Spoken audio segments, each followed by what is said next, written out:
Hello. Here we are. And here you are. How are we doing, everybody? It's good to see you. Happy Thursday. Yet another day in paradise. I want my slippers. I need my slippers.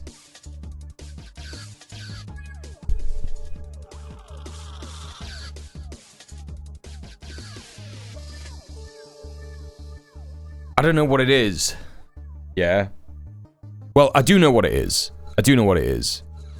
I got these new slippers for my for Christmas. And they're like super comfy. You can see they got all the fleecy stuff on the inside. It's really fucking nice. Really, really, really fucking nice. And for some reason, I'm only really comfortable at the desk when the socks are off, but the slippers are on. That's just how it has to be. Yeah? That's what makes me happy. So there you go. How's it going, everyone? It's good to see you. Ninny, Steph, Middle-earth Marxist. Who else we got? We got Vod, we got Network. How are you all doing? Welcome in. Happy Thursday. Did I miss anybody? No, I don't think so.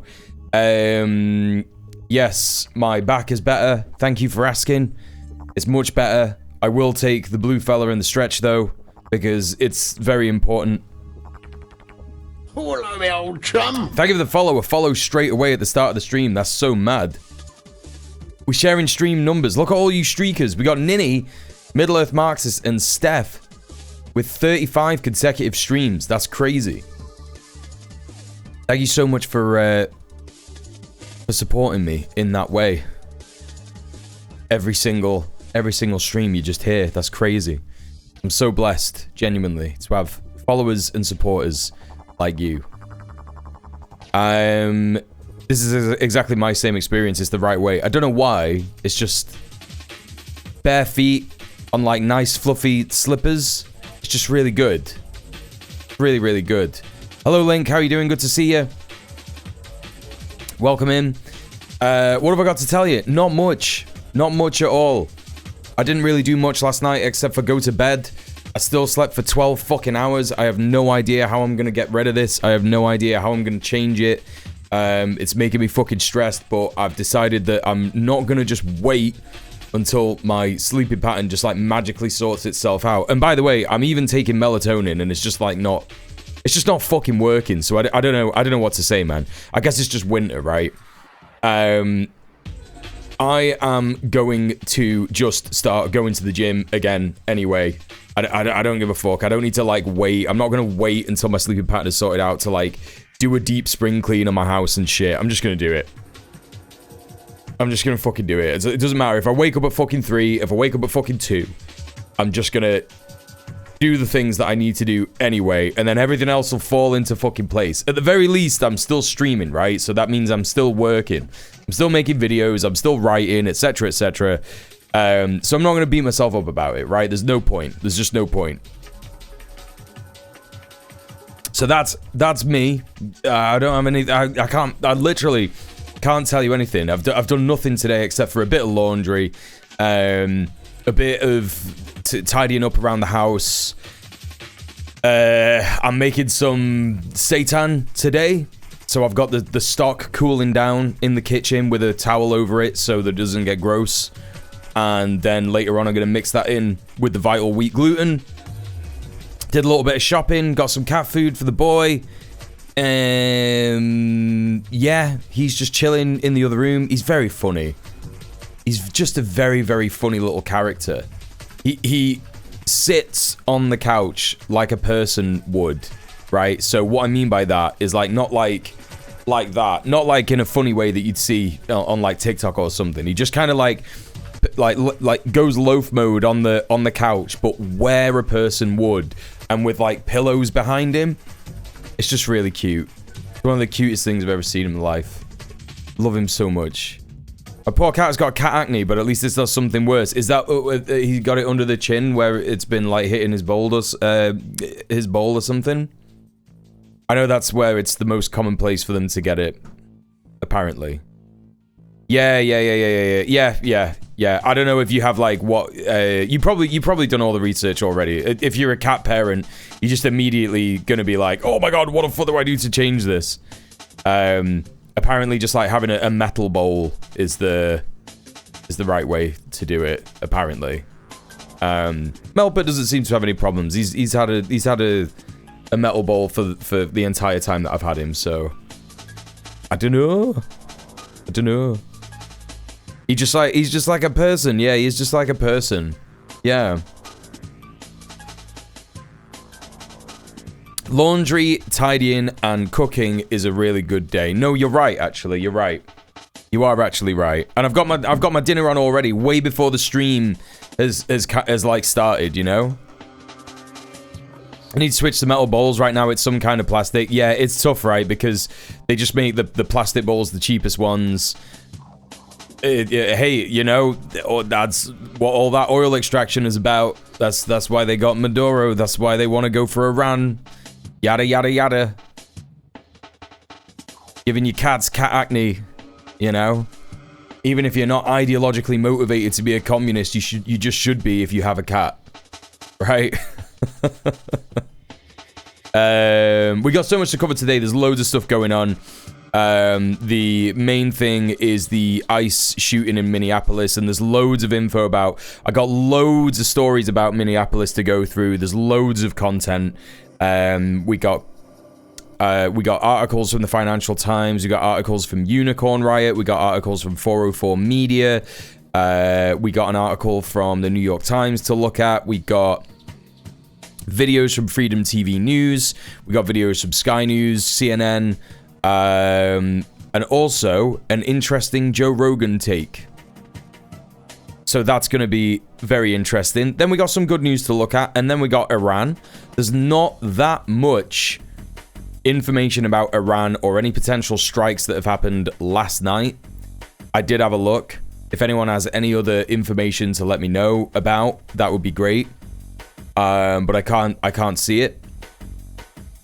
But what we do have, unfortunately, is Piers Morgan, who had a big debate on Iran with a bunch of people. So, like, the Chenk's on there, because of course he is.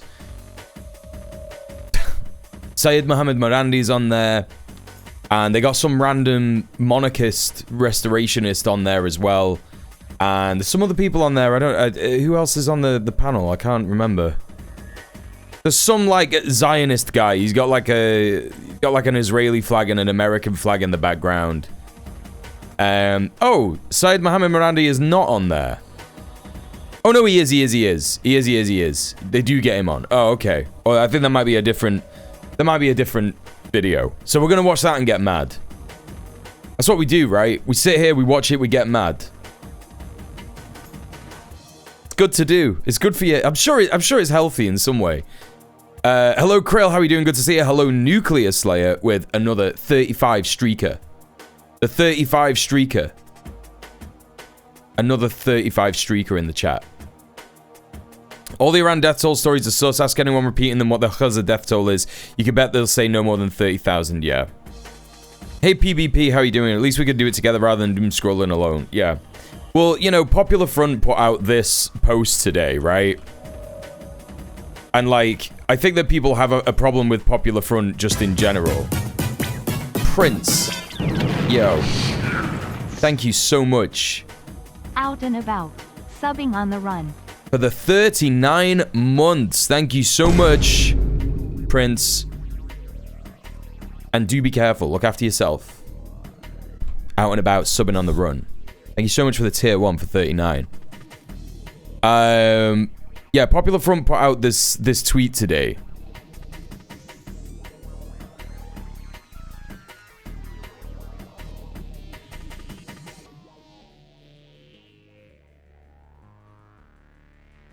Oh, hang on. Every time I open Twitter, there's just some, like, more based shit from Minneapolis, and I just have to, like, add it to the fucking news Wait, what just happened? Oh my god, fucking stupid shit.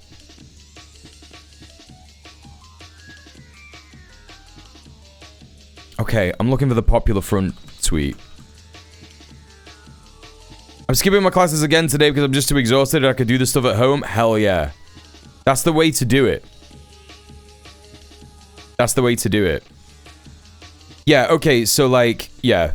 Popular Front, who normally do quite good coverage of conflict all over the world, put this out today.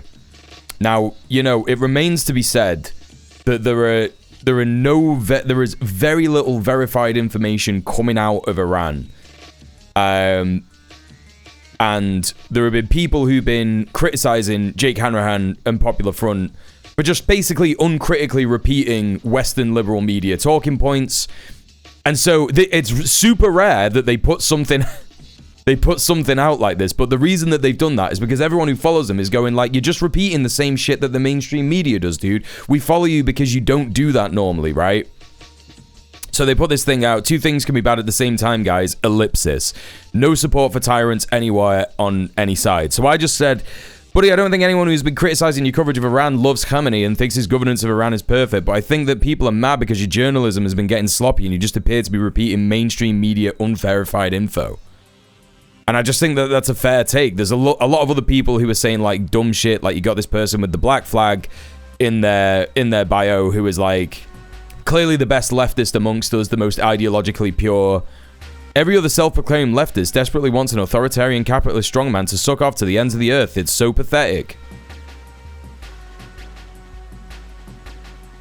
Yeah, okay. That's definitely what's happening.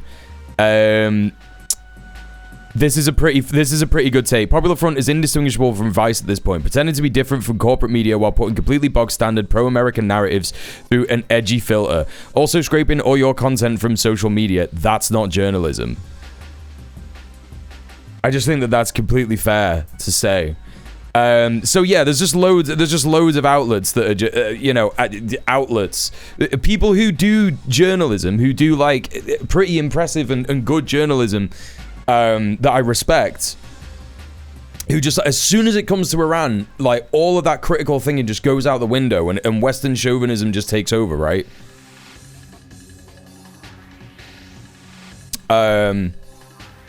So, you know, it's just absolutely wild. It is what it is, right? But I do my best here to try and educate people in the right way. I do my best here to try and, like, you know, make sure that people understand what's going on. I'm sure that my oven going off is stressing everybody out, so I'm gonna go and sort that out, okay? I'll be back in a tick.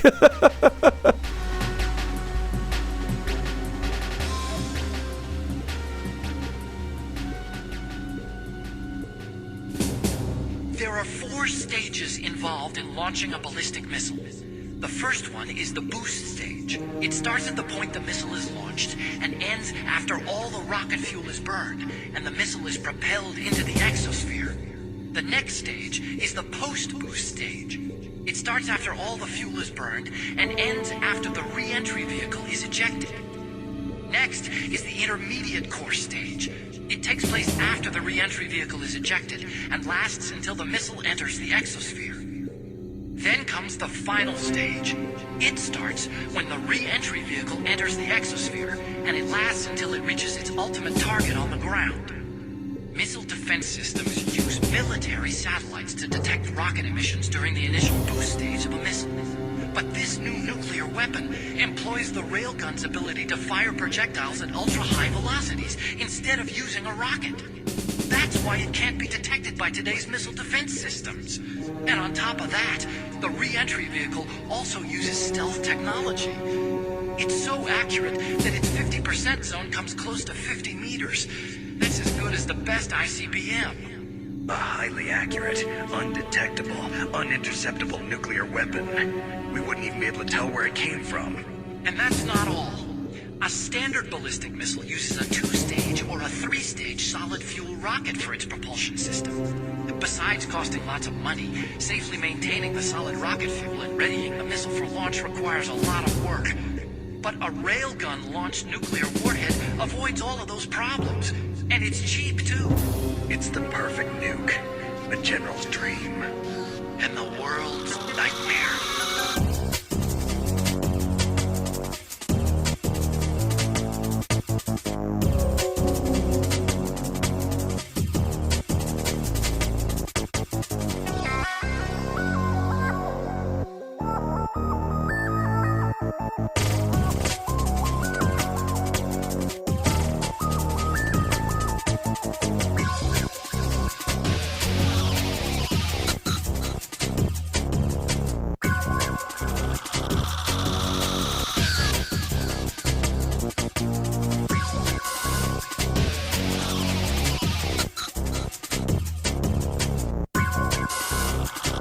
Okay.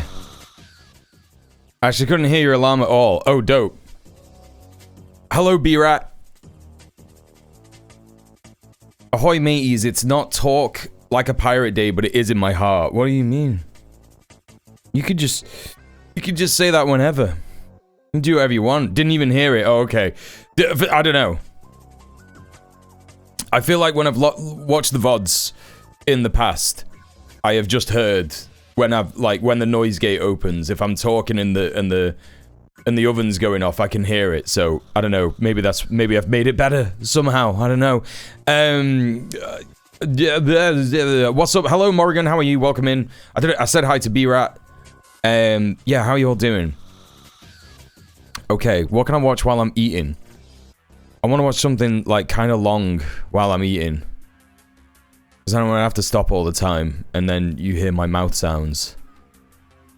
What do we got? What do we got? None of these fucking videos are longer than like 5 minutes. Insurrection Act, 10 minutes. 8 minutes. Okay, well, it's gonna be too hot for me to eat straight away anyway, so I'll just introduce this news story and then I'll crack on, right? Alright. So, what do we got? What's happening at the moment is there have been more and more protests against ICE being in Minneapolis, obviously due just to their presence there, but exacerbated by the fact that ICE shot and killed Renee Nicole Good last week. So, in Minneapolis, whenever ICE has been found to be in a particular area, people who are notifying the community are doing so, and the community is coming out in huge numbers to stand against ICE, despite massive repression and despite all kinds of fucking chemical weapons and shit being used on them. They are resisting. Let's take a look at this report. This is why I am covering this story today. Let's take a look at this. This is ICE... a Sky News report talking about ICE shooting a man in the leg in Minneapolis, which reportedly happened yesterday. I heard about it on the stream while I was live, but obviously didn't want to cover it because I just didn't have any information about it at that point. So, let's take a look at this, and let's see what we can learn. A new fury has been unleashed in Minneapolis. Hell yeah, let's go. Down this street, a man from Venezuela shot by an ICE immigration officer. Just a week after a woman was shot dead by ICE, a 15-minute drive away. And this is the result. You can see the ICE agents moving up, trying to expand the perimeter. I can't have a fucking word you're saying, lady. This fucking news reporter has to... Okay. Is it not the case that sometimes what they do in these situations is they put like a little mic in the mask? Or maybe she didn't expect to be needing to use a mask. Maybe she thought it would just be fine and this is like a backup thing. I can't hear a word she's saying. Apparently the you know, the subtitles are saying what she said. So let's just go with the subtitles, I guess. The ICE agents moving up, trying to expand the perimeter they have around this shooting scene. Tensions were already elevated here. This will only inflame them further. Officers using flashbangs and tear gas to try and break up this crowd. 6 children were taken to hospital after the car they were in was hit with gas. Their father says they were here visiting a relative. Cool. That's cool, isn't it? Bottom came through the vents, but my car just filled up like it caught on fire. And your kids? My kids can't breathe. They're at the hospital. Someone else has been shot in this. Cool, man. Innocent people. Innocent people, innocent kids. Did you tell the officers what they'd done? Yeah, I was arguing with the officer to call the ambulance for 5 minutes. He wouldn't call the ambulance? No, he told me to call them back and get them on the line. Go home! Part of the anger Hell yeah. being directed towards ICE is because of their perceived aggression, and this is doing nothing to help. I was literally the one like this, and then I was standing closest in front. They shot me up and down, pushed me really hard, pushed me, and then shot me like close. With, I mean, just these. This is mad, dude. I think Sky News are actually doing some decent reporting on this. You know? Like, I don't even if they're using sort of passive voice stuff, like, yeah, you're right, network, like perceived and shit, you know what I mean? And I don't, you know, actually showing the reality, like this guy's on his fucking knees, he's crying because he's been tear gassed, he's saying, look man, they fucking shot me up and down, they got like images of ladies, like white women crying because they got tear gassed and shit. You know, that guy earlier was saying that like his kids got fucking had to take his kids to hospital because they couldn't breathe, you know? Even though Sky News has got that bias, that pro-imperialist, pro-right-wing bias, there's no way that you could dress this up if you're actually reporting on it accurately, right? With what? Pepper bullets, I think? Pepper balls, and I think maybe rubber. Yes, I love this country so much. I think it's the greatest country in the world. But what they're doing to the people, this is what they'll do to me. They'll shoot a woman in the face. Stories. Yeah, you can't get around that. Like that guy's even like libbed up. He's a libbed up America lover. He's like, I love America.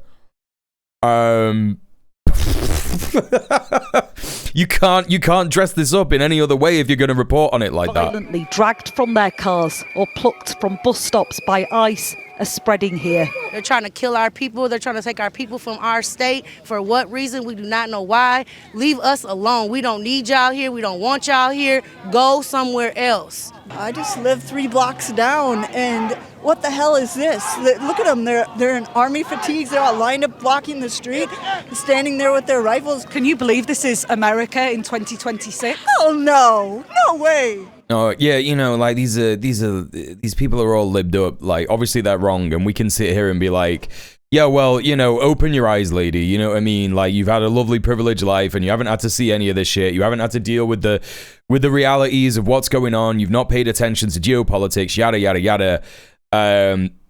We could do all that. We could say all that, but for the people that Sky News is, you know, going to be reaching, she's representing like a kind of, I don't know, at least a decent, I don't know, like a decent way of understanding that this is not normal and shouldn't be good. And yes, also it doesn't matter. You know, we could criticize them till the cows come home, but they're outside doing something about it, right? And you know, the more and more that people speak to people like this lady and say, yeah, I know that you like think that this isn't what America should be in 2026, but I got news for you. Like, here's some writings. You know what I mean? Here's some articles by the Black Panthers. Here's some articles by, like, you know, Black revolutionaries. Listen to this Kwame Ture video. You know? No, I never thought. This is Nazi Germany in 1934. 3,000 ICE agents That's great. have been sent to this city by Donald Trump to carry out his migrant crackdown. What's your name? What's your name? Critics say they're inadequately trained and pressured with arrest quotas to meet. It's a combustible combination, and it's being met with increasing resistance. Yeah, I mean, like, obviously the critique here is of the Sky News reporting. The Sky News reporting is kind of washing it with this liberal narrative of, oh, well, you know, they're not trained enough. And it's like, dude, if they were trained, it would be much worse. It would be way worse if they were trained. They would be shooting people and getting away with it in a much more effective manner. It doesn't matter if they're trained or not. Like, you have to, like, if you're ever faced with that kind of an argument from anybody when talking about this stuff, that is the thing that you have to say. It's actually really good that they're this incompetent, because otherwise they would be they've already gotten away with it. Keith Porter on New Year's Eve, the fucking, like, scores of fucking black people and brown people that they killed last year and just got away with it. The people who they disappeared, the people who are in detention. You know what I mean? Like, yes, you could definitely say that they're pressured to meet these quotas and whatnot, right? That's true. You could definitely say that they're not trained. That's true. But that is the wrong critique to have. The only critique to have is that migrants being in the USA is not a problem. The problem in the USA is capitalism. The problem in the USA is that the state doesn't want to fund social safety nets for its people. and they're using migrants as a scapegoat in order to distract everyday Americans, in order to think that, oh, well, if all the migrants just go, if we just deport everyone who's black and brown, then there'll be loads of money for socialism in America, right? And they're not going to think socialism. They're just going to think in these arbitrary definitions under neoliberal capitalism, which is like, oh, we're going to have healthcare. We're going to have more access to healthcare. We're going to have more access to food. The grocery prices are going to go down, you know? Hey, Violent Hippie, Happy New Year. How you doing, friend? People getting offended when people insult Nazis was a canary in the coal mine for this shit. All right, yeah, exactly. Nobody knows where this goes next. What do you mean? What do you mean nobody knows where this goes next? Yeah, we do. Yeah, we do. Oh, man. These fucking liberals. Holy shit. Insane. All right, we got a Financial Times article here.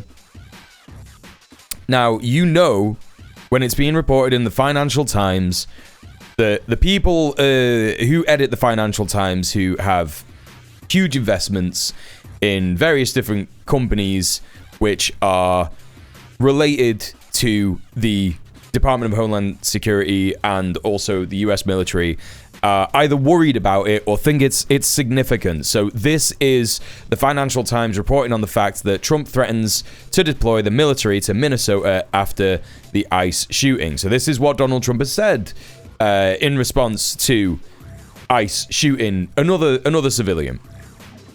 So let's take a read of this. Tensions remain high in the state after following last week's killing of a protester by federal immigration agent. Donald Trump has threatened to send the U.S. military to quell protests in Minnesota in what would be a major escalation in tensions with the state's authorities a week after a federal immigration officer shot and killed a protester. In a post to his Truth Social platform on Thursday, the U.S. president said he was prepared to invoke a 19th century law known as the Insurrection Act to deploy federal troops to the Midwestern state. Let's take a look at the Truth Social post. If the corrupt politicians of Minnesota don't obey the law and stop the professional agitators and insurrectionists from attacking the patriots of ICE who are only trying to do their job, I will institute the Insurrection Act, which many presidents have done before me, and quickly put an end to the travesty that is taking place in that once great state. Thank you for your attention to this matter, President DJT. So this is how you know it's a serious tweet. He's done the thank you for your attention. Thank you for your attention to this matter. So he is serious about it, but he's also posted this in haste. Right? He's done a hasty post. He's also done DJT at the end there. Not his full name. So either he was posted. When did he post this? At 1:04 in the afternoon. He's either distracted with trying to organize the bombing of Iran right now, and keep an eye on that, or he's having a Brandonifying moment. I don't know. It's hard to know, but that's what he said. The president's threat to invoke the Insurrection Act is likely to heighten tensions at an already febrile moment in Minneapolis and across the country. Let's take a look at this 23-second video. A protest in Minneapolis on Wednesday after federal agent shot and injured a Venezuelan man.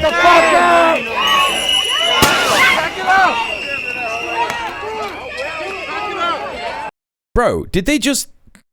Sorry, but did they just like set off a tear gas grenade right next to themselves?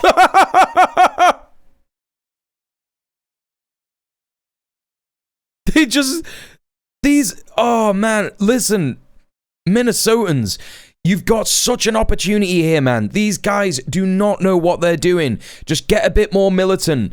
Build some fucking shields. Do some fucking Roman soldier turtle fucking formation shit. You will be able to achieve so much. Holy fucking shit, dude. Like, look how bad they are. They don't know what they're doing. They're setting off tear gas next to each other. Like, honestly, like, I'm not trying to, like, tell people how to deal, you know what I mean? Like, I know this sounds... But militancy will just be so effective right now. Militancy and discipline, even in, like, you know, and again, I'm not advocating for violence, right? It's just mad. It's just mad.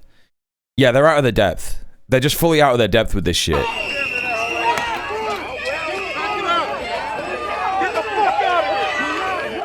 I think that there are some people who are trying to organize a violent hippie. You know what I mean? I think that there are some like good organizations out there who are trying to like encourage people to be a bit more militant and stuff like that. But I just think people are scared and they haven't gotten to the point. A lot of people in the Imperial Court aren't really at the point where they have realized that a lot of the things that they hear in the media about like, oh, you know, you should do a peaceful protest and stuff like that. Like, a peaceful protest isn't necessarily just like standing there and doing nothing. A peaceful protest can be like a bunch of guys with shields moving in, pushing the cops out of the way. That's not necessarily violent, right? And I think that they're just not in the mindset yet where they realize like, oh yeah, no, we could be peaceful in that way. That's still a peaceful protest. You know, and just by like getting the cops to understand that they are supposed to be public servants and, you know, using their right to build power and organize and demonstrate as civilians is a way to do that.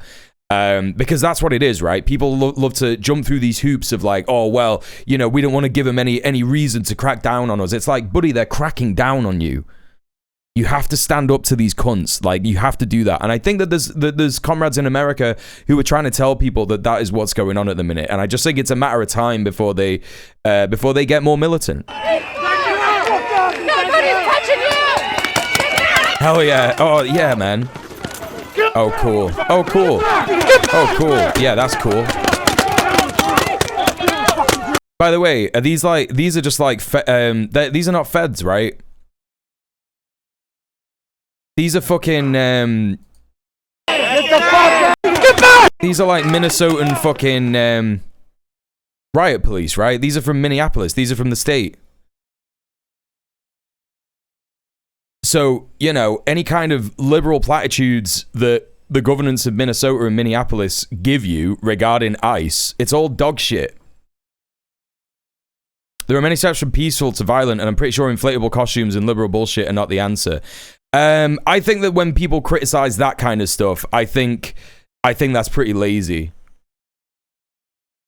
I think that, I also think that protest, having been to a successfully, an extremely successful protest commune in northwestern France, the ZAD, where they utilized all kinds of methods, including making protest fun and exciting and attractive and treating it like something to be celebrated, is actually extremely effective, right? Like, what are we doing if when people turn up with like an inflatable costume and all us fucking like dour-faced old cringe crusty communists are just going like, liberals, liberal, you know, like, what you should do is you should just be like sad and like depressed all the time. Like, what how are we advertising our fucking movement, man? Do you know what I mean?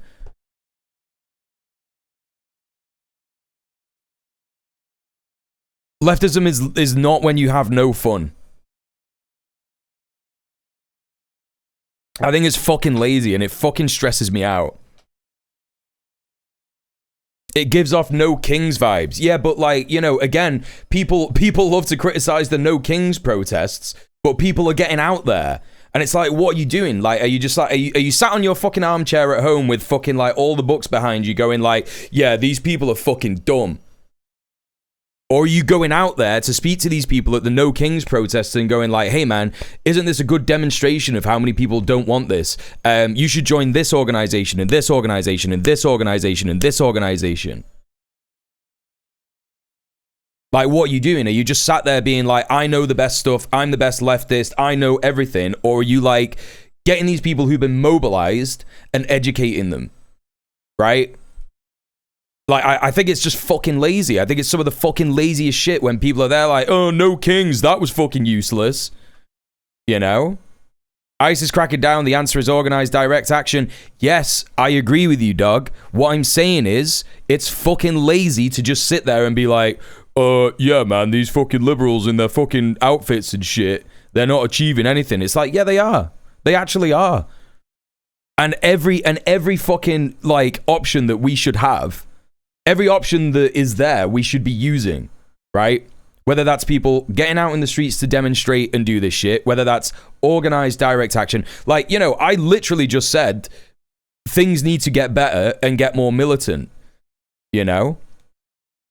I don't think the answer to that is like, you know, making fun of liberals who are trying to make protests an attractive and fun thing to do. I don't think that that's the answer. I just think it's fucking lazy.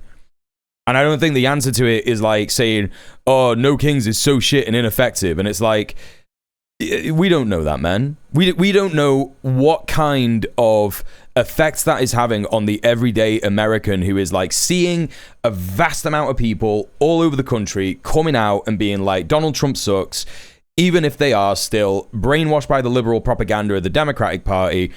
It is an opportunity for people to get out there and be like, you should join this org, you should join this org, you should do this, watch this Kwame Ture video, yada, yada, yada, right?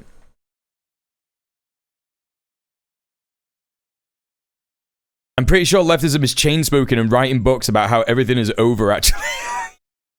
Yeah, that's what it is. It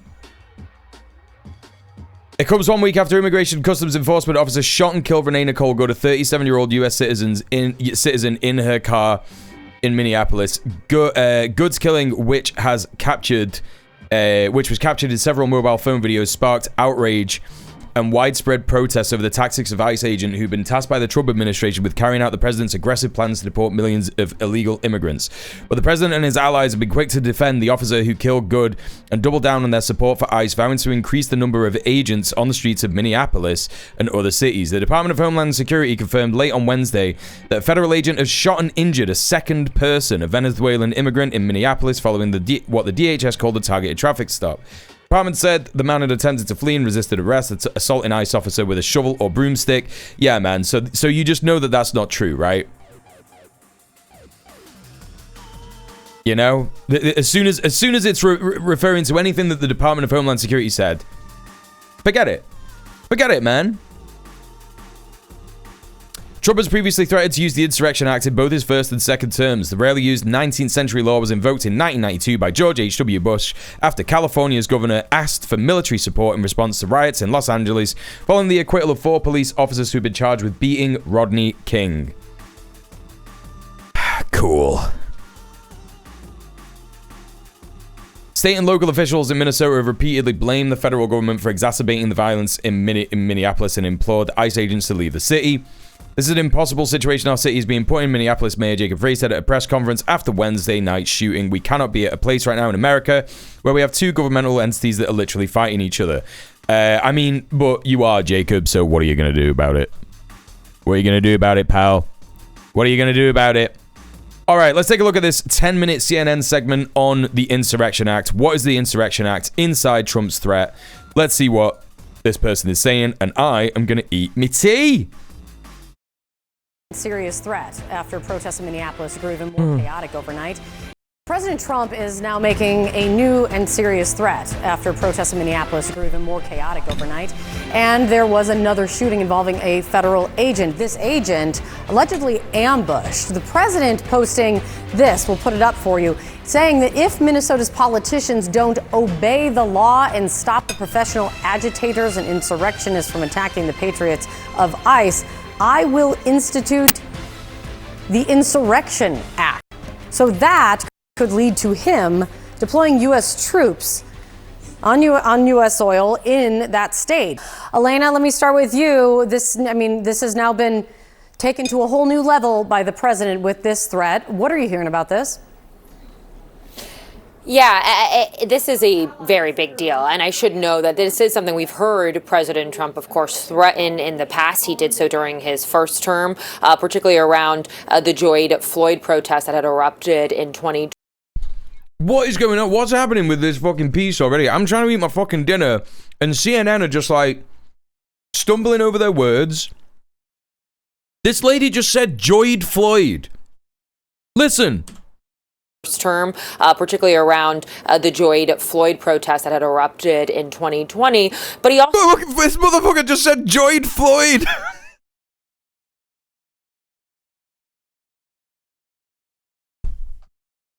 What is going on, man? Hey chat, I'm literally a Twitch streamer. I'm literally a fucking Twitch streamer, and I do better reporting than fucking people on CNN who get paid way more than me. Please consider giving me money. Please consider giving me at least £5. Hey Enemy Ben, what's up? Also, I don't know if I said hi, Mr. Dank. Hello. How you doing? So recently did it as Joyed well. Floyd. Talking about fucking Joyed Floyd, man. Down on different types of protests, but even more specifically, maybe having the military help with law enforcement and trying to crack down on crime and deportations in cities like Los Angeles, Portland, hey, Susie. and Chicago. But part of the reason this is such a big deal, let me just break down what the Insurrection Act actually is. It is a 19th century law. It's normally considered a last resort for presidents, but it gives presidents the authority to call on active duty military. So you could see potentially people like the Marines or soldiers, National Guard included in that, going into the streets of U.S. cities for law enforcement activities. And it's normally used only in certain specific cases. It can be used at the objection of local leaders. ISIS descending on the city. What, your city, Mr. Dank? And so that carries its own weight here. Now, in my conversations with Trump officials, this was true during the first term, but even more so now, I should argue, in the president's second term, they have essentially told me that this is something they do not want, that they've been very hesitant to essentially go there despite the president threatening this. Some of that is because of the legal complications, but even more so because of the political ones. And having this type of law enforcement military in the streets, of course, would potentially... That's crazy, man. I don't know where you are in Florida, but like, big cities in Florida are gonna be like full of like Venezuelan gusanos and Cuban gusanos and shit, right? So like the fucking empire is about to come full fucking circle on that shit, right? Hey Coral Pal, how you doing? Yeah, man. You come and flee here after, your granddad's plantation got fucking destroyed by the communists in Cuba, and you just repeat uncritically Western propaganda and call for the overthrowing of Castro. We definitely won't fucking send immigration officers after you and deport you to fucking Cuba. They probably won't even fucking send them to Cuba. They'll just send them to CCOT. You know what I mean? I mean, look, it's probably true that the most... I'm not saying it's a good thing, right? I'm not saying it's a good thing. I'm just saying that, like, it doesn't fucking matter. Like, it doesn't matter how much of a fucking Gasano you are. It doesn't matter how much, like, you love the fucking USA. They're gonna come for fucking everybody, right? Everybody who's fucking, like, they shot a white woman, like, yeah. No, stay safe, Mr. Dank, for real. And, like, look, man. You wanna start fucking like asking about fucking ICE rapid response groups in your fucking area. Yeah, eventually they'll come for bald middle-aged white dudes. That's how it goes. And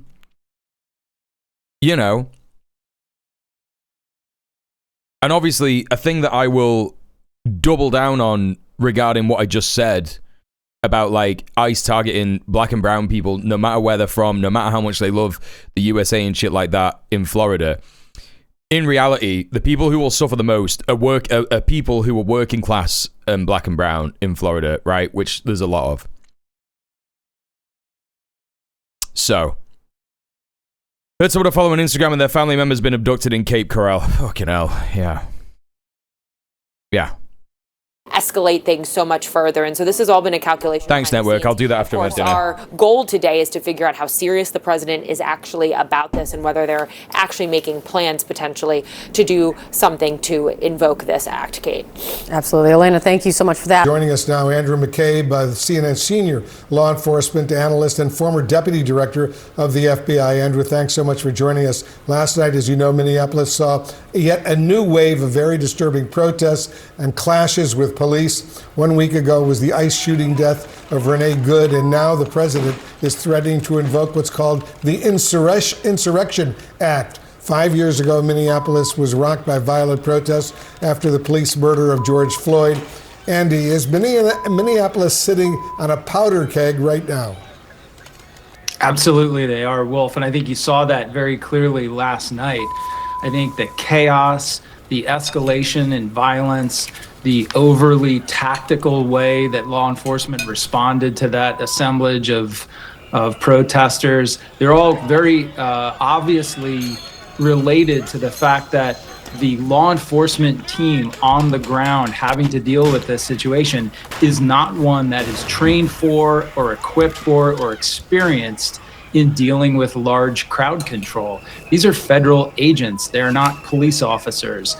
There's not as many of them as you would need to handle a large crowd. Damn, dude. CNN doing fucking agitation propaganda. Let's go. Yeah, man. There's nowhere near. There's nowhere near as many of them as there are of us. CNN just said there's more of us than there are of them. Hell yeah, dude. About the way that we've seen effective law enforcement responses to large crowds, large protests, whether they that's what I'm saying, George Susie. Floyd death or whatever, you typically see a massive number of police officers in riot gear, not carrying shoulder-fired weapons, but rather carrying. Hey, Gumbo. Yeah, no, I was saying that before. It doesn't fucking matter. Like, if anyone comes at you with this, like, they're not trained enough bullshit, the only response to that is like, dude, if they were trained better, they would be disappearing and killing people way more efficiently. You know? And I'm not saying that, like, oh, it's good that they killed someone so that we could see it or whatever. It's obviously shit and terrible, but they've been killing people all last year. And people need to fucking know that the whole of fucking last year, a bunch of black and brown, like scores of black and brown people were killed by ICE. There's a bunch of people in fucking just concentration camps who went missing. You know, crocodile fucking, what do they call it? Alligator Alcatraz. You know, they fucking moved all of those detainees out of that fucking camp because the protesters there successfully got them to shut it down. That was like an incredible win. But then it's like, where have they gone? Where else have they gone? And there's no news about it, right? So how many people are just fucking dying because of the conditions in these concentration camps, in these detainment camps? Then, you know, you think about the conditions in CCOT, and it's like, yeah, do you really think that in CCOT, the fucking guards there are going to care about the conditions that their fucking prisoners are under when they literally torture them openly? Oh, this prisoner's going on hunger strike. Oh, well. They're just going to let him die, right? So this whole they need to be trained argument is dog shit. It's liberal Democrat fucking controlled opposition bullshit. It's Chuck Schumer and Hakeem Jeffries being like, naughty, naughty, naughty, you shouldn't do this. We would do this much better. Oh, great. Yeah, great. That sounds like a great opposition. Democrats. Yeah, cool. Yeah, that's smart. Fields and some smart shit, dude. Less than lethal weapons, and they basically move together in a very systematic way to regain territory and disperse the protesters. Right now, you have a much smaller force, totally focused on a tactical response. Half of them are carrying M4s and other very heavy shoulder-fired weapons, rifles. This is a powder keg, and last night you saw it just about go off. Yeah, it's just not good all around, right? And now you have the president. Great take. Give this lady a raise. Threatening this morning to invoke what's called the Insurrection Act. He said, quote, if the corrupt politicians of Minnesota don't obey the law and stop the professional agitators and insurrectionists from attacking the patriots of ICE who are only trying to do their job, I will institute the Insurrection Act. Let's remind everyone of what the Insurrection Act is. It allows the president to deploy the U.S. military domestically and use that force against citizens. It can only be employed if there's an insurrection or interference with state or federal law. So, Andy, as a former deputy director of the FBI and acting director, do you see any grounds to legitimize the use of the Insurrection Act here? No, absolutely not. I think there's a lot of indicators on the ground that point towards the need for a much better and very different law enforcement response. This is, we have had, unfortunately, violent protests in this country for a number of different reasons, different issues over the last couple of years. And in not one of them has any other president declared to bring in the United States military to take over a city under the Insurrection Act. What you have here is the government, unlike the response to George Floyd, this is an issue in which the government could very quickly de-escalate the tension and the violence on the ground simply by conducting their business differently, right?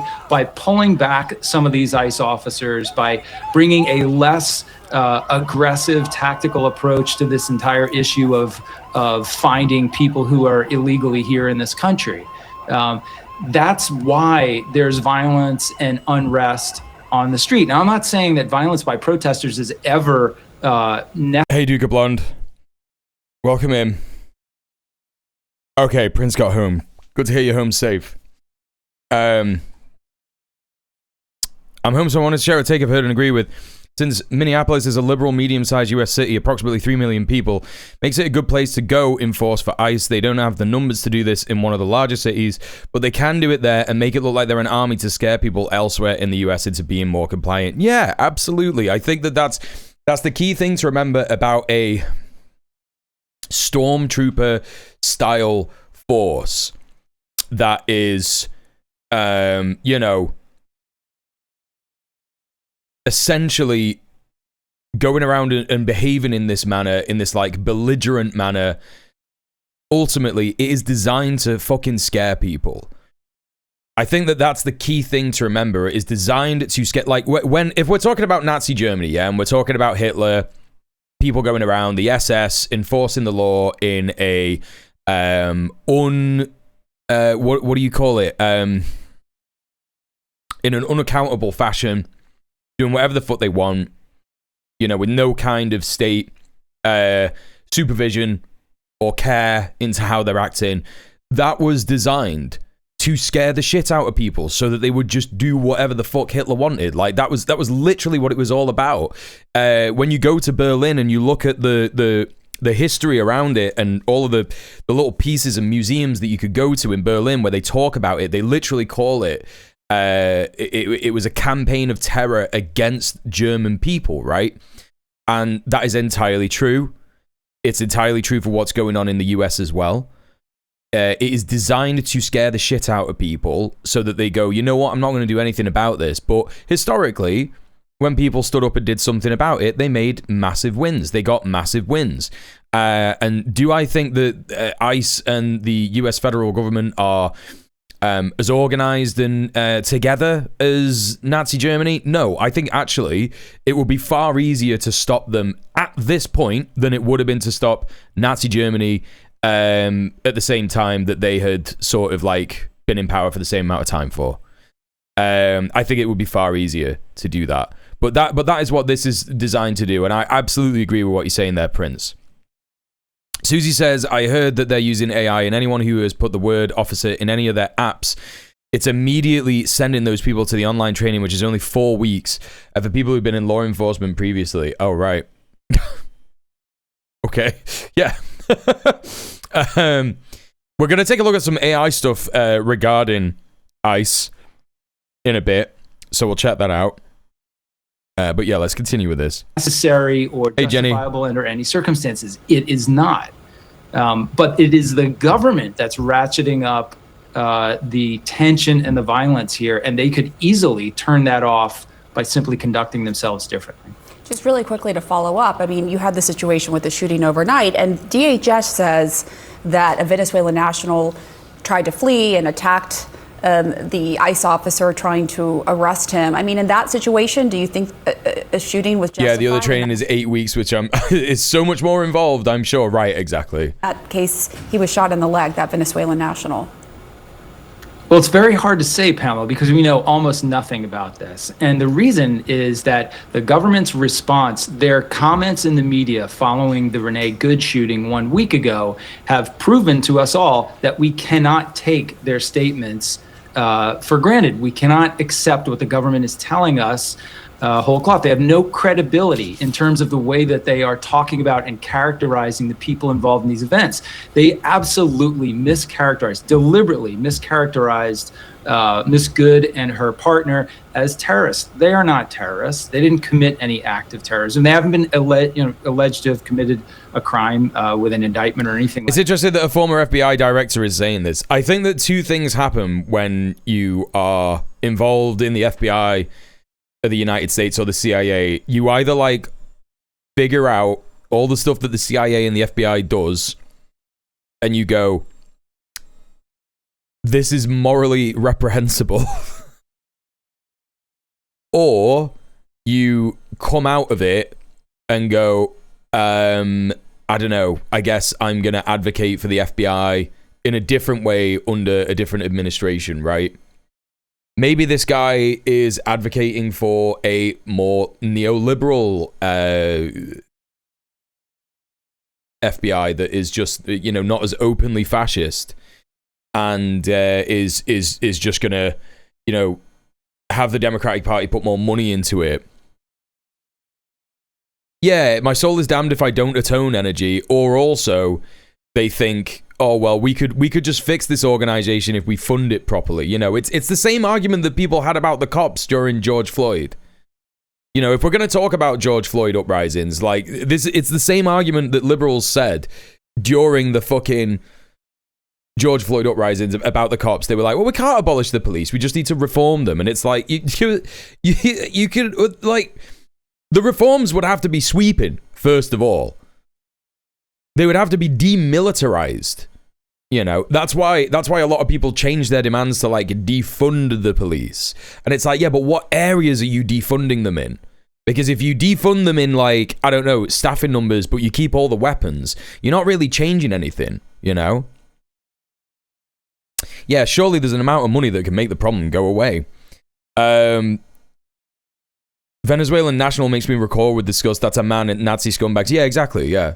Yeah, they're just, they're saying Venezuelan national all the time. They're saying Venezuelan migrant a lot in this as well, right? And it's like, oh, this Venezuelan migrant. It's immediately dehumanizing. Because there's already consent that's been manufactured for people to think that Venezuelans are like the stupid, horrible communists and they deserve to have their leader kidnapped and shit like that. By the way, what's going on with Maduro? Where's he? When's his trial happening, by the way? He's just in prison with fucking Luigi Mangione. It's funny how everyone's forgotten about that, isn't it? Where's he? What's he doing? Like that. So we know that we can't trust what the government is saying about what's happening on the ground. So now you think about what happened last night, and we essentially know nothing at this point. So it's really hard to evaluate that. We're waiting to hear from the Minnesota officials to get some more details, because right now we only have the DHS side of things. All right, Andrew McCabe, as usual, thank you very, very much. Thank you. Joining me now is Robin Wansley, a Democrat on the Minneapolis City Council. I want to start with this. The president has just amped things up, saying he is threatening to use the Insurrection Act if things do not calm down there in Minneapolis, in Minnesota. What is your response to that? Yeah, so just first want to offer clarification that I am the city's first Black Democratic Socialist city council member, minority leader. In terms of Trump threatening to use the Insurrection Act. Okay, I think I know why she did that. Right? I think I know why she said that. She's immediately distancing herself from establishment Dems. Just so you know, I'm a Democratic Socialist. I'm the first Black Democratic Socialist woman who's in Minneapolis. Yeah, no, I get why she said that. I don't think any of us on the ground here are surprised. Essentially, what Trump has been inching to do since he first deployed ICE agents to Minneapolis about 6 weeks ago was really to build to this place where he can normalize using his administrative powers to go to war with local cities who do not fall in alignment with his administration's political goals, which is to divide people, terrorize people, keep people in poverty, deprive working class people of their basic needs and also their civil liberties. And Minneapolis is a testing ground in which he's trying to normalize, legalize these very terroristic actions that's coming from our own administration here in the U.S. that we often see happen abroad, actions that we wage against communities abroad. He's doing that right here in his own homeland. Oh, this is dope. Did CNN know that they were going to get a fucking based bit of rhetoric from this comrade over here talking about fucking the Imperial Boomerang? She literally just described the Imperial Boomerang on CNN. Pretty good. Pretty good. What's this lady's name? Robin Wansley? I'm going to check her out. Own country that he took an oath to serve and protect. Hell yeah, dude. Let's go. All right, let's take a look at this. We got Forbes breaking news. Kristi Noem speaks to reporters after Trump threatens insurrection act for Minnesota. Important thing to remember. I didn't know when I heard the shit that people were saying about Kristi Noem when she was first appointed as the secretary. What is it? What is she? The secretary for Department of Homeland Security or whatever? They were saying things like, oh yeah, she shoots dogs. And I was like, oh right, she must have just like used to been a cop. Right? And then I learned in Marcus's stream yesterday, I think, that it wasn't just like a dog that she killed, right? It wasn't just like a dog that she killed. It was a puppy, right? Because it didn't understand how to do like a command, like a training command. She just like popped a cap in this fucking baby dog. And then, apparently, because that wasn't enough for her, in seeing another living being struggle and, you know,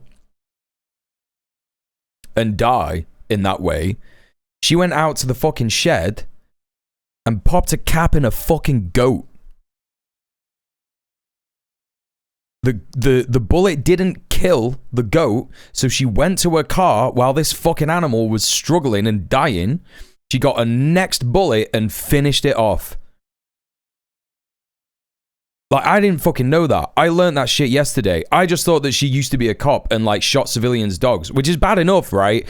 But when you, I think it bears repeating that shit. I think it bears repeating that shit. She's a fucking sociopath. She just like likes to murder small animals and shit. Like, yeah, of course she's the fucking head of the Gestapo. Of course that's why they fucking put her there. You know what I mean? Like, holy shit. Of course she talks about Renee Good that way.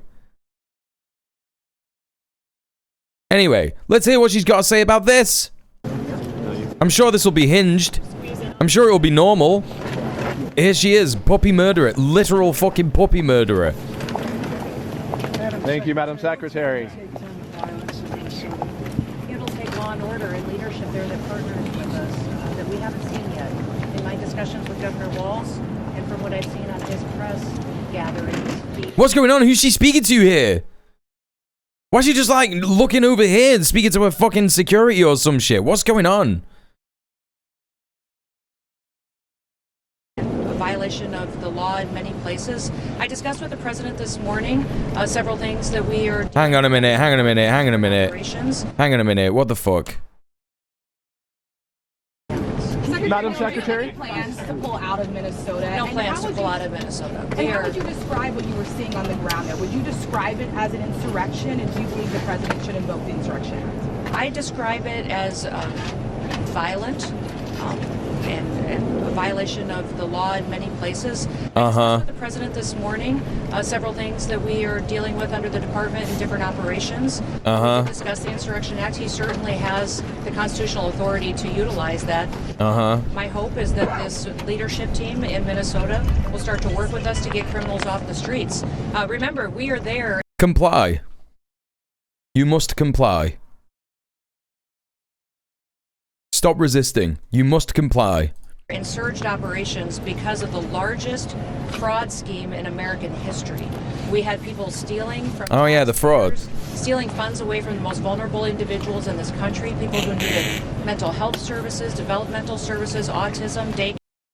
Wait, hang on a minute. Hang on a minute. All of a sudden you care about autism. All of a sudden you care about autism when the fucking health secretary is saying things like, I think that it would be really good if people with autism were completely euthanized. Fucking pull the other one, man. Instead, individuals came in, much from the Somalian community, and stole dollars from those people who needed it, put it in their own pockets and enriched themselves. Did it right under Governor Walz's nose, and we believe that he didn't just know about it, that he may be complicit in it as well. He's complicit.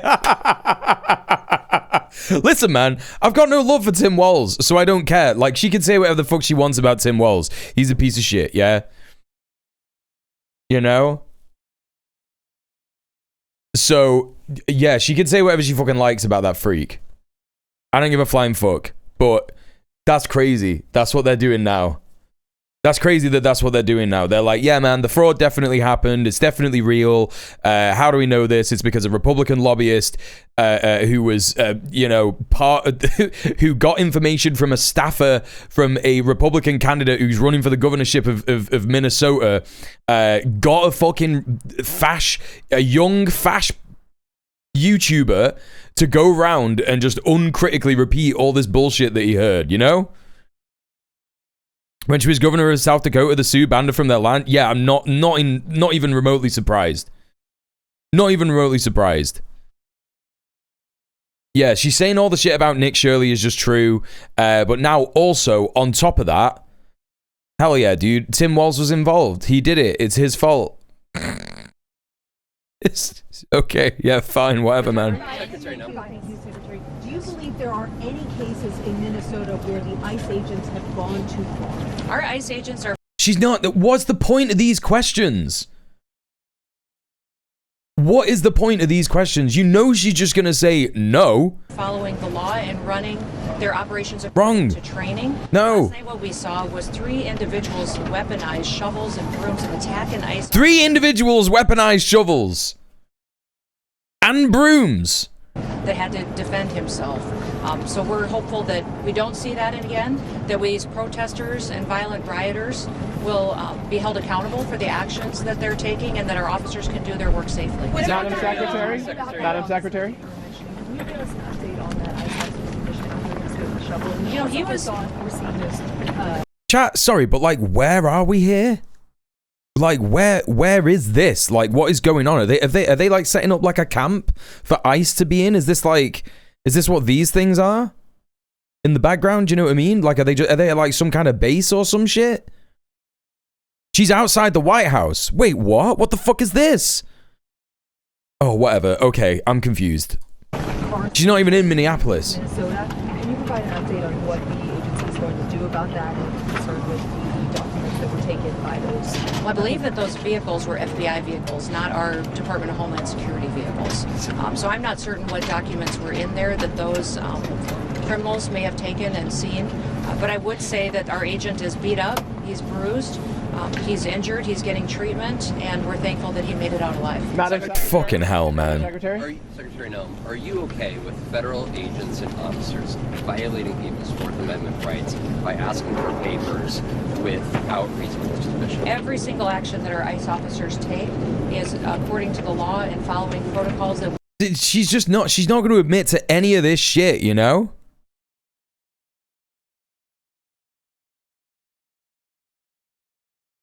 No, Susie, Prince is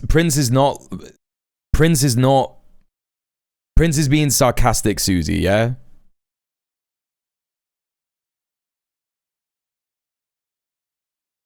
Prince is being sarcastic. He's pointing out the hypocrisy in what Republicans and right-wingers say about it. We have used for years. I promise you, he's not being serious. The previous administration used. They are doing everything correctly. Yeah, people cheating the welfare system only makes sense when you don't know anything about the welfare system. Absolutely. You know, we went through this last night, right? When on the Channel 5 interview with Nick Shirley, where he was saying, oh, 89% of Somalis in Minneapolis are on welfare. And it's like, okay, first of all, it's probably not that they are funding their entire lives on welfare. They're probably getting some amount of childcare. They're probably getting some amount of help with the rent. They're probably getting some amount of help with grocery stuff, right? There's loads of different kinds of welfare that you can get. You know? There's only one way to interview this lady, and it's not asking her questions. Exactly. Like, this whole time for, like, pretending that these fascists in any way going to interact with us on a good faith basis is over. It's Jova. And that's why the people who are interviewing him are just, like, liberal media fucking... just fucking hogs who are just like... Yeah, we could definitely, like, hold this lady to account by asking her pressing questions. Pressing journalistic questions.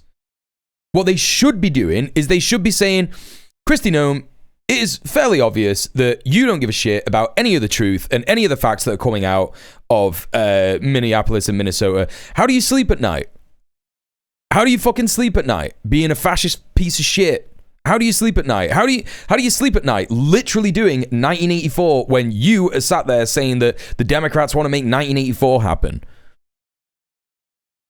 You are telling the party to disbelieve, to not trust their eyes and ears. How does it feel to literally be the bad guy from 1984, dude? Because that's what you are. How do you sleep at night? Hey, what about those puppies that you killed? What about that fucking puppy that you shot? What about that goat that you fucking murdered, dude? Why is it Madam Secretary? Why is it within their right to ask for papers without reasonable suspicion? Act with the president. I You said you discussed the Insurrection Act with the president. Did you recommend that? No, we just discussed it, that it was one of the options that he had constitutionally, and we talked about... Is this it? Oh my god, is it the ballroom? Oh my god, it's the ballroom. Oh my god. It's the ballroom, isn't it? That's where we are right now. This is like the construction area for the ballroom.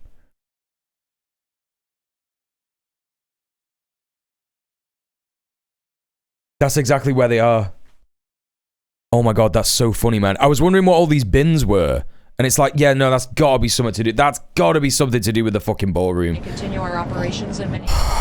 Hey, Luna, what's up? ...that we need to get the job done. Madam Secretary? How many tankers are Coast Guard tracking that are loose, and are any of them out of the Caribbean that you're tracking worldwide? I can't speak to the specifics of the operation, although we are watching the entire shadow fleet and how they're moving. And I'm very proud of our Coast Guard, how they've partnered with the Department of War to do unprecedented actions in bringing these flags under jurisdiction that often, or these ships under jurisdiction that in many instances aren't flagged or they're affiliated with a country moving this unauthorized oil to avoid our sanction policy. Madam Secretary, can I follow up quick?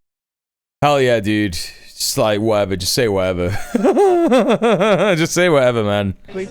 Perhaps when like the video that was posted this morning, do you watch any of those operations? You missed my hilarious joke about where they are. They're in front of the White House Bar and Grill, Minneapolis, Minnesota. That's true. Good one. Share them with the president today? Yes, absolutely, we do.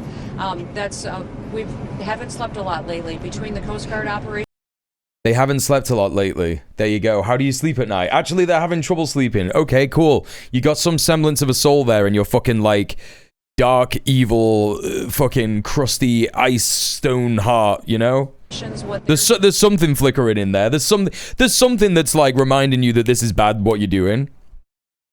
No, I know, yeah, the Shadow Fleet, like, it's so annoying because obviously I want to talk about what she's saying with this Shadow Fleet stuff, and it's like, you know, at the moment we're focusing on the ice stuff, but it's just difficult to, like, not, you know, bring that up, and you're right. Like, this whole idea that there's a Shadow Fleet is completely absurd. It's literally two countries trading oil with each other that the US doesn't like them doing. Like, it just doesn't like them doing that. In partnership with the Department of War.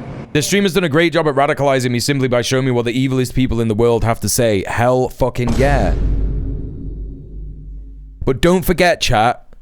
Don't forget, I shouldn't be doing this.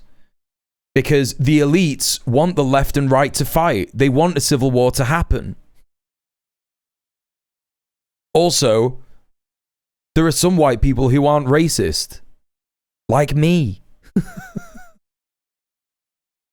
I was thinking about that again today. It was about, can I find this guy? Can I get right back to him? Oh hell yeah, he's here. He's here.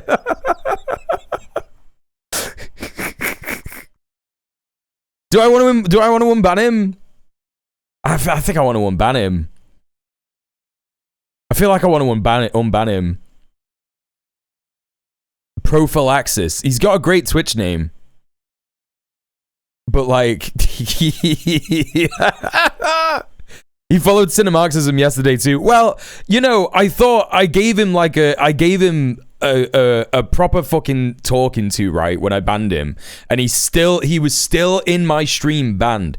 Should we see if he's done an unban request? Let's... Oh no, fuck, I lost this fucking thing. I should have pinned it. Wait. Right, let me just pin that shit. Should we see if he's done an unban request? I'm sorry if you weren't here to see this last night, chat, but it was so funny, and I'll explain it in a minute. I don't know if it's an Axis pun name, but it was so funny, man. Like it was so frustrating in the immediate sense of it, right? Because I was literally trying to explain to the chat that like every white person is just racist, right? Like we are all just racist. There's nothing that you could do to like, you know, purify yourself from white supremacy, because we've absorbed so much white supremacist propaganda, and there's so much white supremacist propaganda that still permeates our society all over the fucking place on a daily basis. You're never going to be free of the racism that we've learned in this fucking world, right? So you're always going to treat black people or brown people differently in small ways. It's why you have to continually interrogate your power, interrogate your fucking position in society. Yeah, I was explaining unconscious biases and shit like that, and then my man, fuck it, I'm gonna unban him. It's funny. He said, "Oh no, it doesn't make a difference because you can't." I wanted to be able to show chat the logs properly because they're all grayed out, right? Fuck it, I'm just gonna leave. I'm gonna unban him. I'm gonna give him another chance. If he comes in here and fucks you up again, I'm just gonna ban him again. But like, I was explaining all this. And this guy said, I disagree. Some whites are not racist at all. And I said, name one. And he said, me.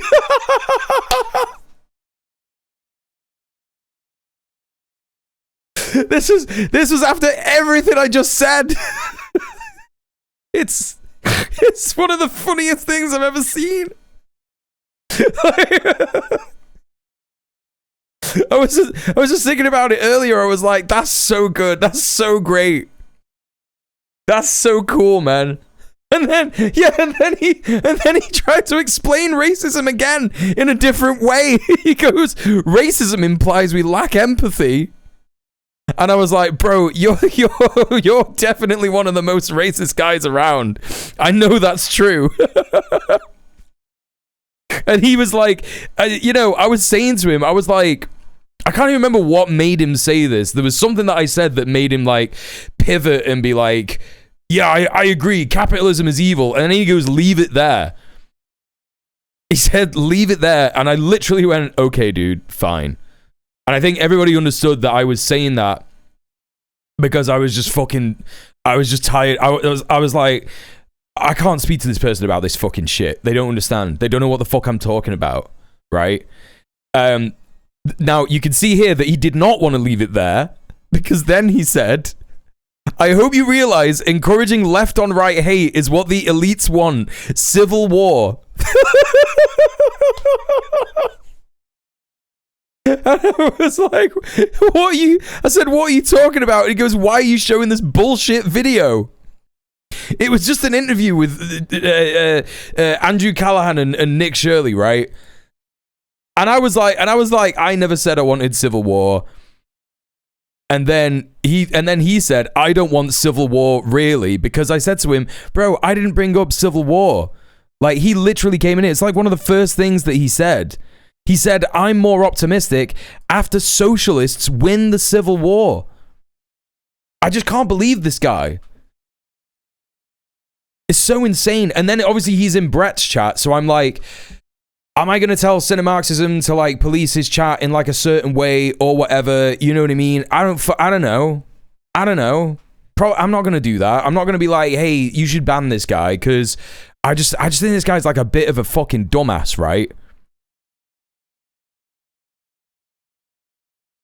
His Twitch username is sort of a combo of prophylactic and Axis, like a condom and the Axis powers. But it's like, I don't know, like what? Is he just like memeing? He's saying things like, that's the attraction of Trump. They see their dorkiness in him. But then again, he's also being like super radicalized and saying, is gulag re-education going to work on these guys? It's quite sad. Bro's totally brainwashed. You know? I don't know, man. I don't know. Fuck it. I'm not looking at his unban request. I've unbanned him. It's weird that he's talking about the Civil War like it's definitely going to happen. Yeah. Maybe he'll come back in and he'll see that he was unbanned. I don't know. Anyway, well, welcome in Brecky Time. How you doing? And hey, Blizzard, what's up? No, yeah. When he's talking about elites, it does sound a little like like, you know, what it makes me think is like, is he a Rathbone watcher? Do you know what I'm saying? Like, has he just started watching Rathbone because Rathbone started popping off on TikTok, and then all of a sudden he's like, you know, he thinks he's woke and he's like going around all the woke channels and like, you know, like spreading the Rathbone line, which is that like actually Jews are bad, you know? I'm a communist, but actually Jews are bad. You know, if that's the case. I mean, it's just crazy that he was like, there are some whites who are not racist. And I was like, name one, and he goes, me. What the fuck are you talking about? In dealing with the shadow fleet. Imagine being that, like, confident. Thanks, Ants. Thanks. RTE Clearance, thank you so much for the 45 bits. The more I deal with my American countrymen, the more I long for Chinese Red Guard style re-education camps. I mean, that's the thing, yeah. That's the actual thing that does need to happen, right? But, you know, maybe in like you know, a socialist future where you know, there is socialism in the USA, and hopefully it can be a bit more gentle, you know, than the you know. Hopefully it could be a bit more gentle. We're also doing as far as operations with law enforcement across. But then again, it's not for me to say, it's for the people of America to say. Yeah? The people of America deserve self-determination. Country. And we shouldn't be, you know, encouraging them. You know, we shouldn't be enforcing any kind of regime change on them.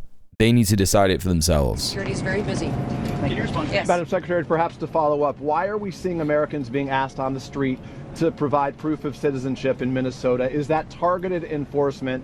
These questions are so dumb, man. I'm fucking not listening to any more of this. This is stupid. Okay, let's take a look at this.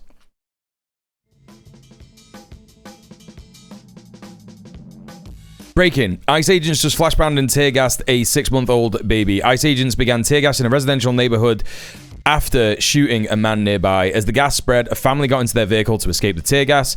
In the video, a man is seen standing in front of a car with airbags deployed on all sides. So this is the guy that was on the news earlier.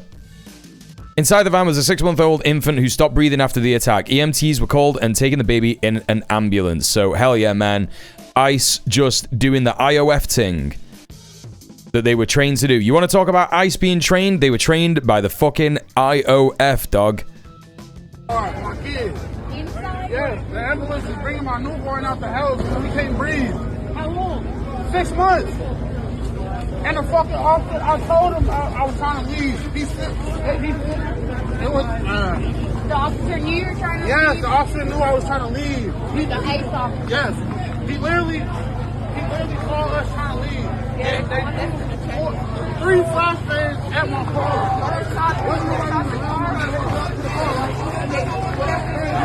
Yes, they hit the outside under my car.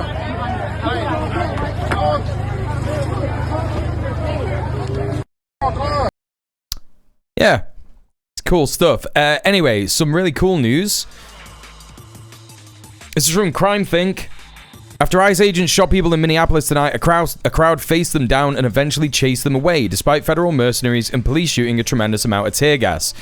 ICE agents abandoned their vehicles in the area containing IDs, paperwork, license plates, gear, and operational plans.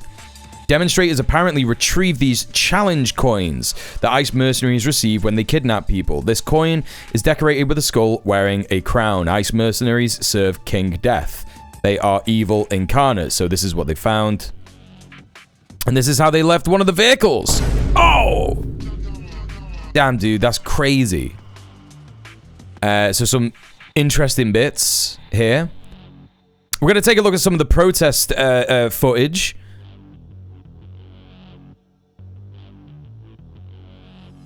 We're going to take a look at the protest footage here. This is Freedom News TV. Heavy clashes, tear gas, and arrests in Minneapolis during ICE raid January 13th, 2026. We're going to take a look at this video.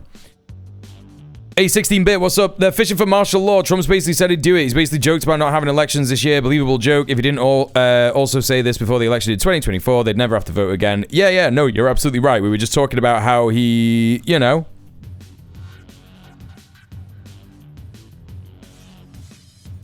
You're thinking what I'm thinking, right? Seems too good. No, I don't think I am, Luna.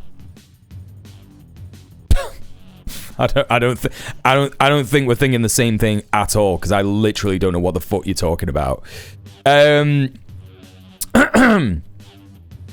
no, we were talking earlier about like he's threatened to invoke the Insurrection Act, right? They left all their plans in plain sight. Luna, I don't think that Crime Think are engaging in some kind of like suspicious plot to like make out that, like, I don't know, what are you implying here? Like, what's the you know, what's the thing? What are you thinking? Like, explain yourself. Like, I don't know what you're talking about. Okay. By any means necessary, how are you doing? Bellatrix, how are you doing? He's asking for permission to be a big dictator. ICE leaving it all behind feels weird. It doesn't feel weird if they've been chased out of the fucking area by protesters. If they run out of tear gas, if they run out of pepper balls, it didn't work, and the protesters were still there. It is more believable. It's far more believable, right? It doesn't feel that weird. Like, these people aren't like... They're not like superheroes, you know what I mean? They're just guys, right? And they're not trained to resist riot control and shit. They're not trained for riot control. Do you know what I'm saying? Anyway, the Insurrection Act, right? He's trying to. Yeah, I literally just. Okay, all right. Okay. The Insurrection Act. He is trying to get people to agree that to do the fucking Insurrection Act. I get what Mr. Dank is saying that like the people who he'd need to do it are largely fed up. I wouldn't be surprised if he would just do it anyway, because, you know, it's one of those, right? It's like, oh, well, what do we need to do an attack on another country? We need congressional approval. He didn't do that. He just did it. Oh, what do we need to invoke the Insurrection Act? Oh, well, we need Congress's approval. He isn't going to give a fuck. He's just going to do it. I do agree, 16-bit Mango. I do think that they are just looking for an excuse to do that. He has wanted to wage war on blue cities all throughout last year. He did wage war on blue cities. He's continuing to wage war on blue cities. He wants to be Hitler before he dies. He wants to be Hitler before he dies, right? Didn't the puppy murderer chuckle when she was asked if Trump planned to instate the act? Yes, she did. She did. I do want to point out what Network just said. Before watching the stream, I used to have one of those, but how are we going to build communism while respecting everyone's opinions? Many fascist sympathizers are just misinformed, and now I'm, like, no longer of that opinion. Yeah, I mean, like, you've got to ask yourself, like, a fascist sympathizer is normally just a fash, right? If we're talking about building communism, if we're talking about building an organization that has, you know, a principle that is built, the Constitution is, you know, it's founded on principles, right? If one of those principles is that no one should be homeless, and the situation Yo, okay. Just as I'm explaining something really important. How dare you, Rob?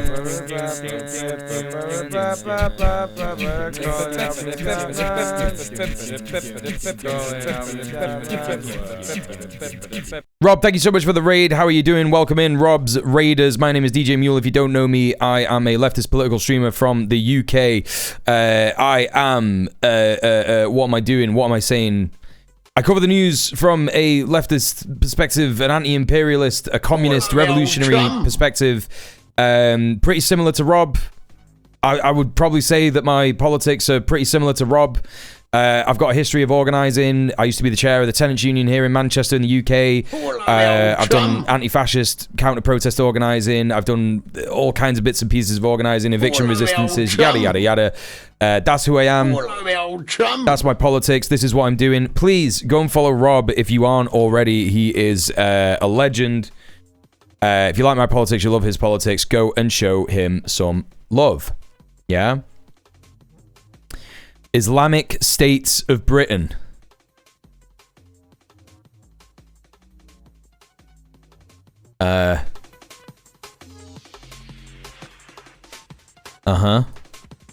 Just pin that there for a minute. Welcome everyone from Rob's raid. Hello Joe One. Hello little baby beef. How you doing? Who else? Who else? Who else? Okay. That's all the people who came in.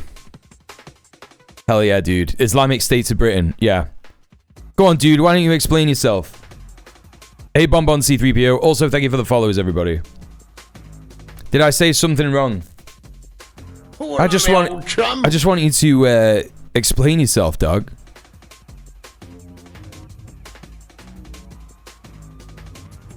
Hey, Adekemi. How you doing? Good to see you. Come on, Doug. You got what you wanted. You got my attention. What do you want? Why don't you clarify what you mean by Islamic States of Britain? Come on, Doug.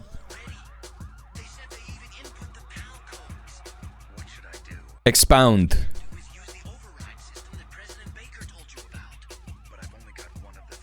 You said my name right. I trust you. Hey, you got it.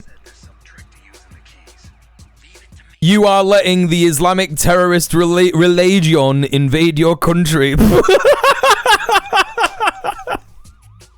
Allahu Akbar, boom. Uh-huh. What? What? Like?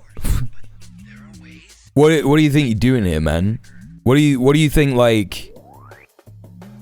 What do you think? What do you think you're achieving? Like, I know that you don't actually believe this. I know you don't. All of us know that you don't believe this. Right? And all it is a complete excuse for you to excuse yourself from doing anything about the shit conditions that we all have in the Imperial Court. It's just an excuse for you to, like, sit back and do nothing and, like, laugh at everybody. That's all it is. We know that you don't actually believe it. And you just, like, you enjoy being racist. Again, like, you're here, like, I am here to see you cry, bro. And it's like, I know that you've not made anybody cry. I like to see poor people cry. Yeah, but, like, I'm not crying. So now what, dog?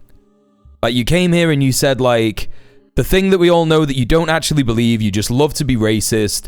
That's all it is. And you're like, lol, lol, lol, lol, lol. What's embarrassing is that you're like a year younger than, bro, you are 35. If that is your fucking date of birth, bro, you are 35.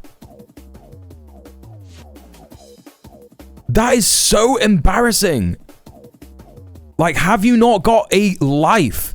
Have you not got any hobbies, man? This is so fucking embarrassing. Maybe even 36. And what you're doing, yeah, with your life is you're going around to Twitch streamers who have a different politics than you, And you're being like, triggered the lips.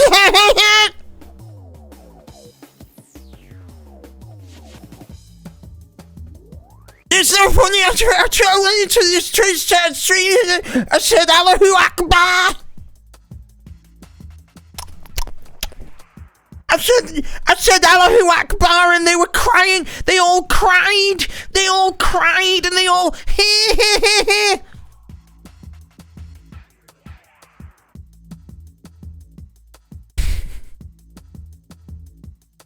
Yeah, you just keep telling yourself, Doug, it's a meltdown. That's what's happening. Yeah, it's a meltdown.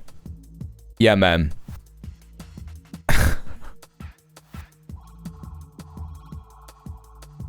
Like, yeah, bro, I'm so triggered that you love the pedophile president of the United States. I'm so triggered, bro. I'm so triggered that you're a fucking Islamophobe. You know what I mean? I'm loving the meltdown, he says. Hell yeah. That's cool. Anyway, there's some more people in the chat. Welcome in. Hello, hello, hello. Kijiji Genie, how you doing? Splendinavia, what's up? Good to see you. Technomancy, long time no see. How you doing? Who else do we got? Abraham in Turkey, hello. Welcome in. Irate Lump, what's up? What about the Etruscan states of Britain? Won't someone please think about the Italian plot to make you all pray to uni? Yeah, exactly. No one ever thinks about that. Only fact, what's going on? I love saying Allahu Akbar and just seeing people's reaction, and then I'm like, yeah, what, motherfucker? Just kidding, just trolling. Yeah. That's so fun, right? Hey, Pride Bars, what's going on? Okay, cool. Here we are. Right, now, when you all came in, I was explaining something.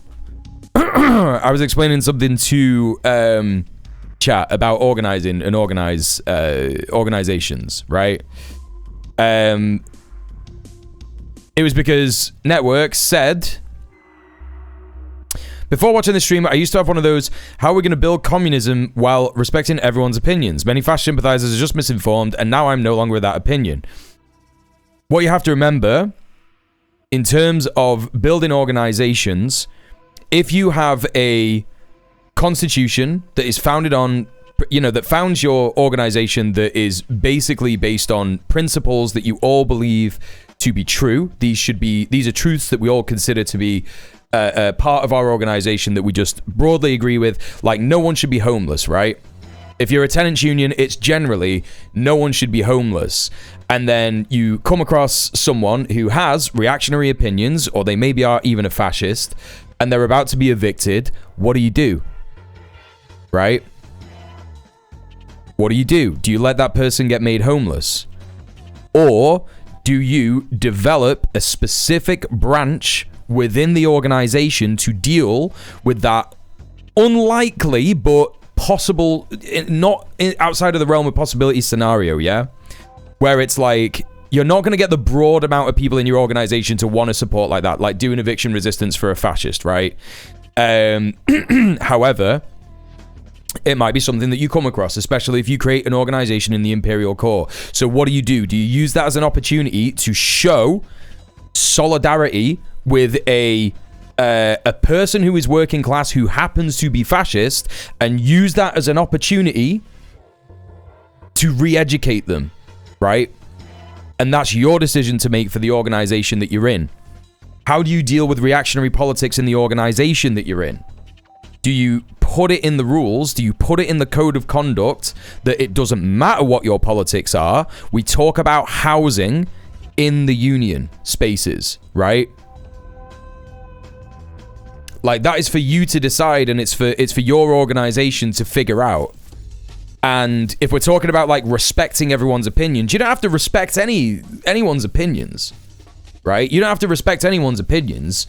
You just have to ask yourself, like, okay, what are we doing? Are we trying to build power? Do we have a fascism problem in the city that we're in? Should we have a branch of the union that deals specifically with that? That would probably be the best way to deal with it, right? If you are in an overwhelmingly conservative and reactionary area, you're just gonna kind of have to organize like that anyway, right? Because, like, how many fucking commies are you gonna meet in your org? No, Splendid Navy, I'm talking about a fucking tenants union. Come on, man. Lock in, yeah? But also, ask yourself, why would you be opposed to re-education on a state level anyway? If that state was a dictatorship of the proletariat. Hello, Rossima Rallian. Welcome into the stream. How are you doing?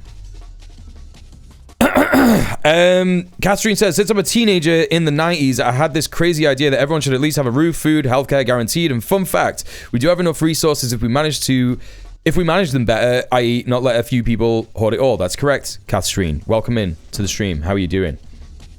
Okay, chat. Yeah, I was about to take a look at this. I was just using that opportunity to talk a little bit about organizing there with the chat.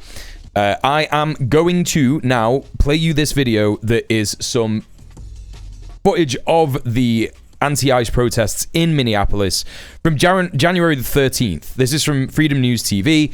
Let's take a little look at this, okay?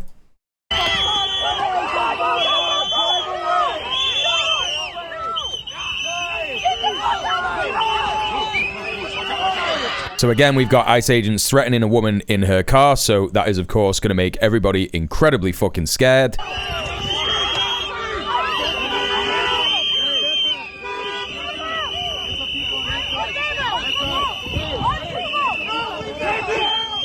Oh, cool. That's cool. Just like wrestling a woman of color out of her car. Hell yeah, this is so normal.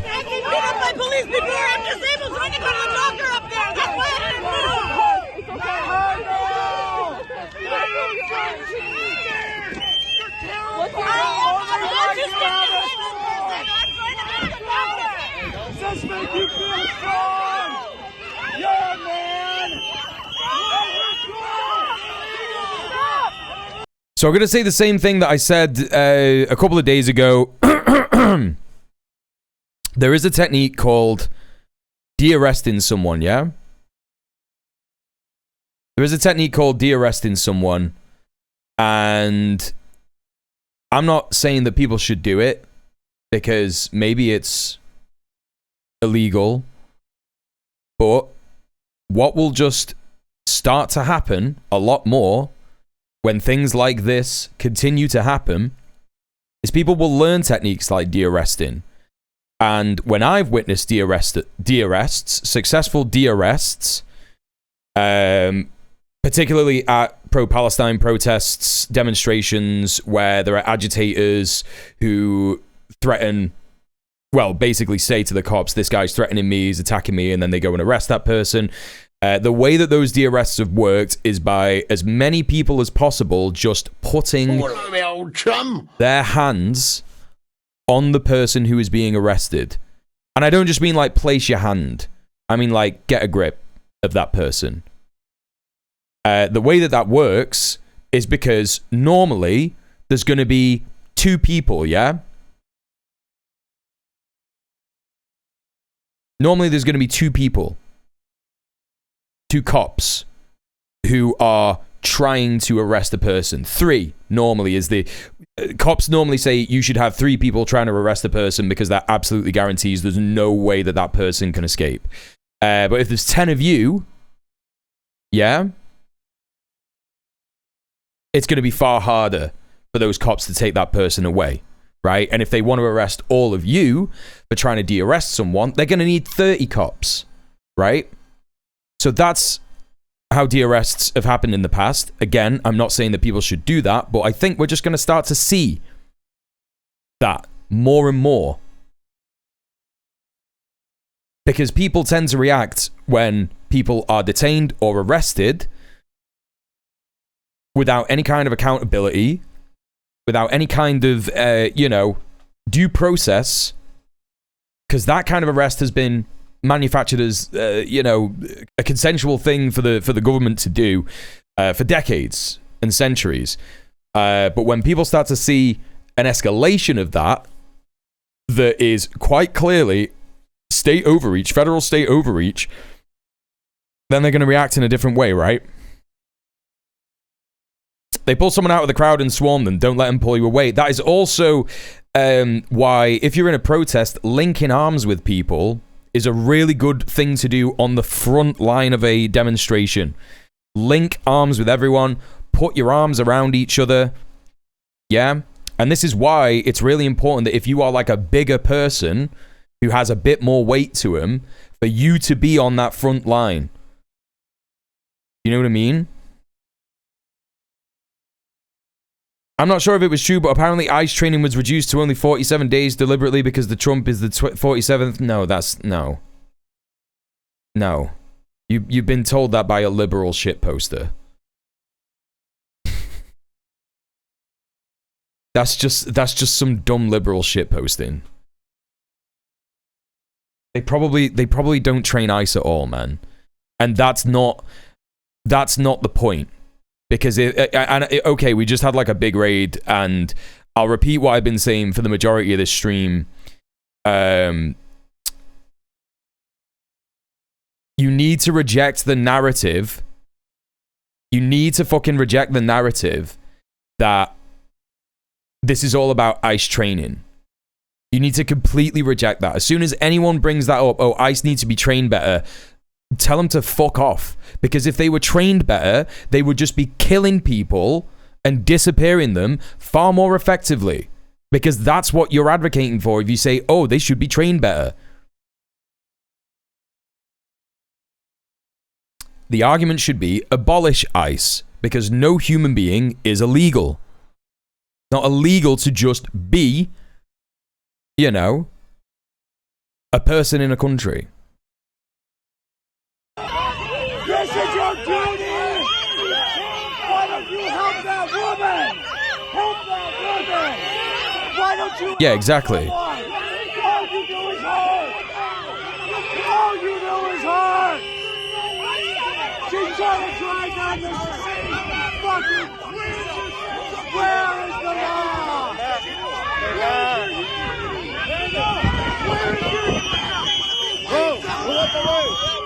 Oh, cool, man. They're just jacking this lady's car. They're jacking this lady's car. Hell yeah, dude. That's normal.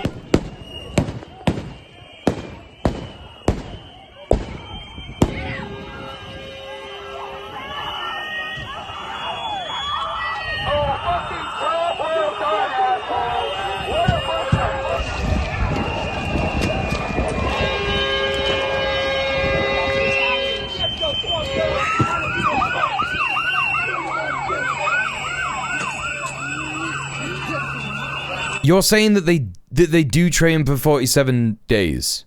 You're saying that they do.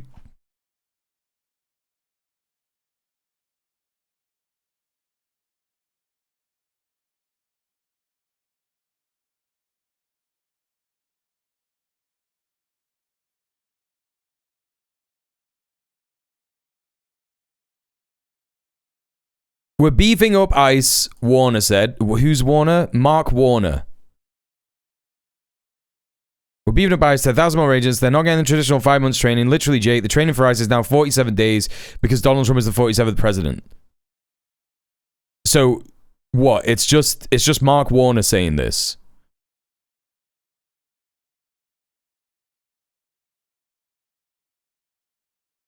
Trump administration confirmed that it shortened the duration of immigration agent training. With some issue, taking issue with some outlets framing and declining to answer follow-up questions. Neither the ICE nor the Department of Homeland responding to PolitiFact's queries. We're unable to confirm whether the number of training days is connected to... This is dog shit. It's just whatever. It doesn't... 47 for 47, whatever, man. Who cares? Like, it doesn't matter.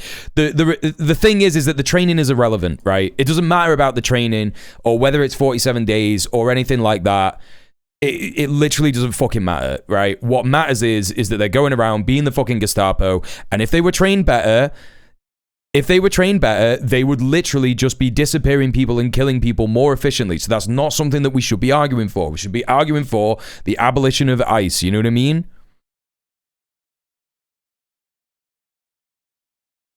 I know that one chatter said that they didn't know if it was true, but then another chatter said it as well. So, you know.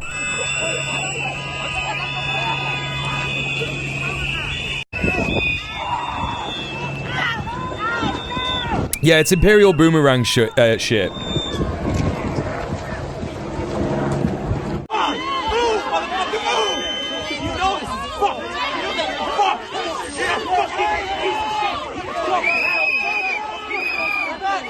your hands on that person, man. Holy fucking shit. Put your hands on that person.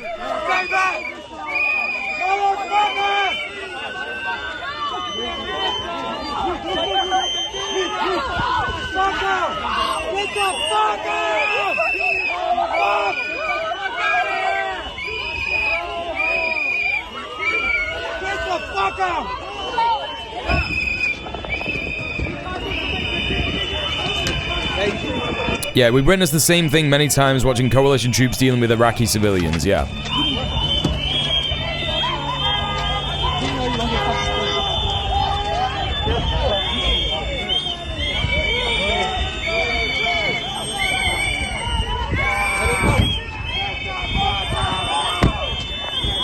Yeah, they're making this neighborhood so safe.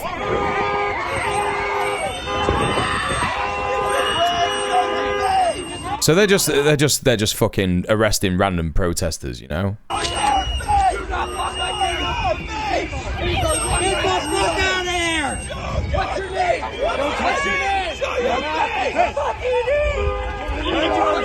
I promise you, if like one person just like wedged themselves in between these two people and sat on this person's legs, it would make their job so much difficult.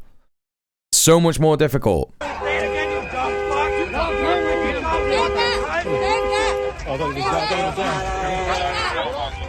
Oh, is that a member of the public trying to stop this from happening? Wait. Is this guy trying to fucking like... Oh, this guy's trying to de-arrest her. Oh, shit. Wait, is he? Oh, it's hard to tell, man. They just look like fucking normal people sometimes.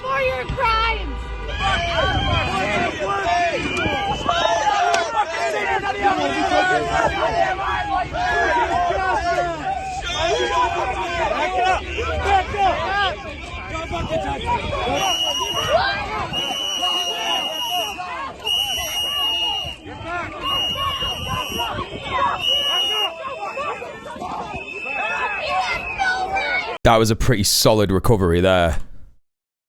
That was a pretty fucking solid recovery, man. See this? Fucking ninja shit. Yeah, let's go. Come on. Hell yeah. Yeah, like this is the thing. If these oh yo.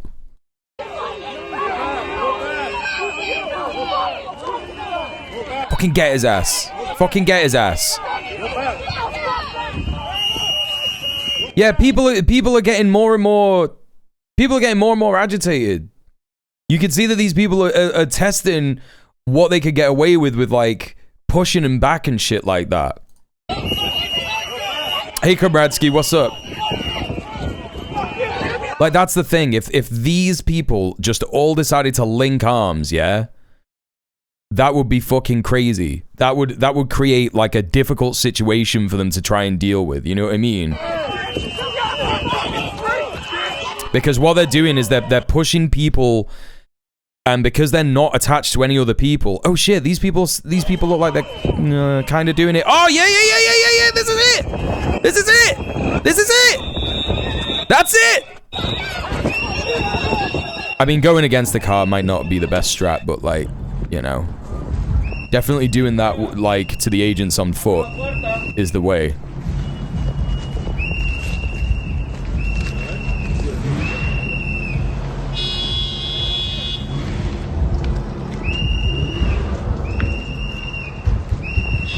Open the door. Yeah, it's fine for ICE to weaponize vehicles, right? But as soon as someone drives a little bit close to an ICE agent, they're just allowed to shoot you, right?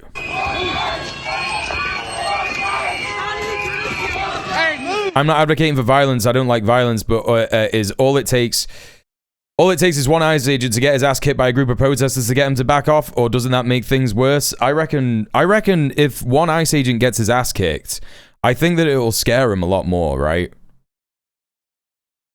I'm not saying that people should do it, but I think if it does happen, like, they're already shitting themselves. There's something about I don't know if it's in the stuff that I'm going to cover today.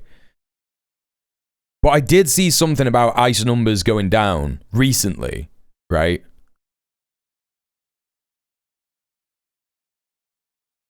ICE are already scared facing unarmed people. Yeah, exactly.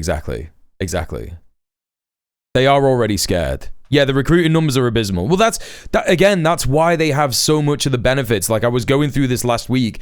ICE have got so many fucking employment benefits. You know what I mean?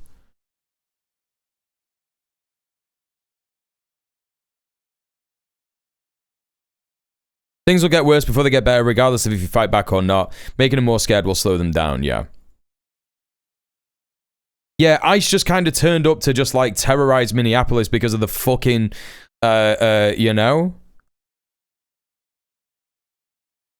Because of the fucking Nick Shirley video. Okay, listen, man. This isn't a reflection of my politics, but, like, please don't Fed post in the chat, yeah? And it's not because I think that you're a silly Billy or that you're evil or whatever. It's just because this is my fucking living, yeah? I don't have any other job. Please don't fucking Fed post in the chat and get me banned, okay? None of us are advocating for violence or death here. And that's just the fucking end of it. And I'm, you know, it's happened a couple of times over the last couple of weeks. If I'm not seen to be dealing with it in the way that it is to the Twitch terms of service, I can get banned, all right? And my community is growing. And, you know, I kind of need to make money. I'm going to start hitting people with fucking 2-week timeouts. Yeah? I'm just going to start hitting people with 2-week timeouts. I don't want people saying that they think that people should be killed or people should be fucking murked or whatever. You know what I mean? It's easy. Just don't Fed post. Move! Get back.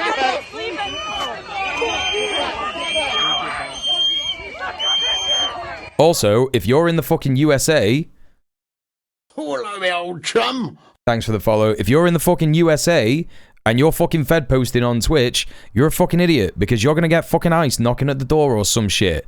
We literally did an interview on Red Planet a couple of fucking weeks ago. Well, no, sorry, on Sunday, yeah?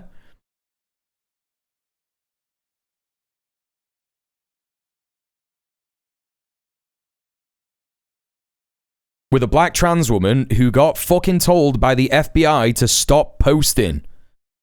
Right? We literally did a fucking interview with Tara Knight, who is a literally just a 22-year-old trans author, yeah?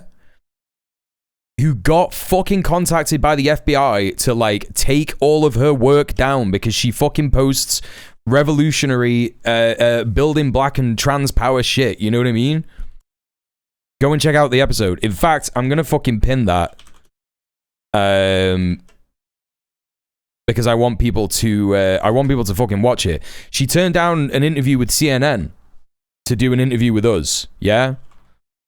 So just think about that. New Red Planet, like, watch, subscribe. Exclusive interview with Tara Knight. Yeah. What do you mean, unrecognized command pin? What do you mean? Fucking Chatterino, man. Fucking Chatterino. Right. There you go. Everybody go fucking like, comment, subscribe.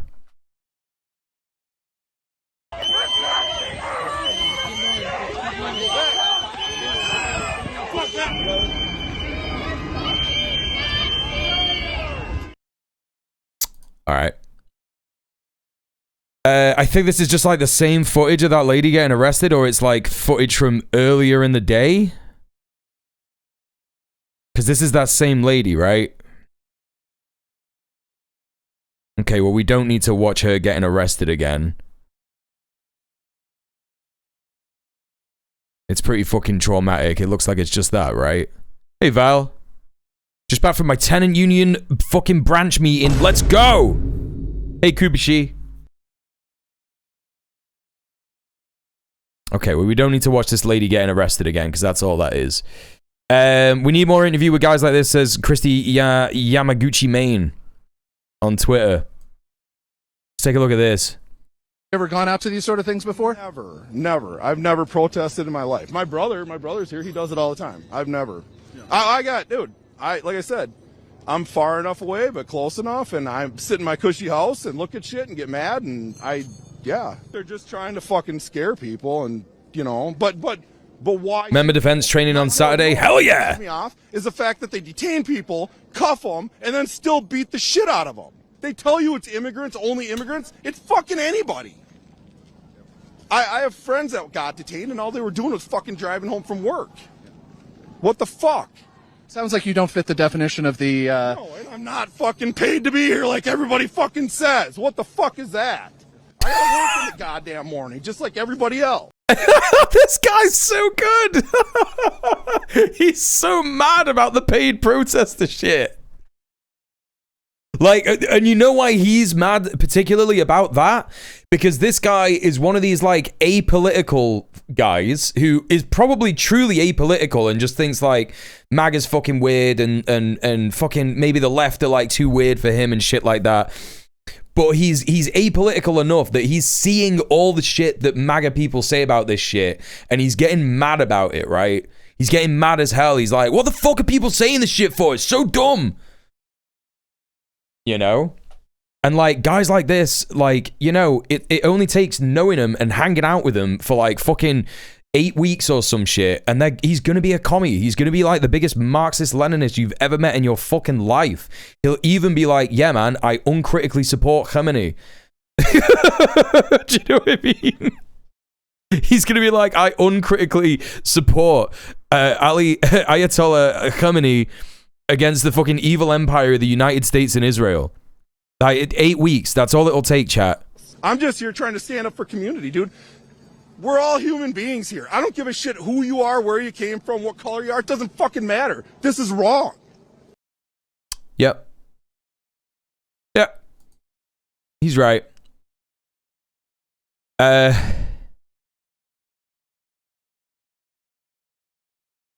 was I gonna say? Is this Sleewer? Yeah, what? That emote? Yeah, that's Curtis Sleewer with his hat off. It was one of the defining moments of the stream last year when Valerie, the lovely Italian in chat, we were looking at at Zoran and shit like that. And I was like, who? Well, you know, here's Cuomo and Zoran, but who's the Republican? Who's the fucking Republican candidate, right? And then I saw Curtis Sleewer and the shit he was saying, and I was like, oh, I think I've seen this guy before. And then Valerie, the lovely Italian, was like, you ever seen him without his hat? It's the funniest thing I've ever seen. It was proper funny. I'm sure the clip is in the clips segment beneath my stream. Yeah. Yeah, you can smell the emote bit that, because you can smell what his head smells like when the hat's off.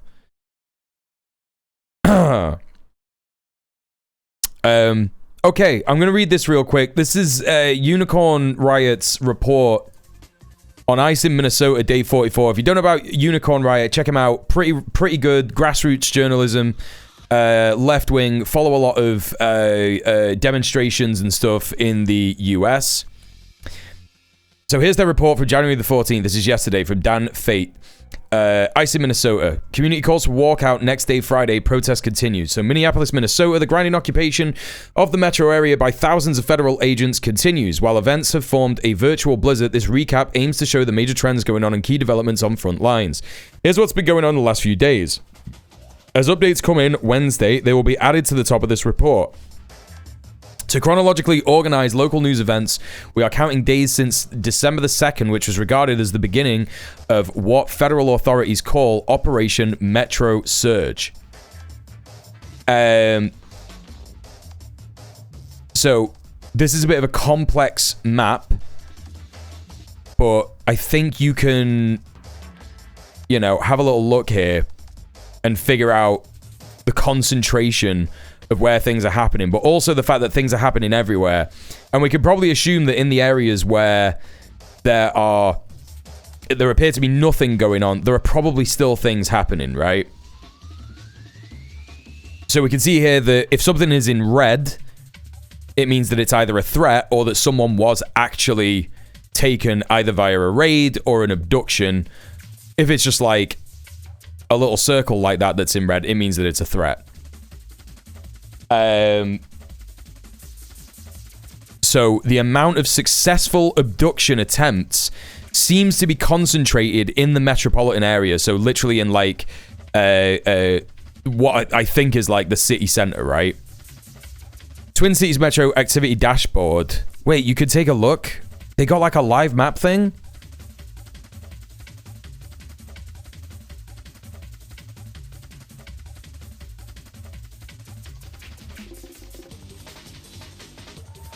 Oh, that's crazy.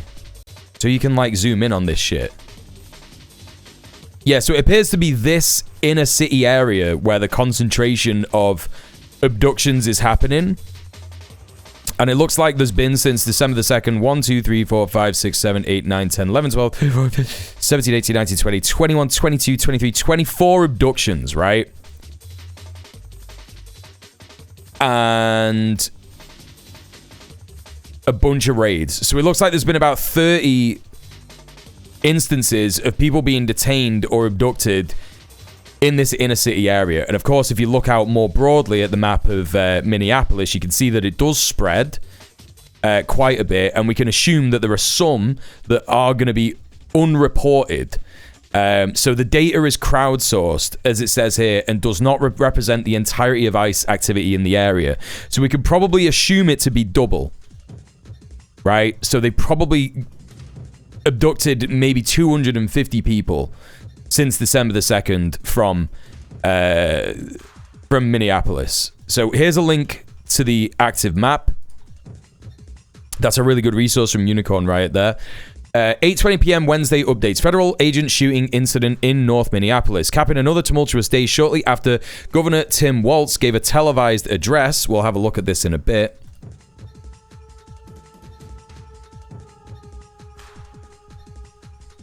About the chaos spread by Homeland Security agents, word quickly spread that was confirmed that some federal force had shot at least one person. Shut up, dude. Shot at least one person in North Minneapolis. The MIRAC alert sent to us was timestamped at 7:35 p.m. with the location given as 24th Avenue. That alert said there were no fatalities. The city of Minneapolis posted at 7:45 p.m. that they were, quote, aware of reports of a shooting involving federal law enforcement in North Minneapolis, end quote. Live videos are immediately being streamed by Senator Bobby Joe Champion, DFL Minnesota 59, Part 1, Part 2, and Yesenia Farias from the area. According to a report from Cub on Bluesky, protesters at the incident, quote, protesters at the incident scene just got an armored truck trying to get through to turn around lots of people here. Actual scene has a very wide perimeter, end quote. There are a substantial number of federal agents in the immediate area. Unravel Press is on site and has reported some use of tear gas as well as CBP BORTAC truck arrived. So these BORTAC guys are literally trained by the IOF. That isn't even remotely any kind of sort of like generic rhetoric. You know what I mean? Status Coup also has arrived at the site and was hit with crowd control munitions from federal agents. Near Lindale and 24th in Minneapolis tonight, feds have reportedly shot another person. Preliminary info is shaky for now by hearing 2 people are injured. BORTAC just rolled up in an armored vehicle. A crowd is gathering outside the police tape. MPD presence as well.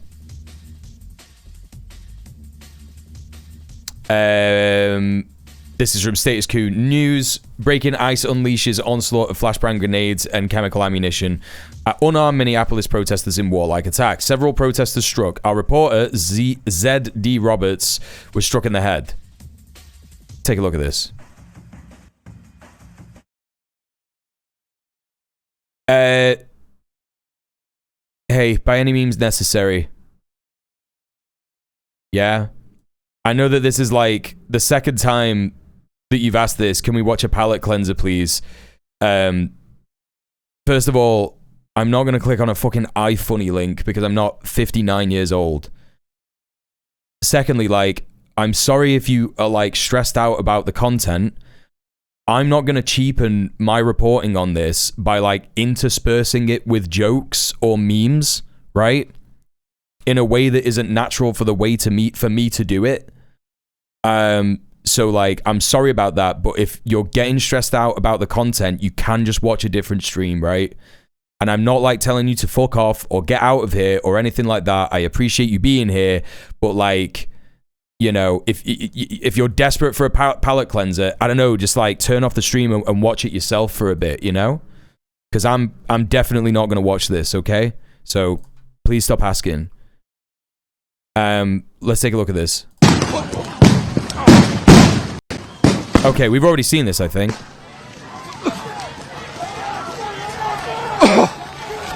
Oh no, we've not. I got hit in the head really bad.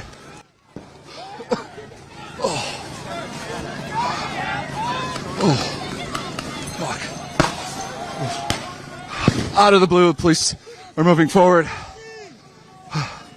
Is it true Status Q got taken down by Twitch? I have never heard of him before, so I don't know. I got hit in the head, man.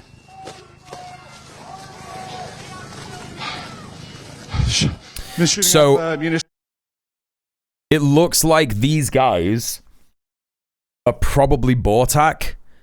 Again, Bortak, I only kind of learned about these guys a couple of weeks ago.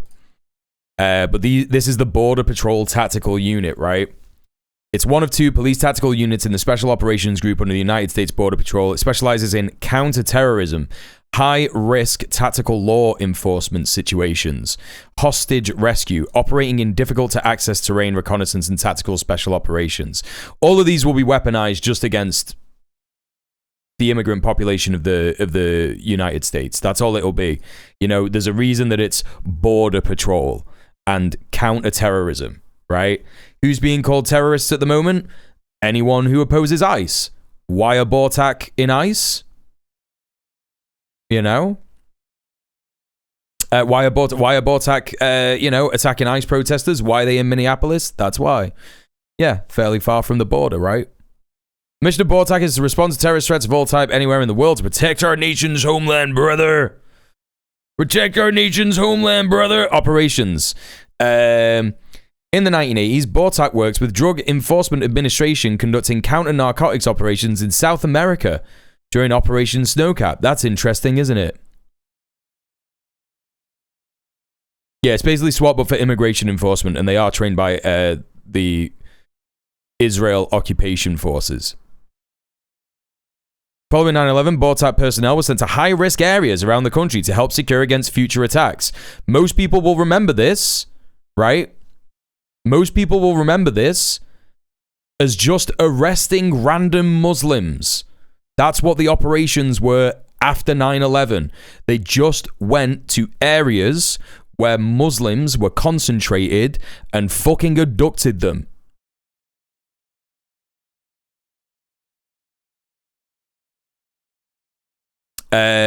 What else we got here? 2020, the White House deployed 100 agents, including Bortak, to sanctuary cities, including Atlanta, Boston, Chicago, Detroit, Houston, Los Angeles, Newark, New Orleans, New York, and San Francisco for 3 months to assist immigration and customs enforcement agents and act as a show of force. So Trump has done this before. Bortak was deployed during the George Floyd uprisings in Portland, Oregon, which sparked criticism from Governor Kate Brown, as well as a lawsuit claiming the agency engaged in unlawful detainment, arbitrarily picking up people in Portland streets in unmarked vehicles who were too far away from federal buildings to be considered a credible threat. So literally, when you saw those videos of people being fucking blackbagged and put in fucking, well, blackbagged implies killed, but like, you know, just picked up, zip-tied, put in a fucking unmarked vehicle and taken somewhere, it was Bortak that was doing that. So that's who these guys are. And it looks like that's who this is in these scenarios. Again, I'm not quite sure what I was hit in the head by. I was turned, had my back stupidly to the federal officers. So I believe it was something that... Like, if they got... I think the key indicator is that if they've not got a helmet on, they're ICE agents. And if they have got a helmet on, they're probably Bortak or local state law enforcement, right? Through or fired. Yeah, I don't know, Luna. All right, stay here. Let's. Let me see your head. Where's your head? Right here. Sorry, we're just checking on my head. I don't believe I'm bleeding. I think it's that bad. That absolutely horrible. But thankfully, at least was wearing a hat. Let's back up the way a little bit. The gas is coming our way. The gas is coming our way. Yeah, that was in LA, right, Castrin? And they're continually firing off things.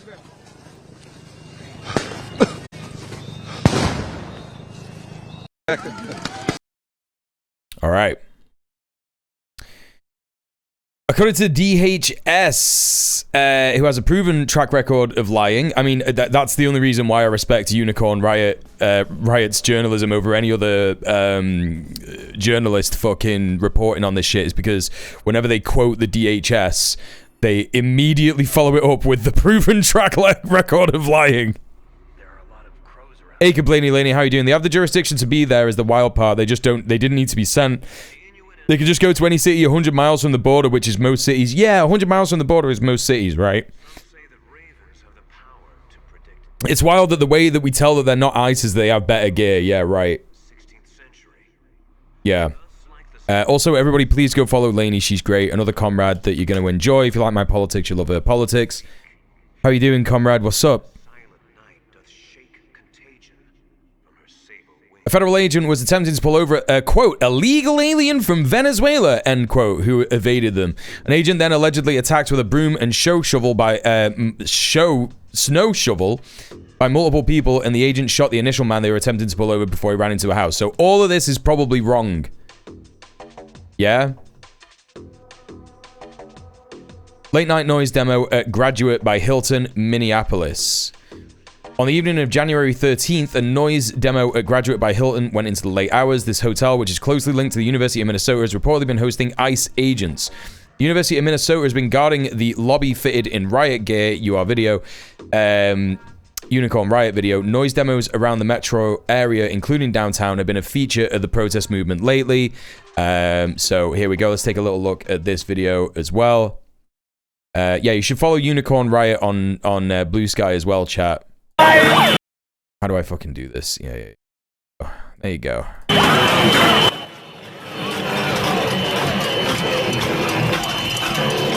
Like, diversity of tactics, you know what I mean? Like, look at this shit.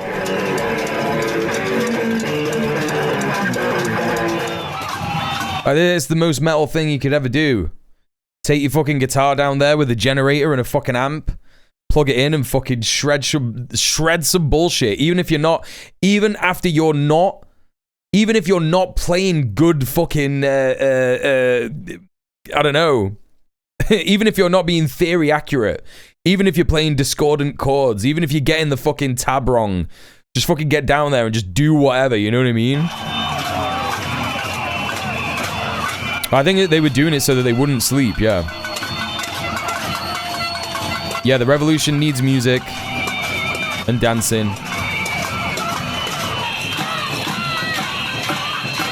Yeah, literally just make some noise. Protest core, yeah. Don't play Stairway.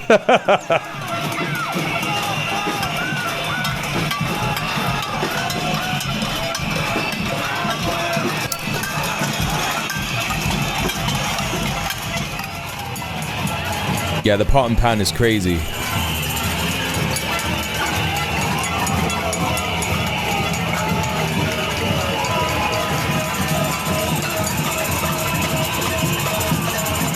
So there you go. Some footage from that protest there.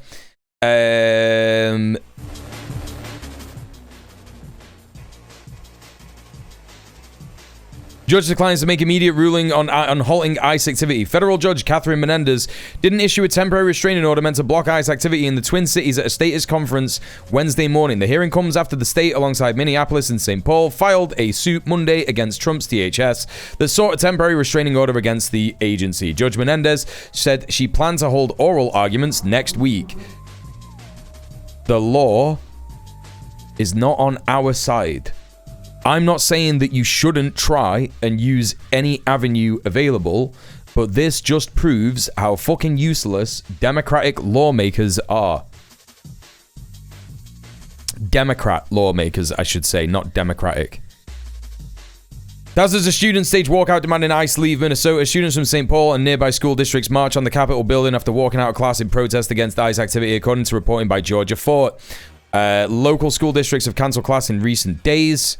Labor unions and community groups call for a walkout day. On Friday, January 23rd, a large walkout has been called by many major Twin Cities organizations. It includes Amalgamated Transit Union, Local 1005, SEIU, Local 26, Unite Here, Local 17, CWA, Local 7250, and St. Paul Federation of Educators, Local 28. This is the benefit of union organizing. Yeah? This is a lot of power. More groups are expected to join the call, including faith leaders. Clergy were denied access to detainees at the Whipple building on Tuesday. Hennepin County Medical Center questions swirl at county board meeting. A Hennepin County board meeting on Tuesday, the 13th of January, registered nurses, case managers, and other medical workers from HCMC called for a separation agreement between Hennepin County and ICE. They also called for Sheriff Dewana Witt to instruct her department to trespass ICE. There's been chatter about HCMC employee data sought by ICE as well. A labor leader source said HCMC is in the process of giving Homeland Security access to employee I-9 data. Clint Combs for Unicorn Riot. In a statement posted on the 13th of January, HCMC said, we will guard the privacy of our patients, but an update at 6:40 on Wednesday, it's yesterday, a note from AFSCME Council 5 says they confirmed Hennepin Healthcare is complying with the request from Department of Homeland Security. So that's great. That's good, isn't it? That's good, isn't it? You know what's loud as fuck? 2 chunks of 2x4s and clapping them together. Yeah, that's dope. Yeah. Hey, Stargazer Steph. Just came over from Status Coup on YouTube. Live streaming protest. Minnesotans are awesome. So, they might have been banned on Twitch, but they're on YouTube. So there you go. I'm going to follow him. I just heard about these guys, you know?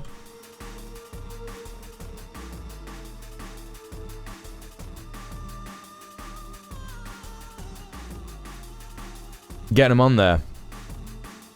So they're currently broadcasting outside the... What is it? The... Is this outside the Whipple building?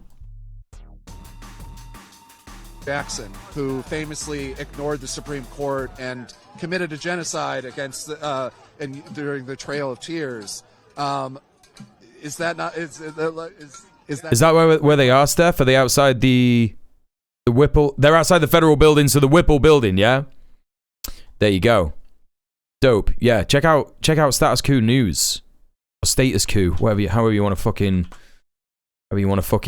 say it. Pretty dope. I'll be checking them out for sure. Okay.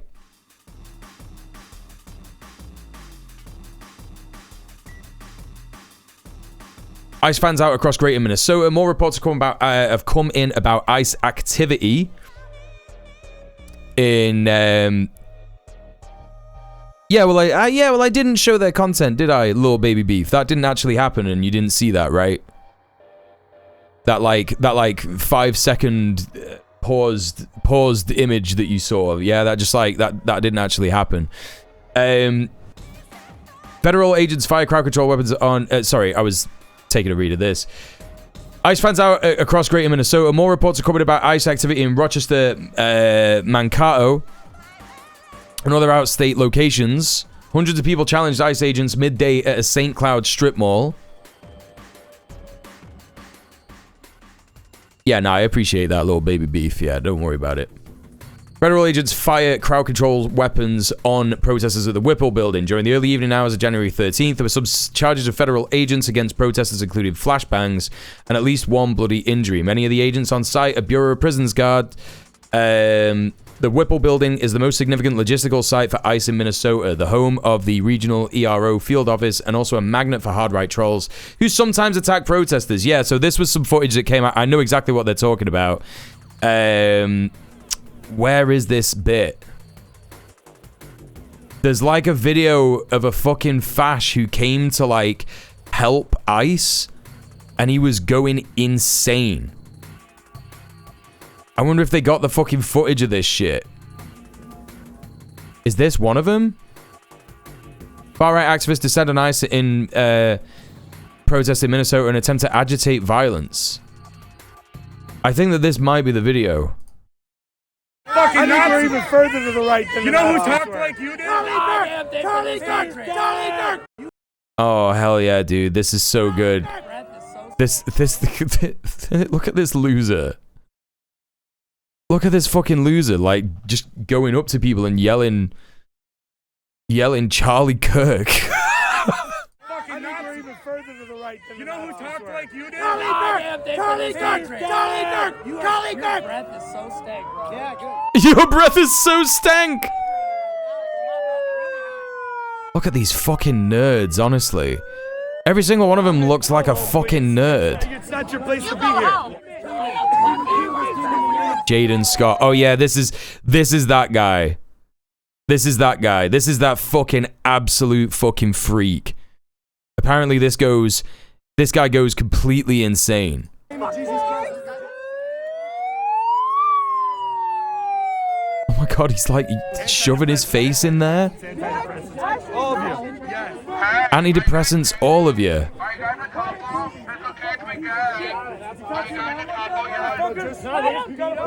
The infidel patch is personally insulting, yeah. I'm American as fuck, you fucking piece of shit. He's got some Arab in him. You can see the violence. I'm not American. I was born here. You're ready to break out into the shit. Only the women do that. Muslims are taking over your community. You're not even a part of our fucking community. Get out of here. Yeah, like these guys love to come to a place that they're not from. They love to come to a place that they're not from and go, Muslims are taking over our community. It's like, you're not even from here. What are you talking about? This guy's from Chicago. He's from like the Chicago suburbs. Daughters will copulate with these mongrels. Yeah, so you want your entire bloodline to be ended because of your virtue signaling. You sound like Joseph fucking Goebbels. Me? I'm an American. Because you sound like a fucking Nazi. I think we're even further to the right than you know who talked like you did? We're American. Like, there's no point. Like, there is really no point in calling them Nazis. Like, there just isn't. It isn't an insult to them. You know what I mean? Because they're just proud of it now. They've been given permission. This is the stage that we're at now. We're past the point. You know what I mean? We're past the point where the word Nazi means anything to them. Yeah, they know what they are and they're proud of it. It's time to do something different. You know? Have you seen the neo-Nazi with the crazy blue eyes? Is it this guy in the fucking, like the, what do you call it? The double-breasted thing? Or whatever? Weird little dork.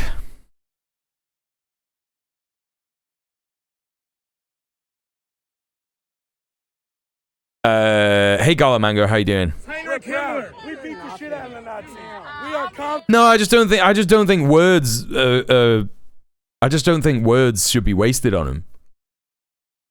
My country back from you. Conquerors in Christ Jesus. Mohammed, go home, please. It's not your place to be here. Go back to because you don't assimilate. Your women are oppressed. They have to dress, and they have. He's making contact. Your women don't have the same rights as American women. American are white, Christian, Western Europeans, and you guys are bringing your culture to replace our culture. We don't want your culture here. We don't want your. But that, like, this guy's got the right idea. Just like let them say the things that they're saying. You know, make them say it out loud so we could just hear what they're fucking saying. You know what I'm saying? You know? Culture here. I don't have any problem with you. I don't hate you. I don't hate you. I don't want you in my land because you bring about a different system of governance. Deport the Somalians. Jesus Christ himself said, I did not come to bring peace, but to sow division. We need. That's crazy, bro. That's why you just gotta let them talk, because they just say the most insane shit. This motherfucker literally just said, Jesus Christ said, I did not come to bring peace, but to sow division. What? I did not come to bring peace, but to sow division. What point is he trying to make? White people. We need Europe for white people. Quiet down. Don't fucking talk to her like that. You're being tougher than fucking women. Is that your little slam pig? When you get like 8 shots deep at the bar, that's who you go home with? Yeah, the more he talks, the worse it gets. Right, exactly. Come on, good talker. Why all the talker when you got all this motherfuckers behind you? Fuck you. Fuck you. These people want to be replaced. They have. But that's the thing to remember here is that, like, you know, what Unicorn Riot is saying in this title is completely true. They're agitators. They're trying to get it to the point where some of these people will like do some violence against them. And so they could be like, look at these horrible violent protesters. Now, I'm not gonna sit here and say anything about what I think about that. You know what I mean? I don't know why people with blue eyes scare me. They open their eyes too much. Dog, I've got blue eyes. What are you saying? Yeah, I know the shit that people say about people with blue eyes. I know that that's like a whole meme at the minute, and people are talking about that, like that one white lady that's got blue eyes that's like that and shit, yeah. But your streamer has blue eyes, yeah? Think about that.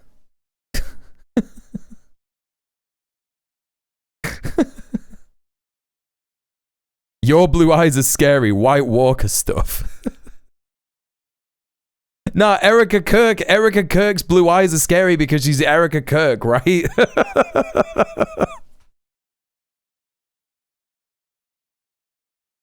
Yeah, you know? Hey, Mort. Hey, elevator lady. No, look, you could, whatever. You could talk shit on blue eyes people, whatever. I'm just getting a little butthurt. You know what I'm saying? I'm just getting a little butthurt. That's all it is. You know? You're the mank Erica Kirk? Get out of here, man. Hey, Thriller. Shooting fucking political people. I never shot anybody but fucking Al Qaeda in Iraq, asshole. That's the only people I shot. Oh, no, this guy's... Oh, what? Why are you saying this? Oh...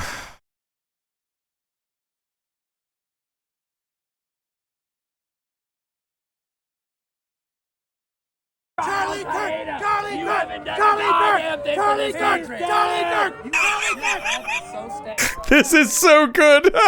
This is so good! Charlie Kirk! Charlie Kirk! Charlie Kirk! Your breath is so stank.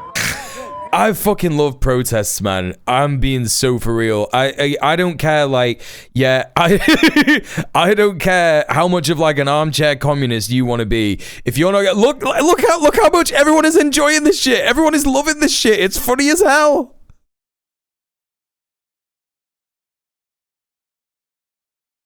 Do you know what I mean?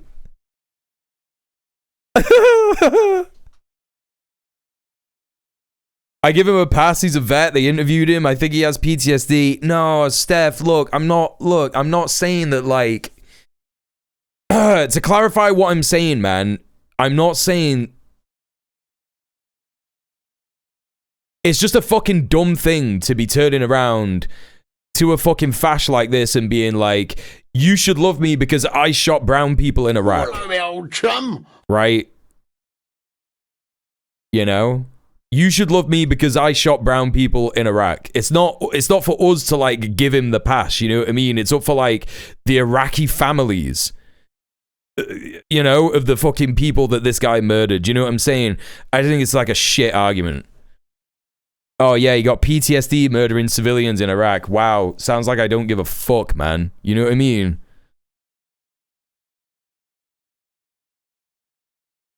Exactly. Hey Gliaze, what's going on? Thank you for the follow. Appreciate that.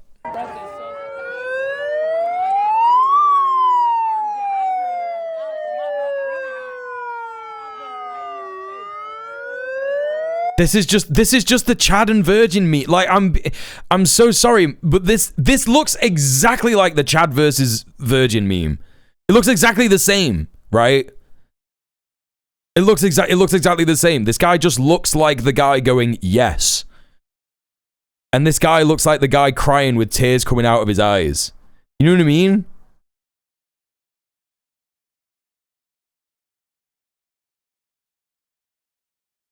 He really thinks he's doing something.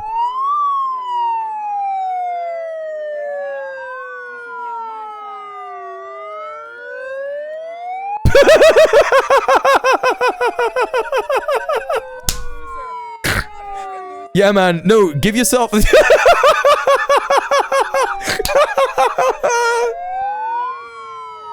Motherfucker went...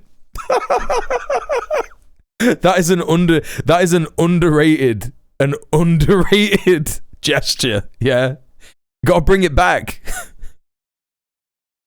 Gotta bring that shit back. Hey, LHS, what's going on? Everybody, please go follow Lesbian Hot Sauce. How you doing? No, it's definitely... He definitely didn't think it was a microphone because fucking, like... He can hear the noise coming out of it. It's got the siren coming out of it. You know what I mean? And this fucking protester is just literally, like, trying to hold it in his face to make him go away. And the guy's just being insane and, like, shoving his face in it, being like, I don't care, I don't care. He's like the fucking weirdos that were, like, making videos being like, yeah, come on, China, invade Appalachia. I don't give a fuck. And they were, like, punching himself in the face. And it's like, yeah, man, that's definitely what someone who's really strong and smart does all the time. They definitely, like, engage in self-harm before a fight.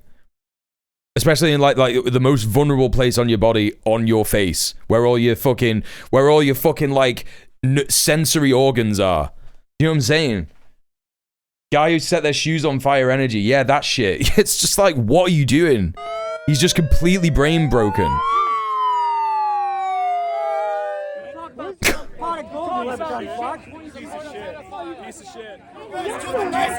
Oh, this is the guy. This is the guy. That's what the takeover looks like. The demographic and political replacement of a people. I would hate to be... I regularly smash my face into a wall before getting in the cage. Yeah, that's why you lost, girl. I'm not people I see it. That was stupid. That's why you lost.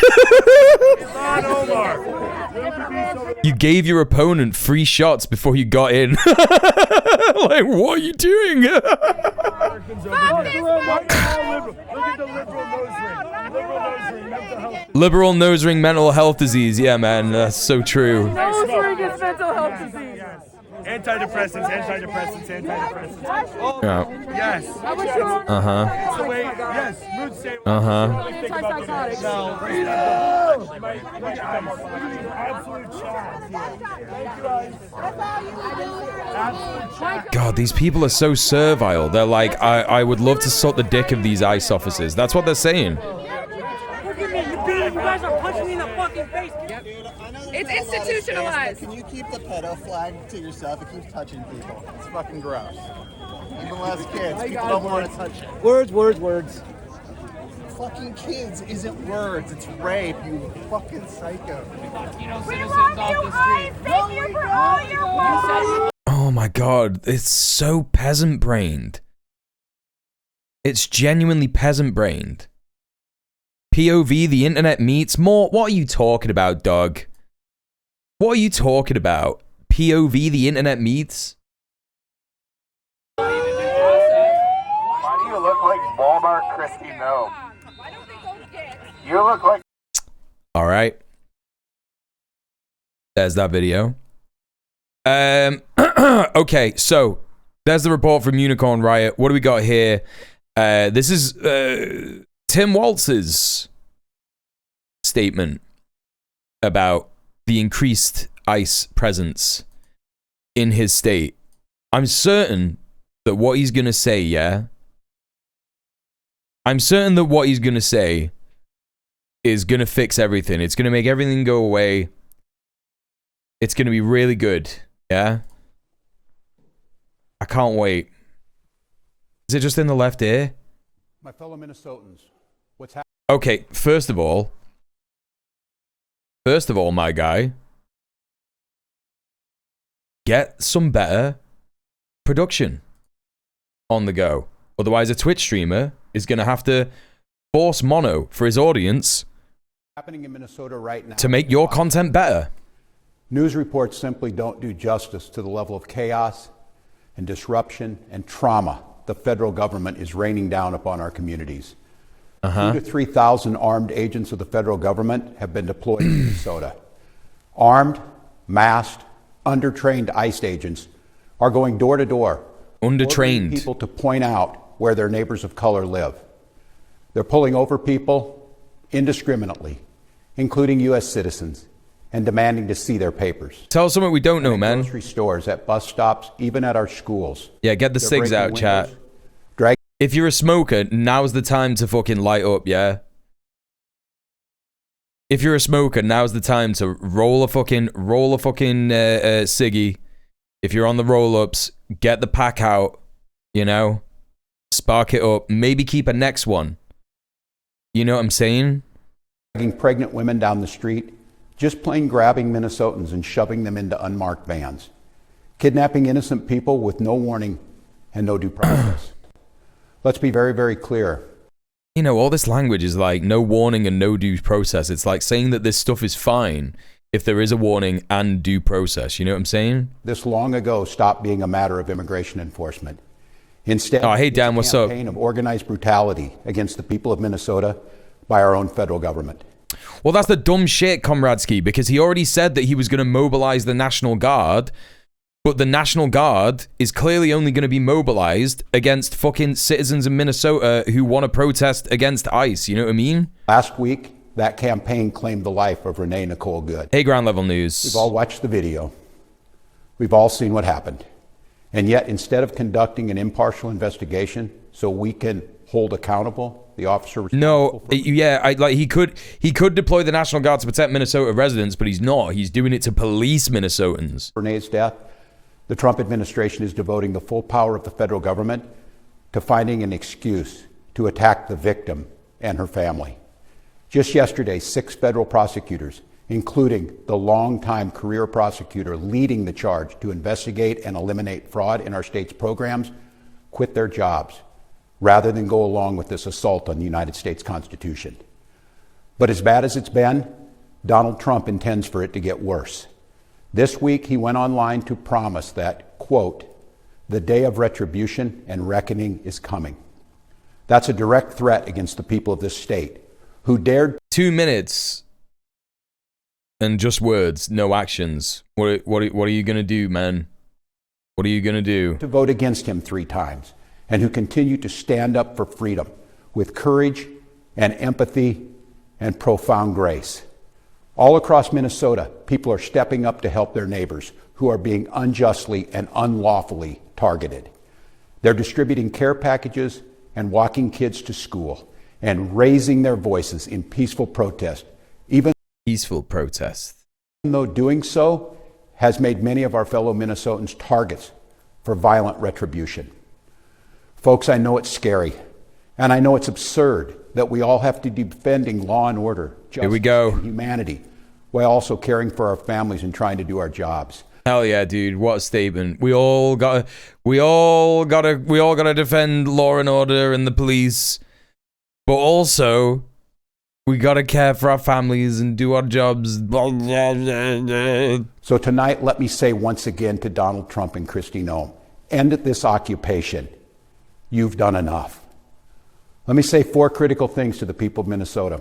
4 things I want you to hear as you watch the news and look out for your neighbors. First, Donald Trump wants this chaos. There it is. There it is. Don't resist. Stay in your home. Eat your burger. Drink your watered down chemical infused beer. Watch your Netflix. Stay inside. Just comply. Do not resist. We are not controlled opposition. He wants confusion. And yes, he wants more violence on our streets. We cannot give him what he wants. We must protest loudly, urgently, but also peacefully. I mean, like, look, here's the thing, right? Here's the thing. I've said during the course of this stream that protest can be more militant and yet non-violent. you know, Minnesotans could start to bring big shields to protests and organize ranked positions and formations, surround ICE, yeah, and force them to leave. You could do that all non-violently, right? But I bet your fucking bottom dollar that even if there was no violence committed against ICE agents by doing that kind of militant protest where you are like, you know, instructing people to fucking act in that way in a more militant and disciplined manner when it comes to forcing ICE agents out of the fucking neighborhood, they will still call it violent, right? You know what I'm saying? Hey, V from TO, how's it going? And hello, Vedas, how you doing?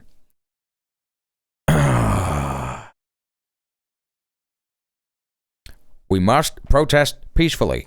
Indeed, as hard as we will fight in the courts and at the ballot box, we cannot and will not let violence prevail. You're angry, I'm angry. Angry's not a strong enough word, but we must remain peaceful.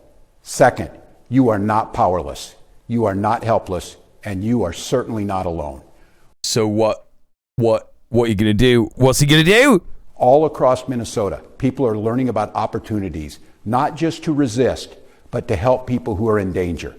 Thousands upon thousands of our fellow Minnesotans are going to be relying on mutual aid in the days and weeks to come, and they need our support. And what is that mutual aid, Tim? What does that look like? Tonight, I want to share another way you can help. Witness. Just moving on. Help us establish a record of exactly what's happening in our communities. Dog, there is not going to be any accountability for any of this. Dude, you are fucking dreaming, man. You're dreaming. You're in cloud cuckoo land. None of this is gonna be held to any kind of account at all. I'm sorry, man. It's not going to make a fucking... Yeah, okay, you should be witnessing it and you should be documenting it and all that is, like, really important. But the idea that there is going to be some kind of, like, yeah, man, we'll just wait for the court systems to prosecute these people, and when the Democrats are finally in charge, there'll be some kind of accountability. You know? It's completely absurd. You have an absolute right to peacefully film ICE agents. Peacefully. Make sure it's peacefully. So carry your phone with you at all times. And if you see these ICE agents in your neighborhood, take out that phone and hit record. Yeah, man, that's how you do it. Create a database of the atrocities against. That's how you do it. Not just. This is crazy, man. Help us create a database of the atrocities against Minnesotans. Not like I'm gonna stop these atrocities against Minnesotans. Not I'm gonna stop these atrocities against Minnesotans. You should record the atrocities that are happening. We're just gonna let the atrocities keep happening, by the way. Holy shit, man. Establish a record for posterity, but to bank evidence for future prosecution. Again, like, bank evidence. What future prosecution, bro? What future prosecution? What are you talking about?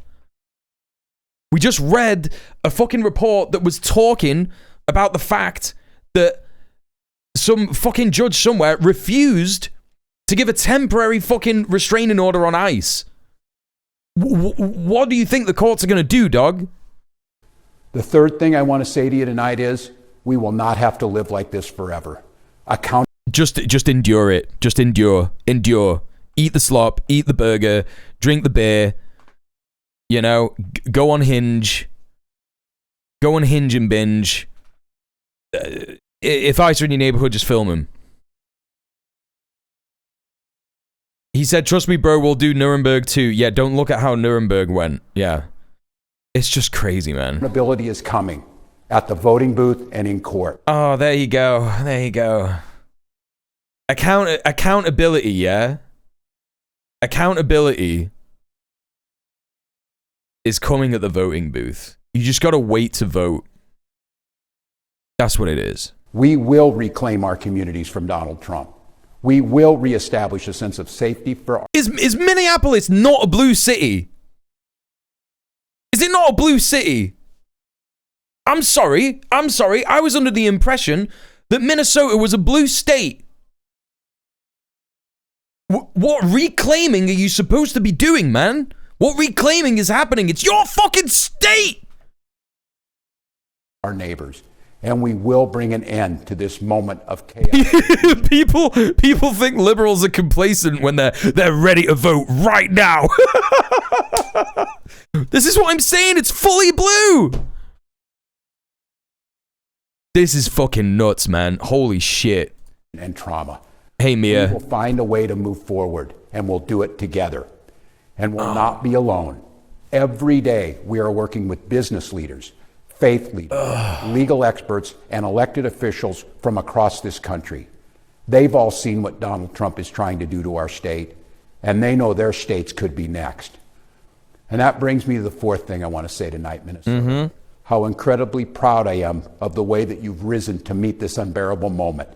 But I'm not at all surprised, because this is who we are.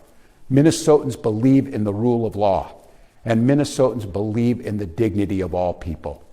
We're a place where there's room for everybody, no matter who you are, or who you love, or where you came from. This is just words. Where we feed our kids, we take care of our neighbors, and we look out for those in the shadows of life. This is just fucking words, man. An island of decency in a country being driven towards cruelty.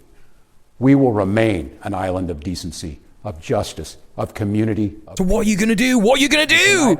How is it a fucking Isle of decency if the fucking fascist Gestapo are on your streets, disappearing people and shooting people without any kind of fucking repercussions? How? How is that decent, dude? It's giving Swedish King Christmas address vibes. Yeah, this might as well be fucking King Charles, you know? Being like, oh, the people of Britain have got lots of things to be proud of. All the deportations. All the killing of transgender children. You know, it's just, it's that same shit. You simply to ask, don't let anyone take that away from us. Thank you, protect each other, and may God bless the people of Minnesota. Thank you, Weimar Germany.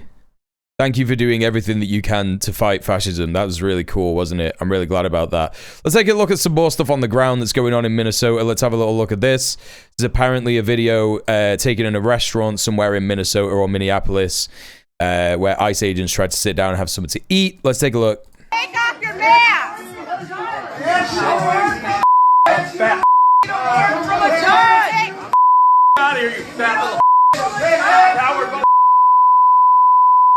From a judge! Un-American pieces of shit! Cowards! Nazi piece of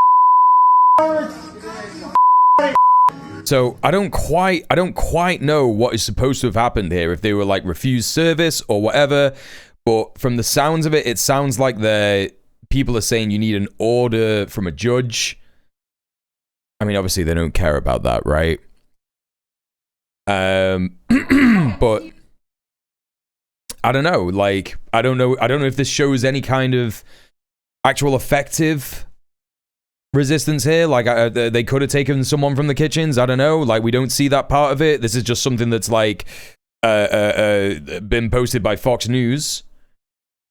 So the agents could have very easily gotten in there and taken someone. And these people who were just like having their dinner like stood up and tried to do something about it, which is fair enough. But we actually don't know how this went. So little interest in there. Let's take a look at this. I think this is an interesting article that I wanted to go through pretty quickly. This is 404 Media. With an article here on Elite, the Palantir app ICE uses to find neighborhoods to raid. Internal ICE material and testimony from an official obtained by 404 Media provides the clearest link yet between the technological infrastructure Palantir is building for ICE and the agency's activities on the ground. Wouldn't it be crazy, chat, if you could find out where Palantir data centers are based? That'd be crazy, right? Anyway. Palantir is working on a tool for immigration and customs enforcement that populates a map with potential deportation targets, brings up a dossier on each person, and provides a confidence score on the person's current address. 404 Media has learned. ICE is using it to find locations where lots of people it might detain could be based. The findings based on internal ICE material obtained by 404 Media public procurement records and recent sworn testimony from an ICE official show the clearest link yet between the technological infrastructure Palantir is building for ICE and the agency's activities on the ground. The tool receives people's addresses from the Department of Health and Human Services, among a range of other sources, according to the material. Oh, I didn't realize that 404 Media were doing this shit. Hang on.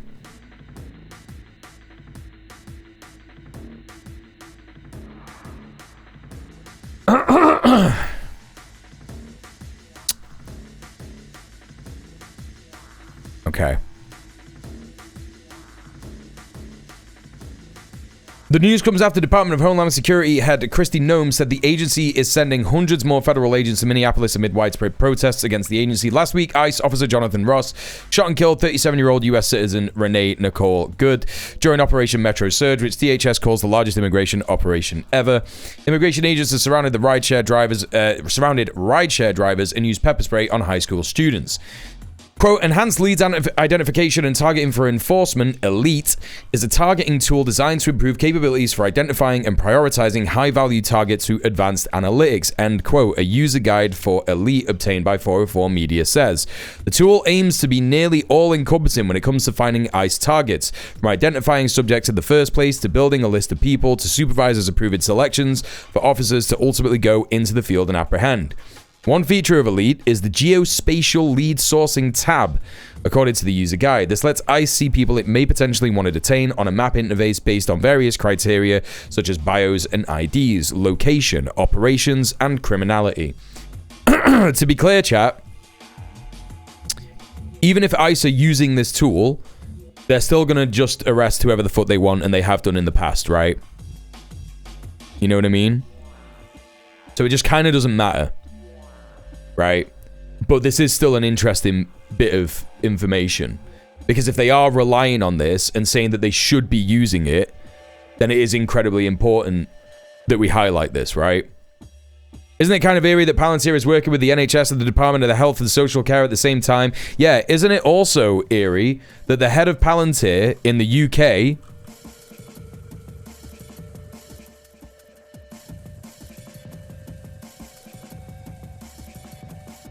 is this guy, Louis Mosley, who, yes, you very well may recognize that name, is the grandson of Oswald Mosley, the leader of the British Union of Fascists. That's who this guy is. And whenever he makes appearances on television, he only wears a black shirt.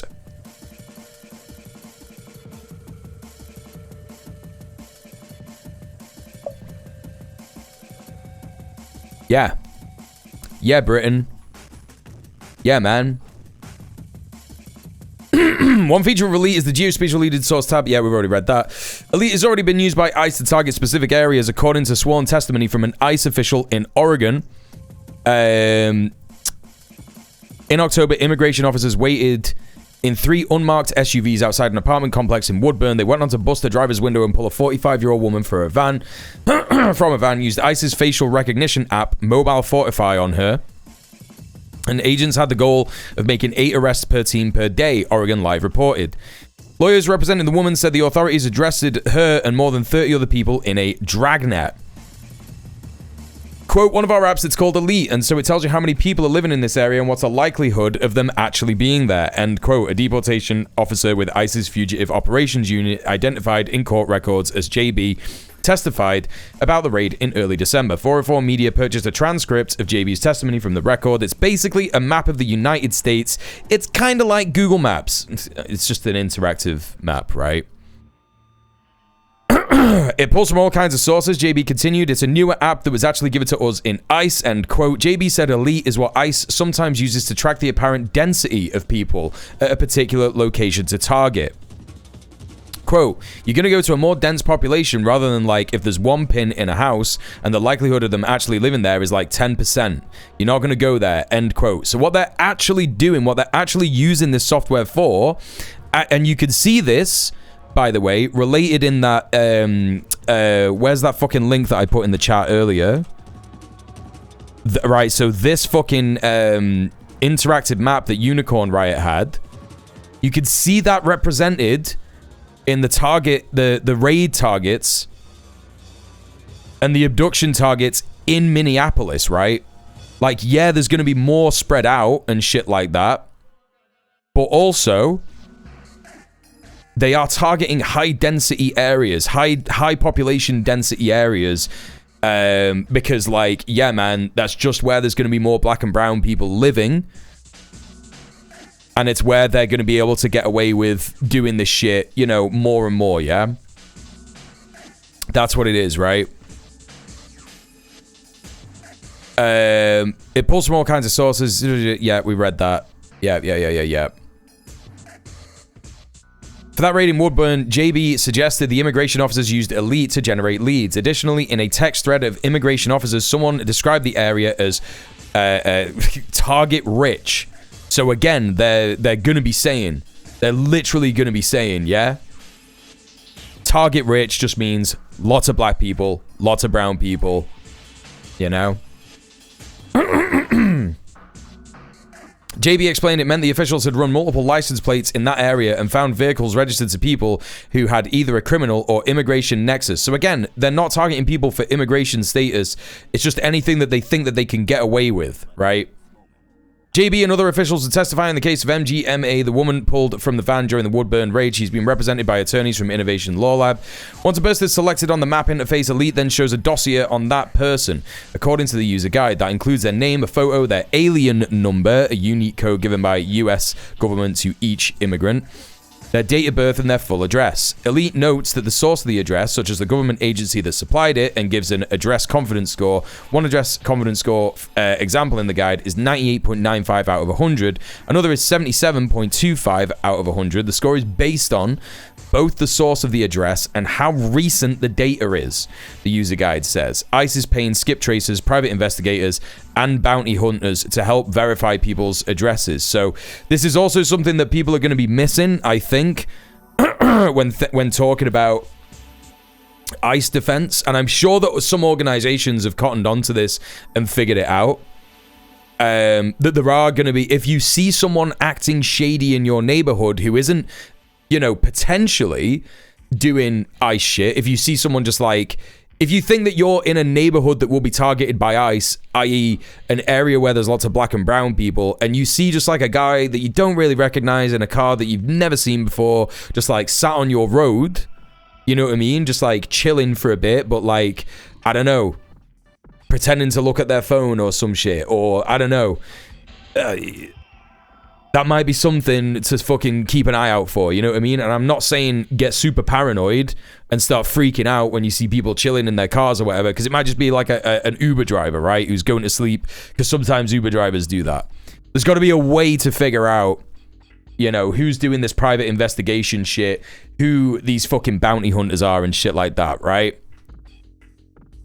Those sources could include HHS, U.S. Citizenship and Immigration Services, USCIS, and CLEAR. This guide does not provide any more specifics on what CLEAR might be, but ICE has repeatedly contracted with Thomson Reuters, which sells a data product called CLEAR. Thomson Reuters did not respond for a request for comment. HHS did not respond for a request for comment. Of course they didn't. The documents don't say if those are the only entities providing data for Elite. The user guide says Elite is integrating new data sources to reduce officer workload. ICE can also use Elite to look up people based on a unique identifier such as their alien number, name, or date of birth. Elite also lets ICE do this in bulk, selecting up to 50 people at once, according to the guide. ICE can filter the map by what the guide calls special operations. These are, quote, groups of predefined aliens specifically targeted by leadership for action, end quote. Predefined aliens specifically targeted by leadership for action. They can obviously target people for all kinds of reasons, right? Department of Homeland Security's surge in Minneapolis is focused, at least in part, on the city's Somali community after renewed focus on COVID-19 fraud case. The overwhelming majority of Somalis who live in the Minneapolis and St. Paul area are U.S. citizens. These records give us behind-the-scenes insight into the kind of mass surveillance machine ICE is building with help from powerful tech companies like Palantir. Laura Rivera, senior staff attorney at Just Futures Law, told 404 Media. Quote, when combined with what we know from ICE testimony and other public information, it gives us a blueprint into how ICE is going into communities and identifying people for arrest in real time. End quote. So, lots more stuff in this article that I'm not going to cover. I think you get the gist. There's a link if you want to read the rest of it. It's pretty fucking good. It's a pretty fucking good report. And I would also recommend 404 Media. They tend to do a bunch of stories like this. We got more meaningless words from Tim Waltz here. Let's take a little look at this. Tim Waltz. I'm making a direct appeal to the president. Let's turn this temperature down. Stop this campaign of retribution. This is not who we are. And an appeal to Minnesotans. I know this is scary. We must speak out loudly, urgently, but also peacefully. We cannot fan the flames of chaos. That's what he wants. That'll show him. Won't it? That'll show him. 4,000 likes? How has he got 4,000 likes? Bill Corbett, your cowardice and eagerness to blame the victims is getting more people killed. Jesus Christ. Sonic will never again be a pain in my egg! Thank you, Blizzard, for the 100 bits. Appreciate you. Thank you for supporting the stream. This is embarrassing, yeah.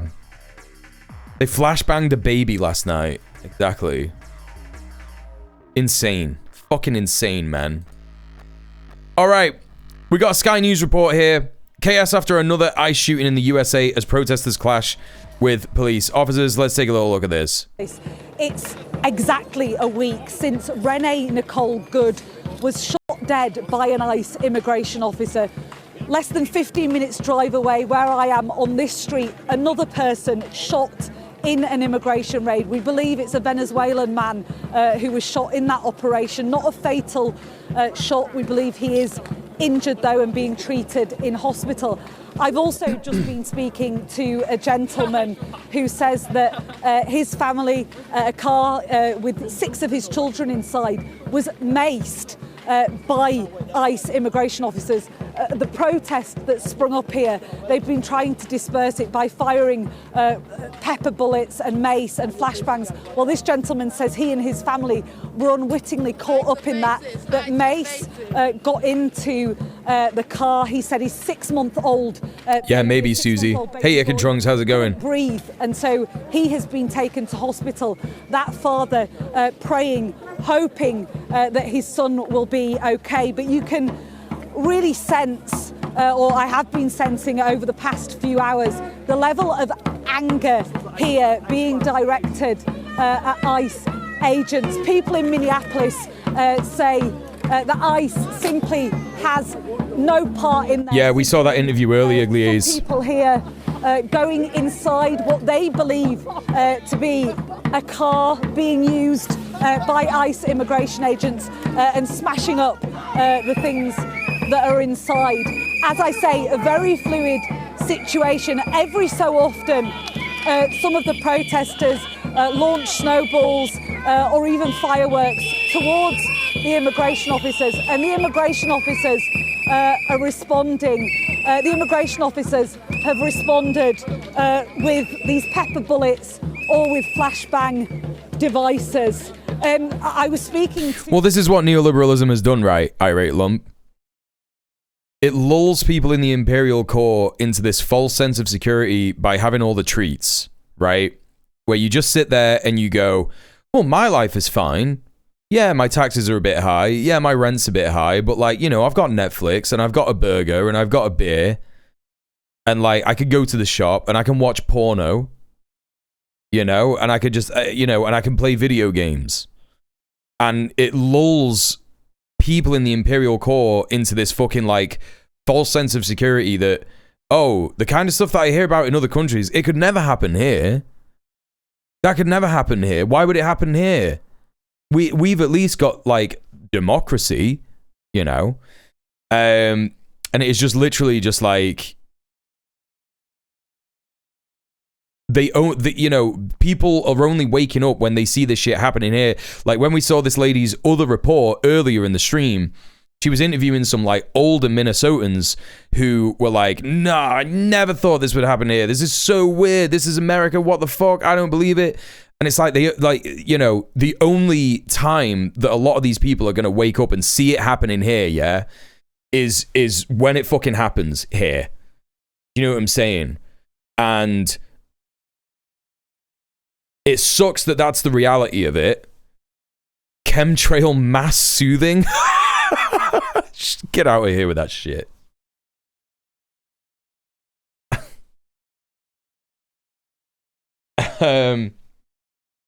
You know, it's the whole fucking idea that, like, yeah, man, if we just abuse the imperial periphery more and more and more, and give people all these like slight comforts and make consumerism their entire identity, you know, they will just have like a great fucking time, right? You know what I mean?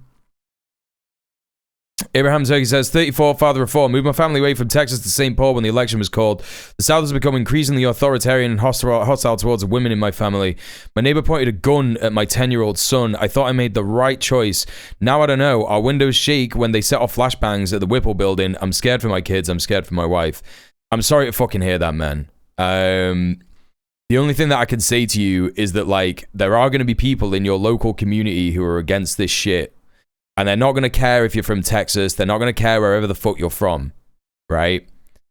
I would take a look on Instagram. I would take a look on Google, even on Google. I would take a look on other social media to find local anti-ICE, you know, rapid response groups. And also just local... like, I don't know if you're a homeowner or if you're a tenant or whatever, like local organizations like tenant unions, or even like your trade union if you're a worker, if you can get like a trade union, if your you know, workplace is union recognized, all these kinds of things, even just like local community organizations like mosques or churches, yeah, they're gonna have resources and at least community where it's gonna make you feel like a bit safe. I know that the immediate feeling that you're gonna get is to like stay inside and protect your kids and shit like that. I know that that's what it is, but I promise you, like, going outside and meeting your neighbors and speaking to your neighbors is the way forward. You know, I know that, like, you had that bad experience down in Texas, right? That's fucking mad. That shit is absolutely fucking mad. And I know that that would, like, scare the shit out of you and not make you not want to take your fucking kids out anywhere. But I promise you, not everybody is like that.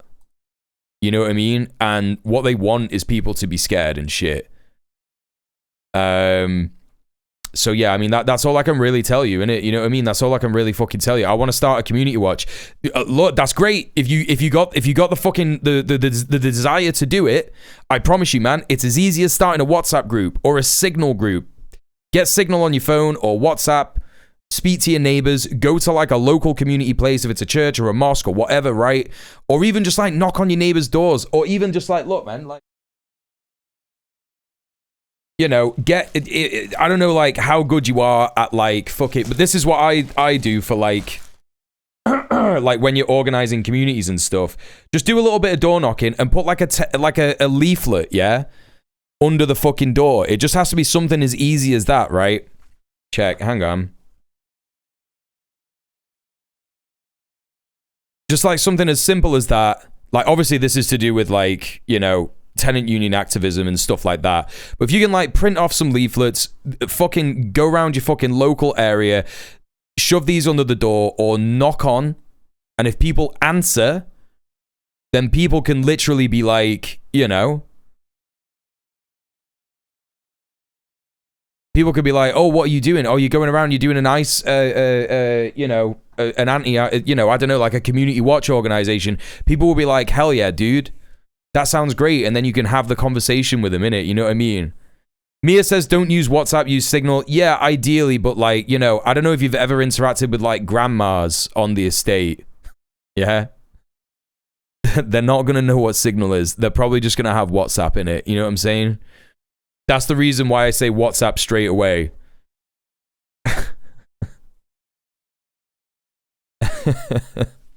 Yeah. Have you know, like that should be like the first event, right? Like that's the you know, the whole idea with this fucking you know, with this leaflet, right? Join the WhatsApp group. You could put like, that's why I'm covering that, because there's a QR code for the WhatsApp group, right? Once you get people into the WhatsApp group, then you could say, let's have a meeting. Let's have a barbecue together. Let's have a block party, right? You know? And yeah, consider translating it for people who don't speak English. Find out what the most common languages are spoken in your area, and you know, yeah, see if you could get some translations done and shit. Even if you use Google Translate and it's a bit shit, it will get the message across, you know what I mean?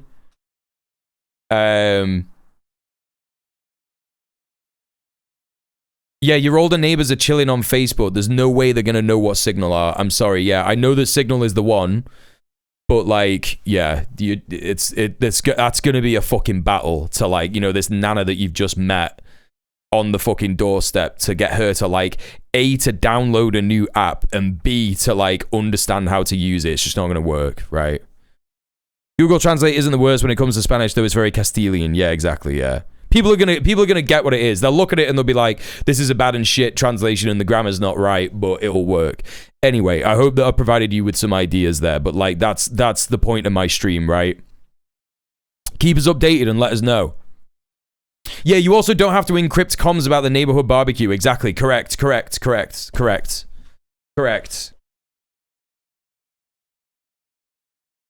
Some cool boomers have their dealer on Signal, though. What are you talking? What the fuck are you talking about? Yeah, like fucking, like, I don't know, like one guy in an entire city. Some cool boomers have their dealer on like, what? Who the fuck are you hanging out with, man? One lady about the general tactics being used by ICE in Minnesota. There are allegations of racial profiling, that ICE officers are simply seeing people on the streets who aren't white, and they're plucking them from the streets, putting them in their vehicles until they can prove that they are in fact American citizens. And she was saying that atmosphere, she said, feels to her more like 1936 Germany than it does America in 2026. So a huge amount of sadness here at what has happened this evening. As you can see, all those old people recognize Signal because of Pete Hegseth. We're just going to move back here. They're preparing to deploy, yeah, I guess so. The pepper gas, which is incredibly corrosive. But like, you know, there are older people than, like, you know, like Susie, if that's the year of your birth, like 68, right? You're not a boomer, you're a Gen Xer, right? So like, you know, you're probably gonna get Signal more than like the fucking 70-year-old or 8-year-old nana you come across. You know what I'm saying? Like, definitely advertise Signal, but for the time being, if you're just organizing like a block party or like a barbecue or whatever, you know, like a meeting for your neighbors to discuss like community watch shit, you don't need to worry too much about that encryption at that stage. You know what I mean? You're not like organizing direct action, right? And so we're just going to move back with the crowds. I don't actually think that they did I don't think they did deploy any pepper bullets on this occasion, but every 5-10 minutes that's what's happening, and that's why you... Hey Muhanga, what's going on? Yeah, I lived through it would not happen here while it was actually happening. Organize now, later will be too late. Organizing is hard, but it builds up at the time. Yeah, exactly. Like, you know, again, like I was saying yesterday, what was I talking about? The bad press. Oh yeah, the union organizers in Rockstar North who went to court to defend their dismissal for gross misconduct, which was literally just them getting banned for trying to unionize, right? They got sacked for trying to unionize from Rockstar North. And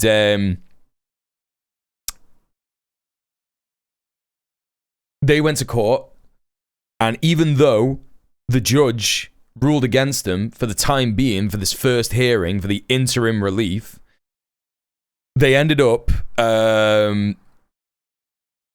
getting the press to talk about it all day yesterday. So much so that Rockstar were desperately trying to release new information about GTA 6 in order to hide the bad press, right? So they were like, They literally released, after all the bad press about the fucking union organizers and how they got sacked for gross misconduct and all this kind of shit, right? And they saw all the bad press come out and they were immediately like, oh, there's this new information about GTA Online, a new GTA 6 release date. You know what I'm saying? So it's important to remember that any union or organizing thing that you do, it is completely never a waste of time, because you're always gonna get some kind of result.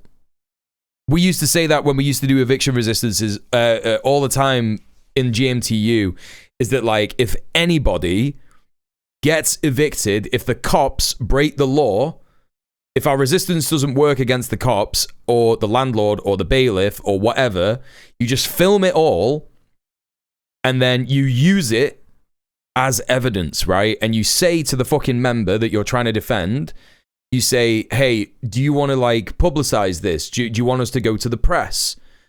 You know? And that's why there's also a benefit in building up mainstream media press contacts in an organization, even though the mainstream media is shit, because the press loves a story about someone being made homeless. You know what I mean? Like, oh, can you imagine like fucking mother of two gets made homeless by evil bailiffs? Like, people are going to want to hear about that. The press are going to want to run that story, because even though it doesn't, you know, they're going to quote union activists in there and shit like that, but even though it doesn't ultimately align with their politics, it is actually going to be something that they're going to want to use to get clicks and local news and shit like that. So like, any kind of organizing that you do, it is never in vain. There's always a win that you can take from it. You know what I'm saying? All right. Joe Rogan's gone woke, apparently. Let's take a little listen to this. Apparently, he doesn't like the fact that ICE shot Renee Good, which is crazy.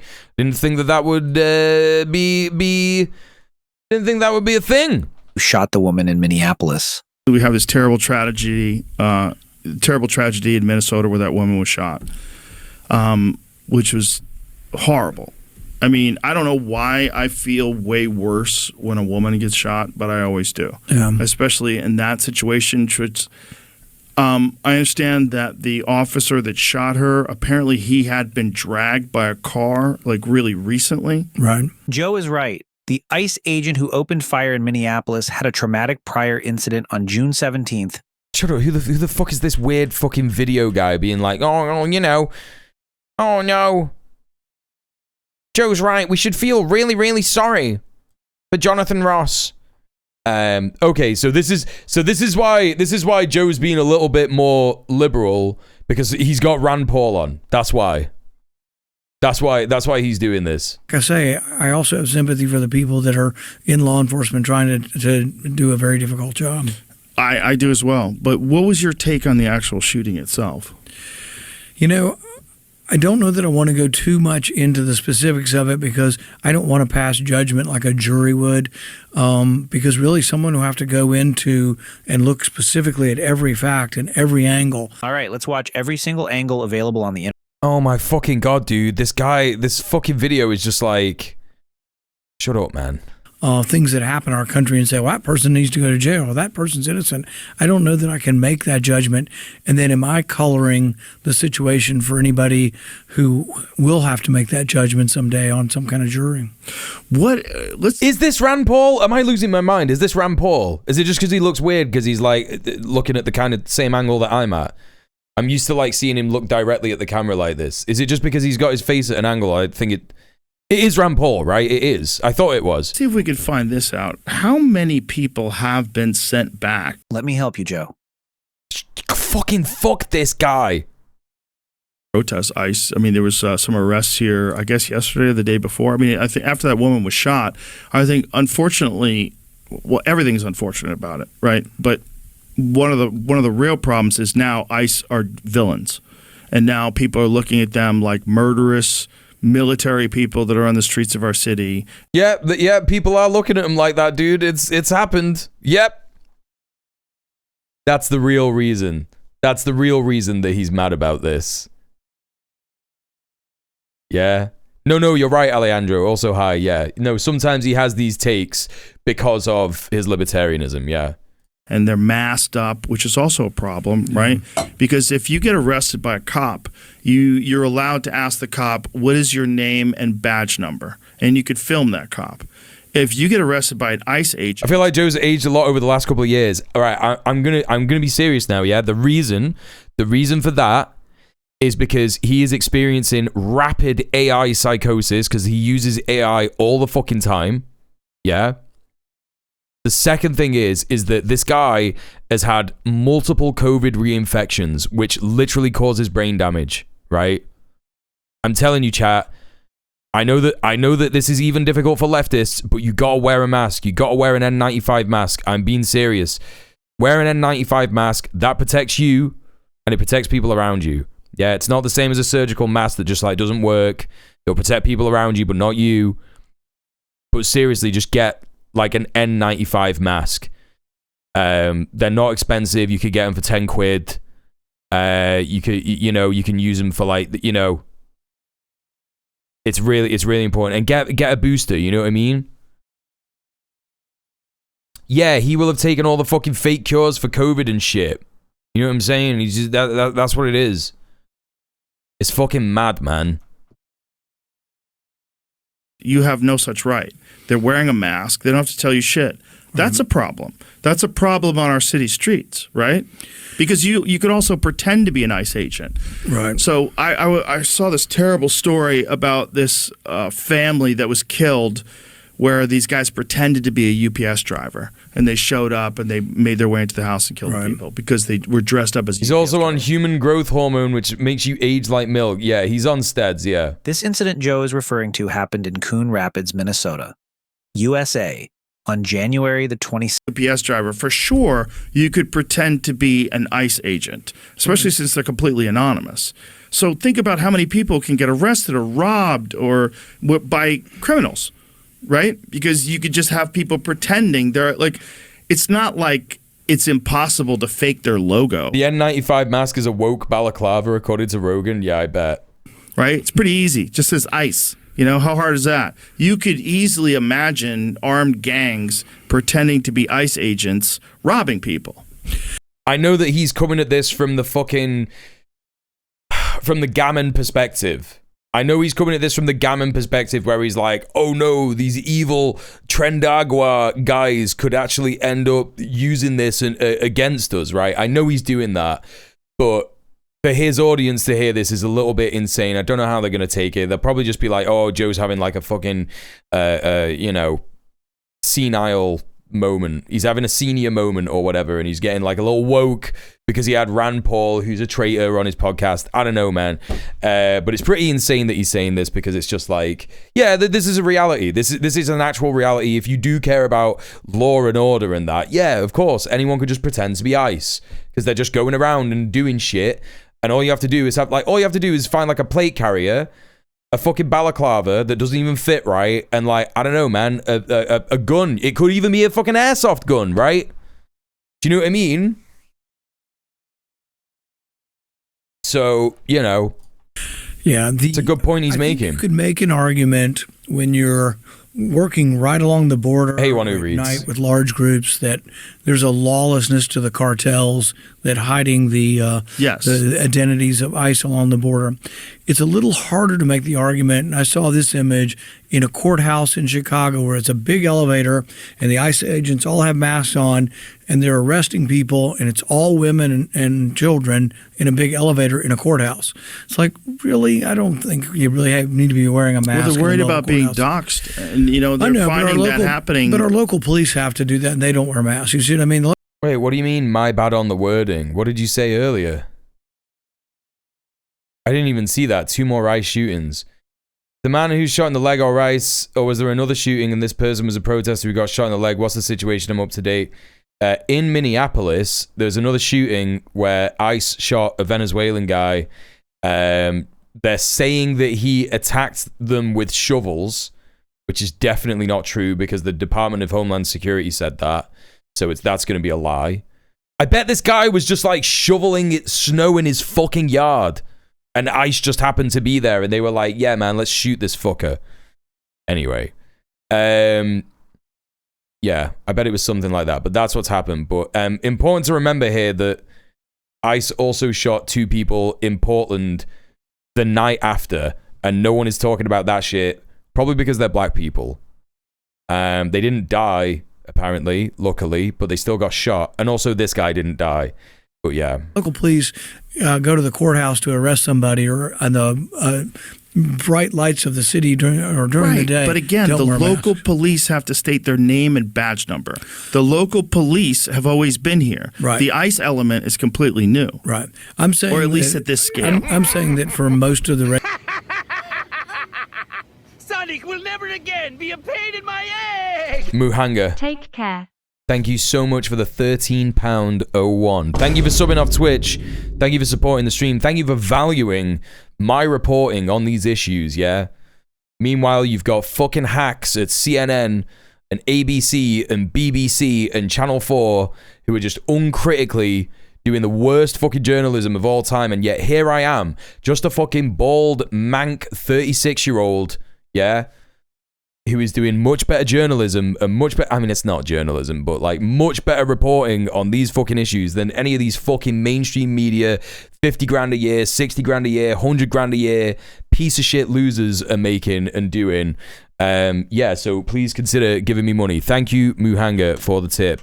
Please consider subscribing. Please consider giving me money. This is my only job. It helps me pay the rent. It helps me pay the bills. It helps fucking get my groceries and shit.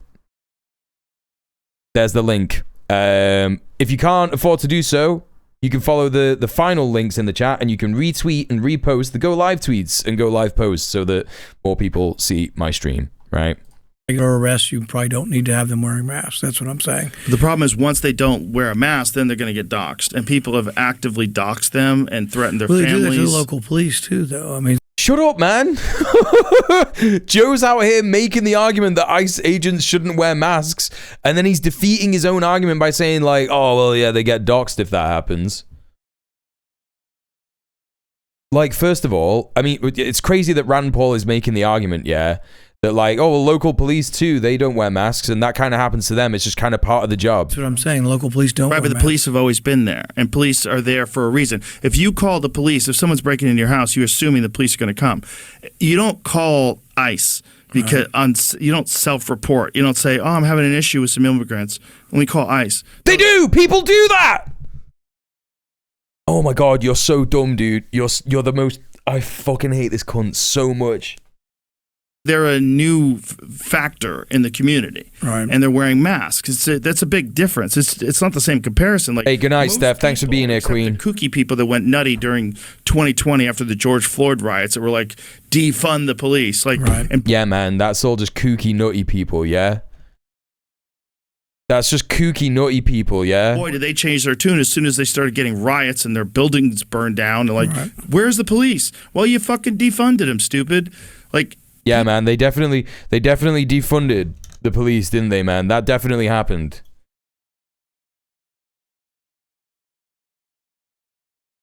Police in Bentonville, Arkansas, reporting people to ICE right now. Yeah, he's been doing MMA too much. Yeah, he's got the CTE shit as well. Steph with the gifted sub to Lime's Floof. Enjoy your ad-free viewing and your emotes. Thank you so much, Steph. Thank you for gifting a sub. Yeah, thank you for being here, Steph. Most people believe that police are necessary. Most people believe that crime is awful and you can't have murderers and armed robbers roaming the street. You should arrest them, and you're going to need police officers to do that. But those same people that believe that might also believe that once someone is here, they should. Yeah, exactly, Mr. Dan. That's what they did in Georgia when the Hyundai plant got raided and Korean guest workers got brutalized. Yeah, country and ICE is operating illegally, and we shouldn't have militarized groups of people roaming the streets, just showing up with masks on, snatching people up, some of them U.S. citizens, and shipping them to countries they didn't even come from. No, yeah, I saw that fucking. Who did I see streaming that? I saw another streamer. I saw another lefty streamer that we like who was streaming the the guy that got the call from like a random racist lady in fucking Nebraska or some shit, and she was literally saying shit like, oh yeah, I see this guy and he doesn't live here that often, but he could, like, you know, he's away all week, and then he comes back at the weekend and like his lights are on all the time and he's just really suspicious. And so I wanted to see if I could get ICE to check him out. And the guy was just like going, yeah, we will, man. Yeah, that sounds really suspicious. And then they called her back like a day later or something. And he was like, yeah, we just found that like using electricity is not really like a crime. And that he just like works abroad. You know, he worked, I think they said something like he works out of town and like stays out of town, and his family live in the house while he's not there, and it's weird that you've not seen him or something. And she was like, well, I just don't like him. Can you not come down and do something about it? Who is that guy, Muhanga? Who is that fucking comic? What's his name? Can I get it from doing this? Fake ICE reporting.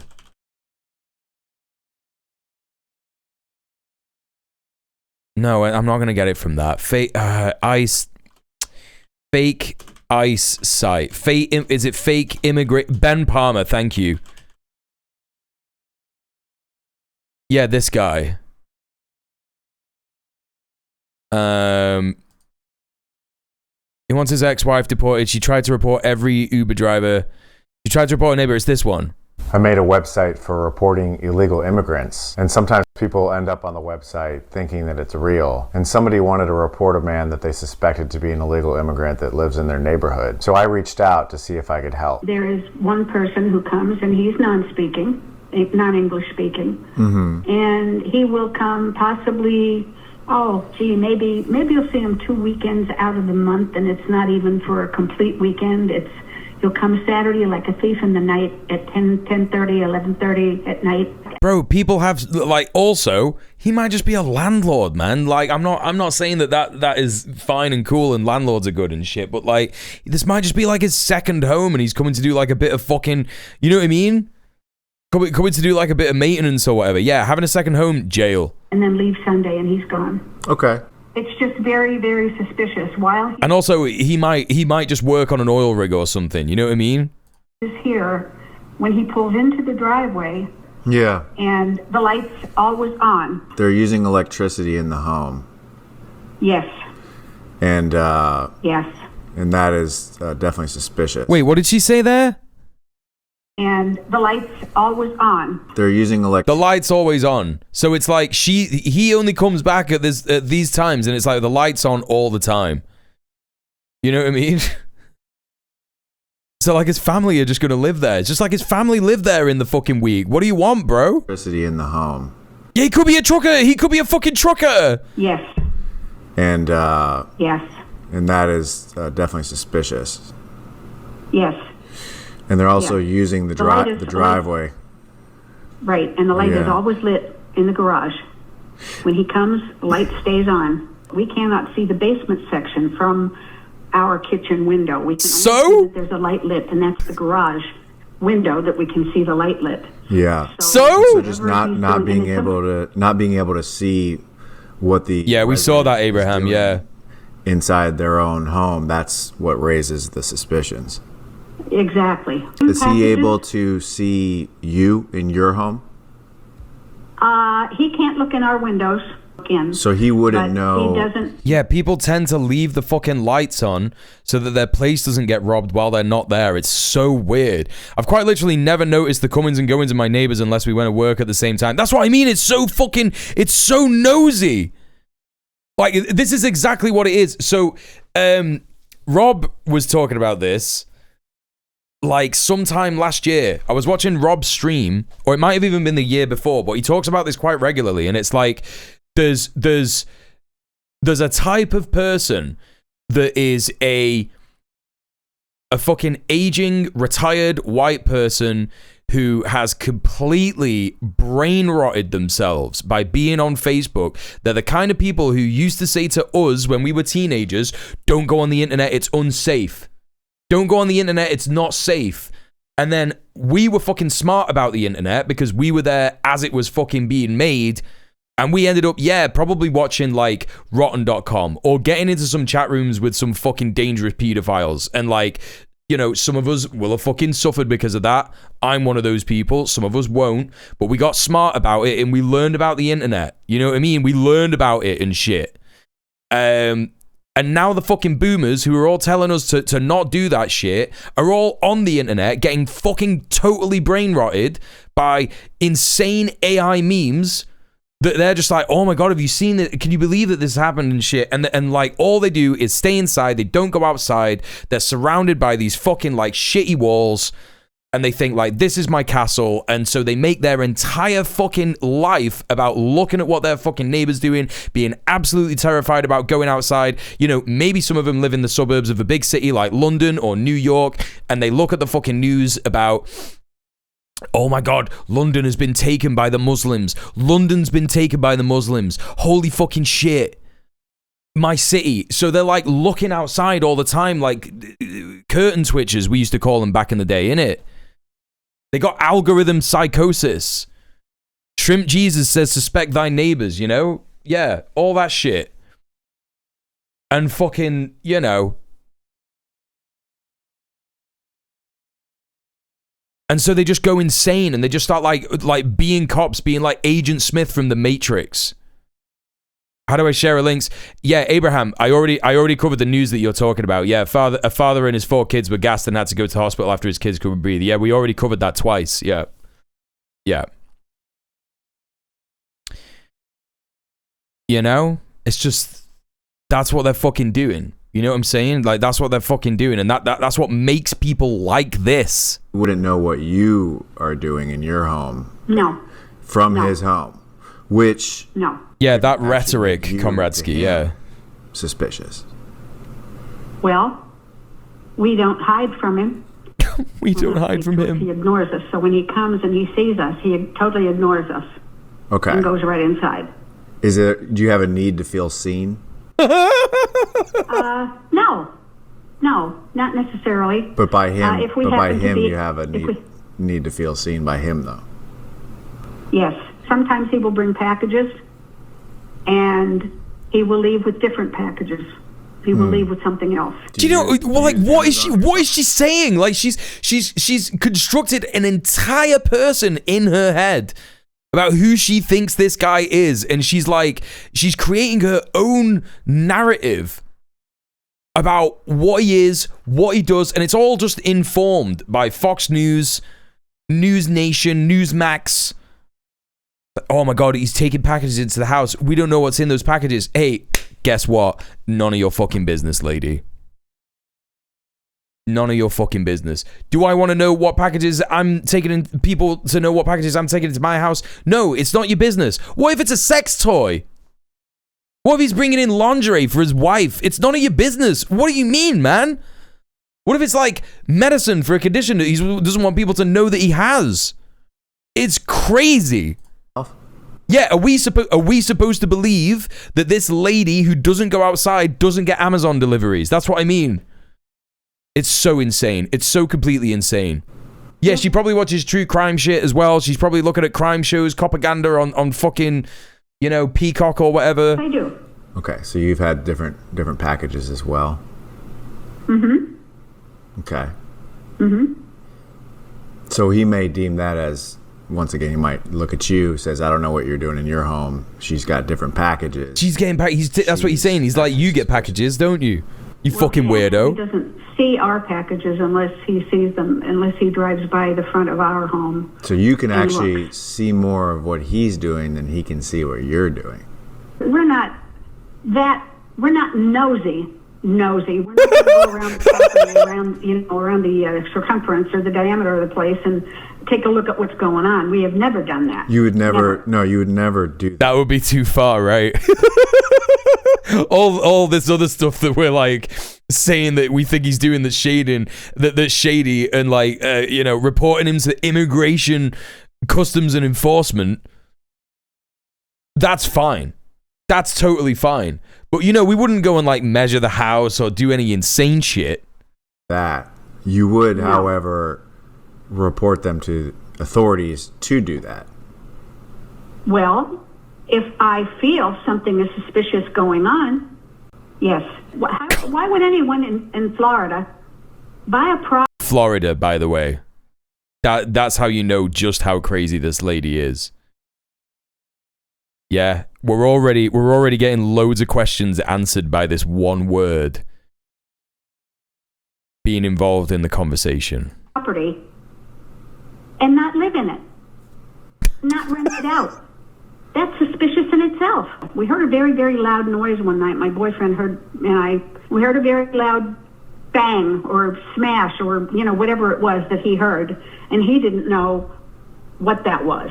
First thing he thought of was, gee, I hope they're not running a meth lab.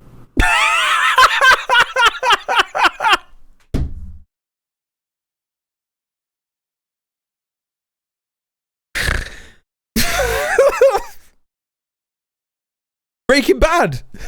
They watched Breaking Bad. And they were like, when you hear a loud sound, it's when meth lab. That's what it is. So. People owning different homes and not always being in them 24/7.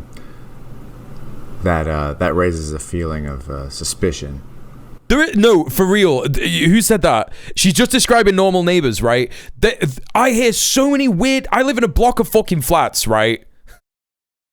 And I hear so many noises all the time. You'll see me sometimes on stream.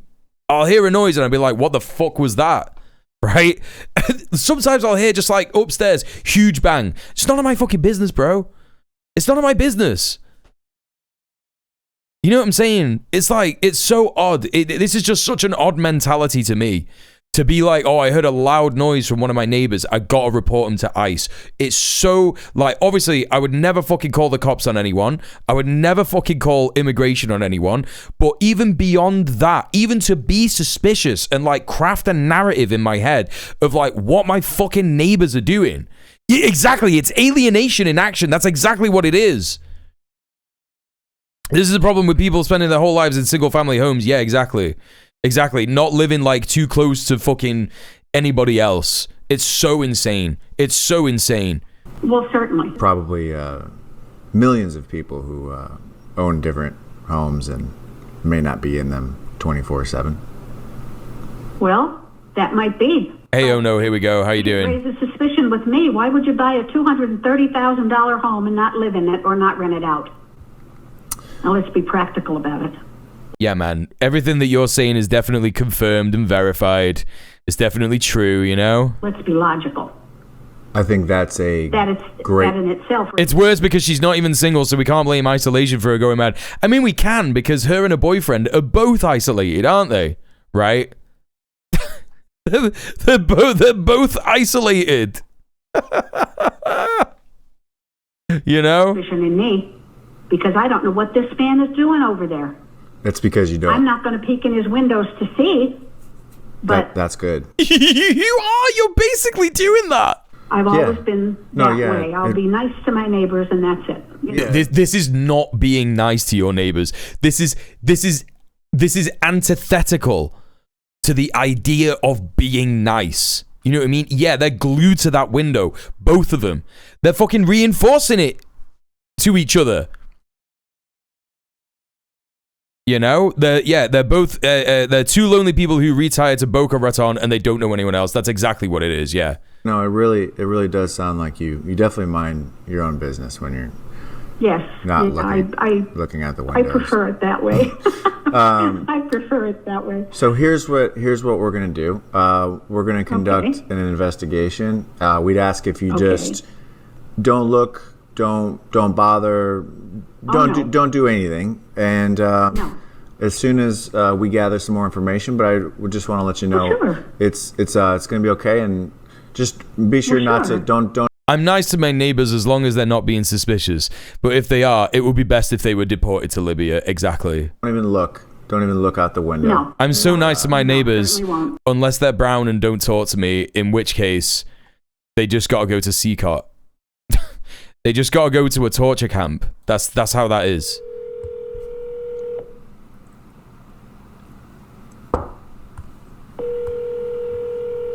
I have some really great news about the individual that you called about. Really? Yeah, I was able to visit with him. And yeah, when I showed up, I actually he was listening to Michael Jackson, the song "Smooth Criminal."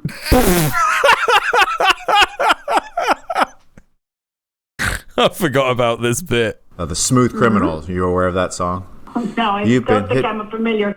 Oh, what you've been struck by a smooth criminal. Oh, okay. So, anyways, I thought that was funny because you were actually You know that she doesn't know that tune because she doesn't listen to music by anybody black.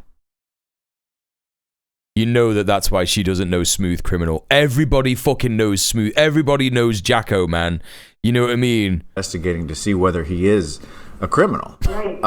Right. But what we learned is that the reason he's listening to Michael Jackson is to further learn English. So he is, and we were able to check his documents. He's a non-criminal legal citizen, which that was great. We were able to ask some questions about the stuff that he does. I know you had some suspicions there. He does like electricity. So he's he's right, Alejandro. So that's where that comes from when he requested electricity be whatever. Yeah, he does like to use electricity, which is... What is she even talking about when he requested electricity? She was the person that said that. It's unique to him as a person. You know, he's a human being, and you know, some human beings like electricity, others don't. But he turns out he's one that does. And he does like... This is where she's figuring out that she's being done over, right? This is where she's clocking that he's woke.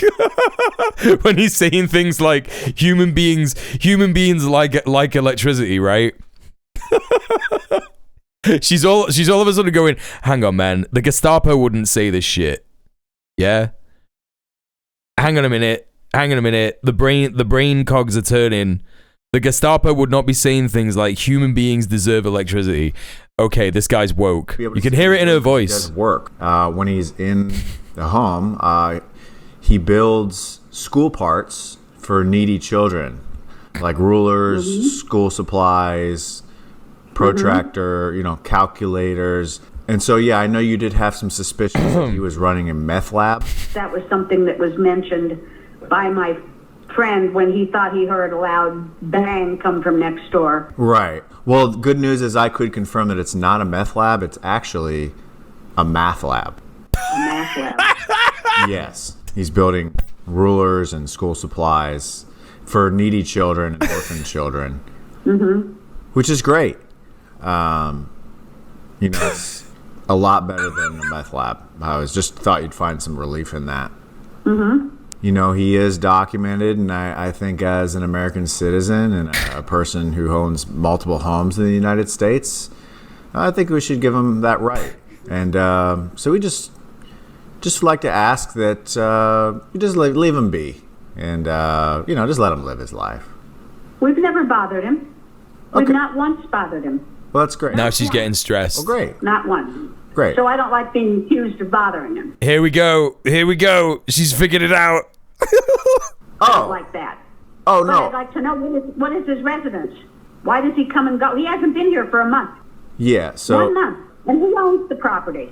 Yes. That's another concern. So there are... Because nobody takes us seriously, I tend not to believe anything you're telling me. I'm sorry, but I don't. There you go.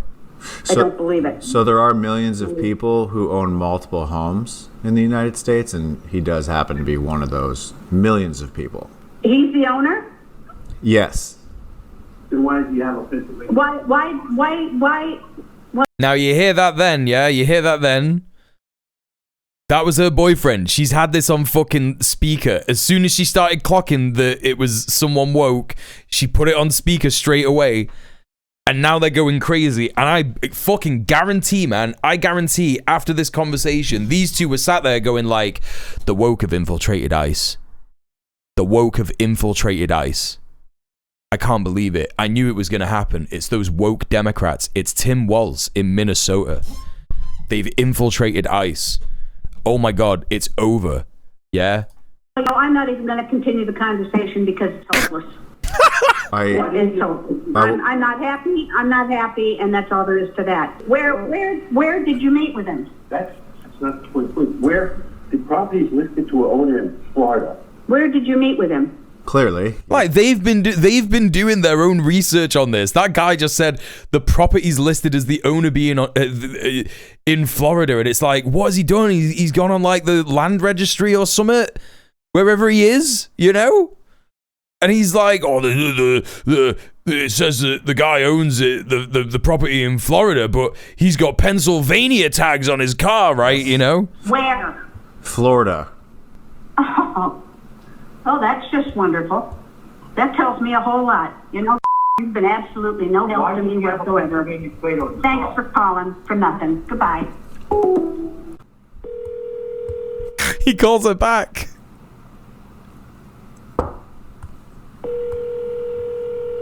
Hello. Hi there, this is from Illegal Immigrant Report. Just calling to follow up about our conversation last week. Hi.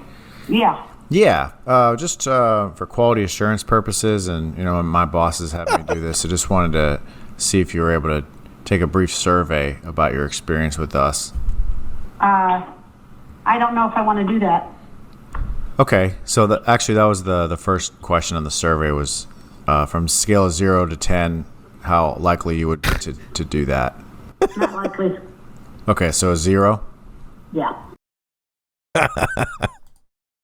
Hell yeah, dude. Hell yeah.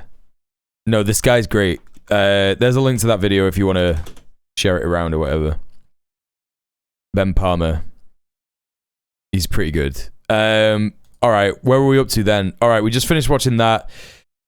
Okay, we're nearly done with the ICE stuff, and then we're going to move on. 6 prosecutors quick over push to investigate ICE shooting victim's widow. Right, so this is interesting. Again, I will always say that the law is never on our side as the working class. But it is not in vain to, you know, use every tool available to you, right? 6 prosecutors quit over push to investigate ICE shooting victim's widow. So Joseph H. Thompson, a career federal prosecutor who was the acting U.S. attorney for Minnesota last year, was among those who resigned as the Justice Department sought to examine the woman's supposed ties to activist groups. So what this is about is 6 federal prosecutors in Minnesota resigned on Tuesday over the Justice Department's push to investigate the widow of a woman killed by an ICE agent. So that's Renee Good's partner.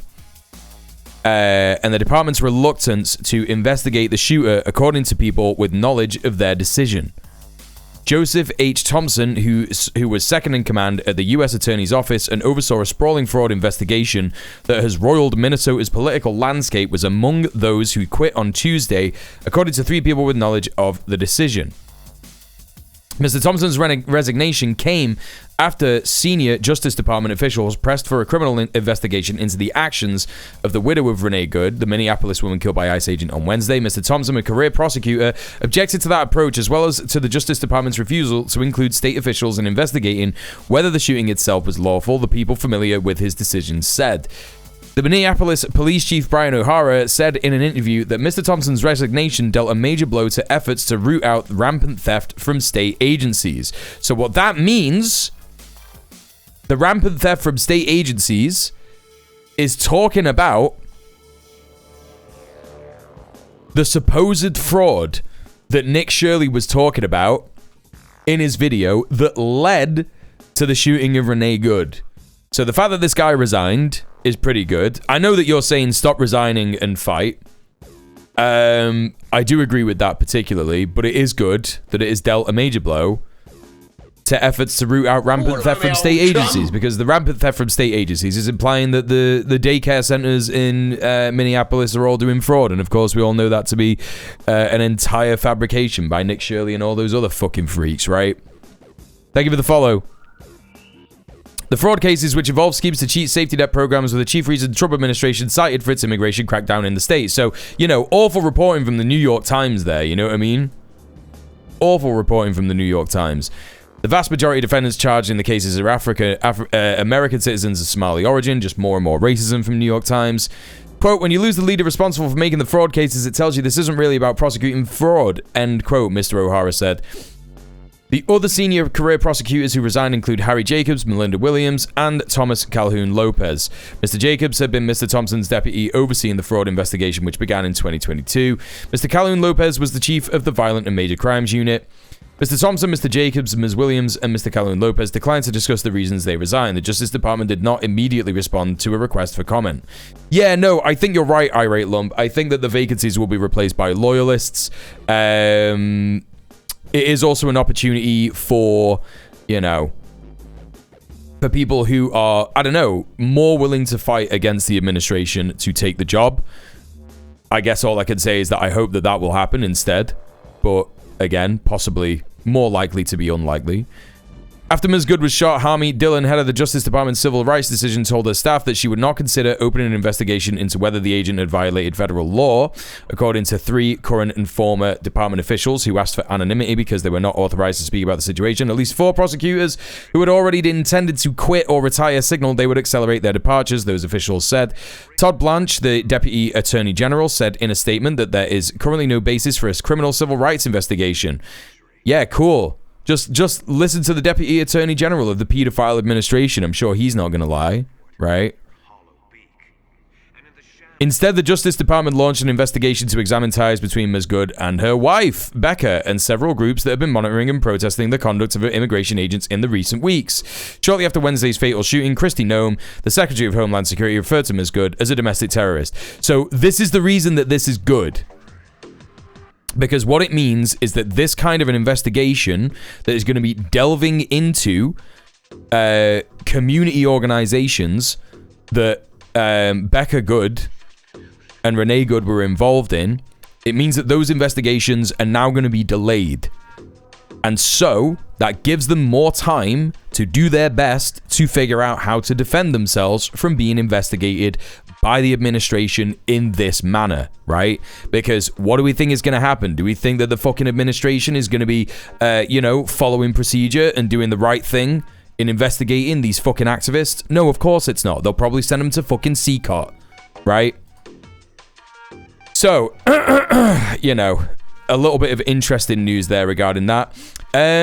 What's Nick Shirley saying? Not Nick Shirley. Let's just do a little check-in, yeah? Let's just do a little check-in on Nick Fuentes. Let's see what he's talking about. Let's see what he's talking about. All right, Mia. Thank you for being here. Take a little look at this. Here's the thing. Everybody would say, I would never go. Me, Epstein Island, I would never. And it's like, dude, you're telling me. Jeffrey Epstein was probably so cool. Like, he was probably the coldest, coolest guy you know. You're telling me the coolest guy you know who knows everybody says, hey, we're going to go on my private jet to my private island. We got hot girls. He doesn't tell you how old they are. How fucking lame would you be? Are they 18? Like, who's going to be the nerd that asks that? You probably would just assume they are. Or that it's in international waters, so it doesn't matter, you know? But, like, you're telling me you would automatically say, no. Like, you don't know what's going on. All everybody knew was that he was the coolest guy in town. The coolest guy in town says, hey, I'm rich, private island, private jet, hot girls all week. Let's go. Great food. You're telling me you'd be like, are they, Jeffrey, are they all 18 though? You're telling me you would be the nerd that would ask that? You have the balls to say that? Yeah, man. Not being a pedophile means that you're a nerd. That's how that goes. Sure, dude. Sure, Nick. I wonder what he's thinking in this little moment here that he's kind of like picking his fingers and looking at his hands. Is he having a moment of like, shit, I just said that, fuck. He's in the business of just like wanting to say the most insane shit ever, right? You know? He's in the business of saying the most insane shit ever. You know, Asmongold loves this guy. That's why Asmongold is often just saying the most disgusting, horrible, unacceptable things. And that's the politics of the new fascist right. Yeah. No, he would never be that self-aware. But like, is he just saying this because he's like, yeah, man, this is like the most disgusting and unacceptable thing. That's the kind of thing that we do now. I also want to support Donald Trump. I also want to support Elon Musk because I love those guys. Even though he says, you know, he doesn't really like Trump and he doesn't like MAGA and this, that, and the other. Yeah. And has he just said this and has he had a moment and gone, shit, maybe I shouldn't have said this? But it's not going to matter because he's got like a lot of clout and his followers are now just going to be like, yeah, man, we're pedos. Yeah, we defend pedos now, yeah? We defend pedos. That's what we do. And that's what he's doing. I'm not sure what's up with Gen Z Fash, but they seem to have an inability of filtering themselves. Like, I don't even think they're being audacious necessarily. Well, it's because they look at content creators and influencers like this. You know?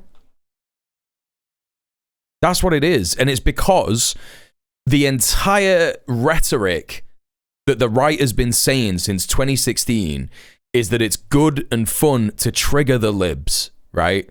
That's what that guy was about. Like, I didn't even have to ban that guy, you know what I mean? He has this whole idea that, like, if he comes into this British commies chat and he says, London has fallen and the Islamic terrorists have taken over London and shit, he doesn't care that I, like, don't live anywhere near London, so, you know, nothing to do with me anyway. He doesn't give a shit about that. He doesn't give a fuck about, like, you know, he doesn't actually really even care about that. Like, he doesn't actually give a fucking flying fuck about that. He literally came in the Twitch chat to try and trigger the libs, and he admitted it himself, right? He even said, I am just here to see you cry. That's what he said. And that is what this entire, I don't know what you call it, like, the ecosphere of the right has been for the past 10 years. They're like, yeah, man, the point is to trigger the libs. So we're just going to say the most disgusting, unacceptable shit of all time to annoy people and upset people. That's their entire politics. They don't even have a fucking, an ideology, right? I bet if you fucking, like, that's why when you speak to some of these guys, they're like, yeah, man, healthcare's too expensive. And they're kind of on the cusp of materially getting why fucking socialism is good, but they don't give a flying fuck because all they want to do is trigger the libs. Burn it all down to trigger the libs. It's the Zen fascism shit, you know what I mean? They're like, why do you care so much? You should just have a good time. You should eat the slop, drink the slop, go on Hinge, do a binge. You know what I'm saying? Yeah, I got mine, get fucked. That's what they're saying. That's their whole fucking politics. They say this edgy crap so often that most of them end up believing it. Oh, listen, I'm not for a second doubting that there are some people who genuinely love the Third Reich and Hitler. They want to recreate it. You know, they're out and out fascists, absolutely. But I think that the majority of people who are engaging in this are just nihilist fucking weirdos who, you know, they don't want to look at all the bad things that are happening in the world, and they just want an excuse to not look at it. And these guys, people like Nick Fuentes and Asmongold, give them the excuse, which is like, don't think about anything else, just trigger the libs. Don't think about anything else, just trigger the libs. All these bad things are happening. Yeah, it's good that these bad things are happening. Yeah, these bad things should happen more and more intensely, and they should be more brutal and more violent, and anyone who disobeys should just be killed. And it's like, that's what's happening. Asmongold, Nick Fuentes, Nick Shirley, they're just giving people permission to, like, not give a fuck. You know, because that's what people want. It's too difficult to think about these bad things. Hey Samso, what's up? Why is it that every right-wing weirdo chud who calls LGBTQ people pedos are always the biggest pedos themselves? Yeah, it's projection, right? It's fucking projection. Overwhelmingly, the majority of fucking pedos are cis, white, straight men. That demographic truth is correct in every single imperial core country. The majority of pedophiles are cisgender, white men who are straight. You know? Honestly, that just sounds kind of gay, to be honest with you. Here we go, kind of gay. It's kind of gay to not want to go to Epstein's island. Could you imagine you're like, take Epstein out of it for just a second. What if it was like someone you knew in real life and he's like, dude, we got girls, we're going to a party, it's going to be great. And you're like, wait a second. pull them aside. Can I see their IDs? Like, dude, no one would say that. So you could see, but look, but this is how. What he's doing here is he's trying to, yeah, he is gay, but he, like, look, you know, a guy like this is not gonna, he's not gonna, like, care about the fact that he's calling himself gay or whatever. Do you know what I mean? You know? How he entrapped people. Yeah, he also said, that's true, Detaway. He also says that having sex with women is gay. Like, they just call everything gay. It doesn't matter, right? People are.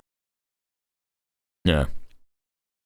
I've noticed this too. People are trying to bring back gay as an insult like it's 2002. Seems to have been born past 2002 and listen to this guy, yeah. Yeah. So, there you go. That's what Nick Fuentes is doing. There is some good news amongst all of this nightmare shit. Zoran Mossadini, the CIA plot guy who said that he loves Palestine, he's definitely a CIA op, and the fact that he condemned Hamas the other week is proof of that. Don't pay attention to all the other stuff that he's doing for pro-Palestinian organizations in New York City, because that would mean that he's not an op. Old chum. Yes, I'm being sarcastic. He's not a fucking op. He's just a fucking democratic socialist politician. He's not going to go and be the mayor of New York City and say that chanting "We love Hamas" is good. You're an idiot if you ever expected him to do that. And also, it is not proof that he is an op, right? What is happening that he is doing is pretty interesting, good stuff.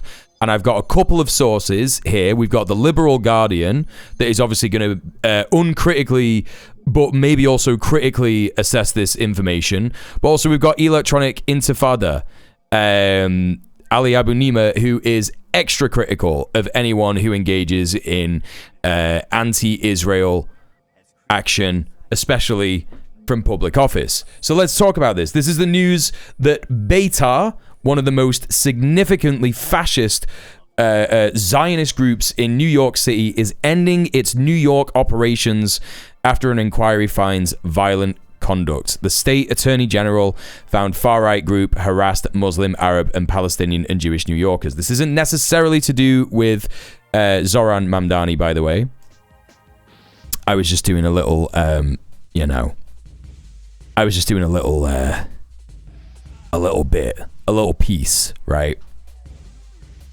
But let's take a look at this. New York Attorney General Letitia James announced a settlement on Tuesday with BETAR US, a far-right pro-Israel group, after an investigation from her office found that the organization engaged in what her office described as bias-motivated assaults, threats, and harassment targeting Muslim, Arab, Palestinian, and Jewish New Yorkers. The settlement requires BETAR to, quote, immediately cease instigating or encouraging violence against individuals, threatening protesters, and harassing individuals exercising their civil rights, end quote, and subjects the organization to a suspended $50,000 penalty that will be enforced if the group violates the terms. James's office also said that BETAR was seeking to dissolve its not-for-profit corporation and had indicated it was winding down operations in New York. According to a news release from James's office on Tuesday, an investigation by the office of the Attorney General determined that BETAR, which had been labeled an extremist group by the Anti-Defamation League, a Jewish advocacy group, repeatedly targeted individuals based on religion and national origin. It also uncovered evidence of what the office described as BETAR's widespread persecution of Muslim, Arab, Palestinian, and Jewish New Yorkers, driven by broad hostility and animus towards several protected groups in violation of New York civil rights laws. New York will not tolerate organizations that use fear, violence, and intimidation to silence free expression or target people because of who they are, James said in a statement on Tuesday. My office's investigation uncovered an alarming illegal pattern of bias-motivated harassment, excuse me, and violence decided to terrorize communities and shut down lawful protest. This behavior is unacceptable, and it is not who we are as New Yorkers. The Guardian reported in March that BETAR had claimed to have submitted a list of thousands of names to the Trump administration of students and faculty members who they believed to be on visas and had participated in campus protests against Israel's war in Gaza, urging deportation. That same month, BETAR US drew headlines after it claimed credit for the arrest of Mahmoud Khalil, the Palestinian activist and permanent US resident who was detained by ICE for months. So this is a pretty interesting win. Yeah? Yeah, you gotta be real fucked up to get labeled extremist by the fucking ADL. Exactly. Yes, BETAR was founded by Zev Jabotinsky, a revisionist Zionist who worked alongside Benito Mussolini. It also bears focusing on the fact that Jabotinsky copied shit from Hitler. Literally, the Nazi salute and all that kind of shit, when radicalizing his group BETAR to go into Palestine and murder Palestinians. Yeah? I'm not just doing like leftist conspiracy shit. Like this, you could just fucking Google all this shit. It's all out there. According to the news release from James's office, the OAG investigation into BETAR began in March 2025 after the, I guess this is Office of the Attorney General, received multiple complaints alleging that BETAR and its members engaged in violent and threatening conduct directed at Muslim, Arab, Palestinian, and Jewish individuals. Ross Glick, who was the executive director of BETAR US for several months until February of last year, told The Guardian in March that the group's so-called deportation list was compiled through tips and social media research. He also claimed that the group had assistance from facial recognition, AI-based technology. It's good, that, innit? Though we declined to provide details. James's office said that BETAR later disavowed those claims, but said that her office concluded that this conduct was designed to intimidate protesters and unlawfully chill the exercise of First Amendment rights.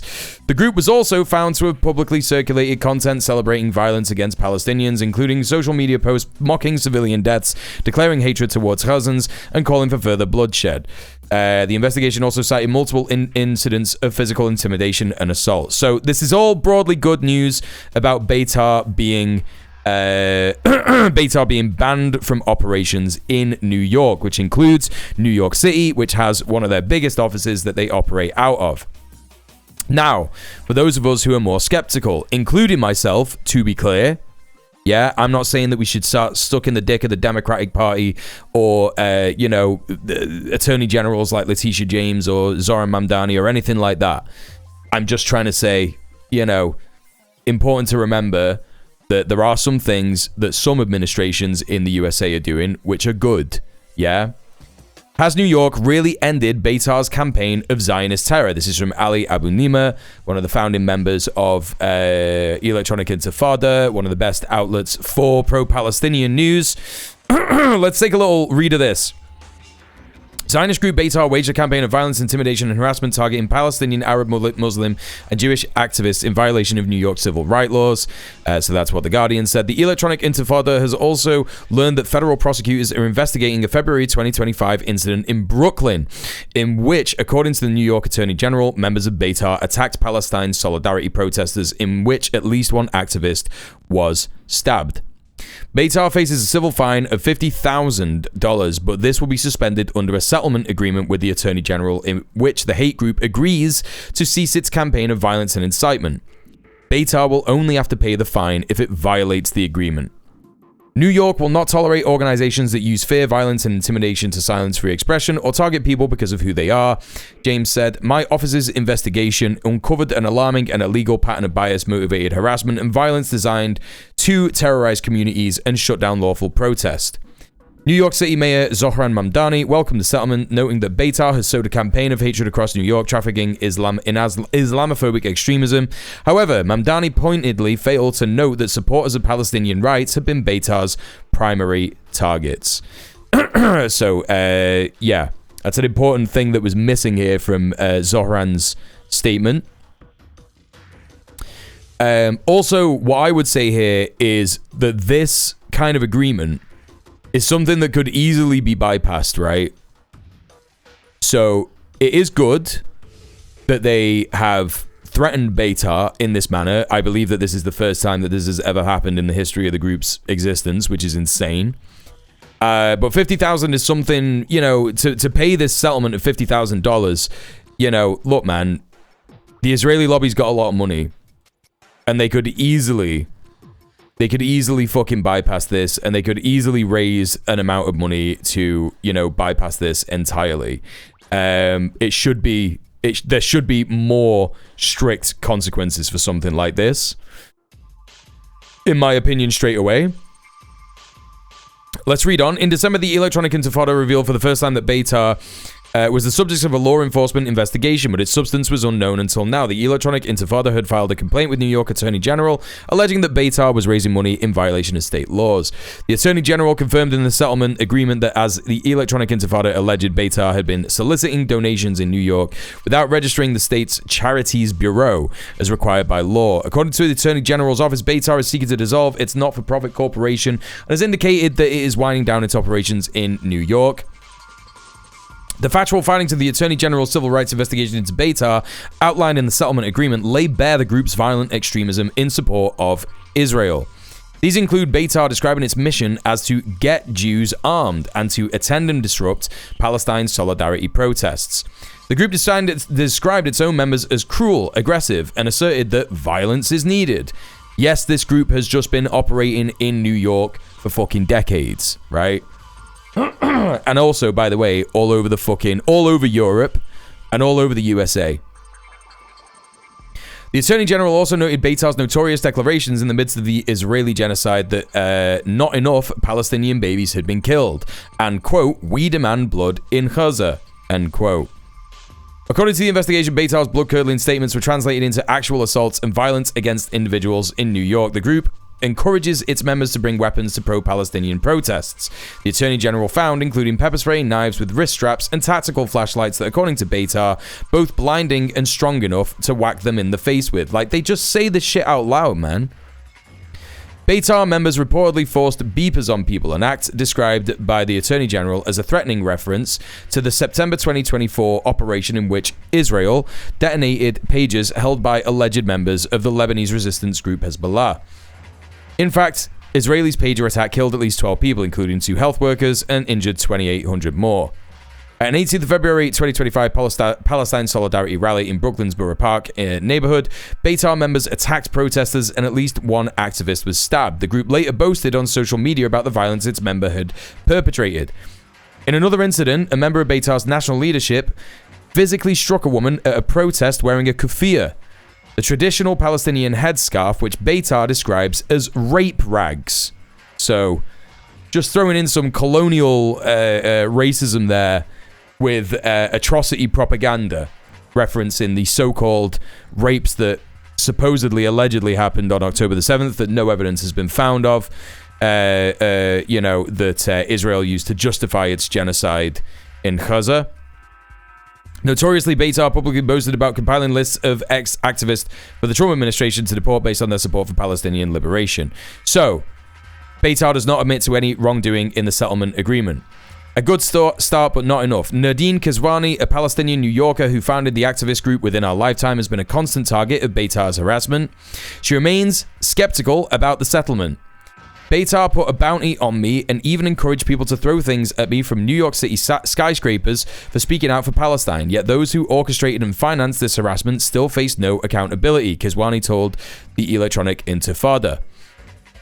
She views the Attorney General's actions as symbolic at best, as BETAR continues its campaign against Palestinians and anyone who stands in solidarity with us. For Keswani, there is no real justice for the harm that they've already done to our communities and the Palestinian movement. As one of the people that BETAR threatened with a beeper, both online and in person, I fear for my safety since they've done this as they show up to every protest I'm at. I don't believe that they've disbanded as they're still publicly posting on their page. So this is something that Nadine posted about a couple of days ago, I think. Oh, this was a couple of weeks ago, actually, when talking about this. Janine Yunus, legal director of the American Arab Anti-Discrimination Committee, said the settlement was a good start, but it's not enough. BETAR is a terrorist hate organization and openly endorses and threatens violence against Palestinians and Muslims, including me, and those who advocate for Palestinian rights. Yunus added, they should have their tax-exempt status revoked, and individual members should be investigated for crimes. Yes, this just should be what is happening. Like, you know, what you know, what is happening is proof that pressuring these liberal Democrat lawmakers can make some kind of moves, right? This is proof that not just direct action, but demonstrations and campaigns work, right? So my whole take on this entire thing is pretty much similar to Janine Eunice, but it's also to say to people that, like, yeah, we can criticize these Democrat lawmakers, we can criticize Zohran Mamdani, but these are people that are open to us using campaigns to protest what is happening with regards to organizations that benefit Israel and Zionism operating in places like New York. And the way that we should be working, if I was in New York right now, if I was in New York City and I saw the moves that Zohran was making that are, yes, not enough, and the moves that Letitia James is making that, yes, are not enough, I would say, well, what this does is this gives us more breathing room to do this shit, right? This gives us more leverage. It gives us more opportunity to demand more, right? The idea is that when you get someone who is open to the idea that Palestinian protesters should not be threatened with fucking violence, yeah, that pro-Palestinian protesters should not be threatened with violence, you use that to push even further to the left. You know what I mean? So that's my take on it. There's more to read here from Electronic Intifada. But this is actually an interesting update that I just want to focus on this bit, right? This is about BETAR's evasions. A settlement agreement gives the New York Attorney General's office the right to collect the $50,000 fine if it finds that BETAR violates the deal at any time over the next 3 years. Notably, on the same day Attorney General Letitia James announced the settlement, the Electronic Intifada documented that BETAR was still soliciting donations to an address in New York. Right? So it says here on Twitter, BETAR US is a Delaware-based non-profit. We've requested to be disbanded in New York in March, and we have no presence in New York City since then. We're headquartered in Israel, where this account, BETAR Worldwide, is run from. Ali Abu Nima then said, can you explain why you continue to this moment to list an address in White Plains, New York, to receive donation checks? How much have you raised at this address? And why are there no annual reports on file for you at the New York Office of the Attorney General? After this writer challenged the group about this, on Twitter, BETAR removed the address from its website. The group now claims that BETAR US is a Delaware-based non-profit. We requested to be disbanded in New York in March and have no presence there.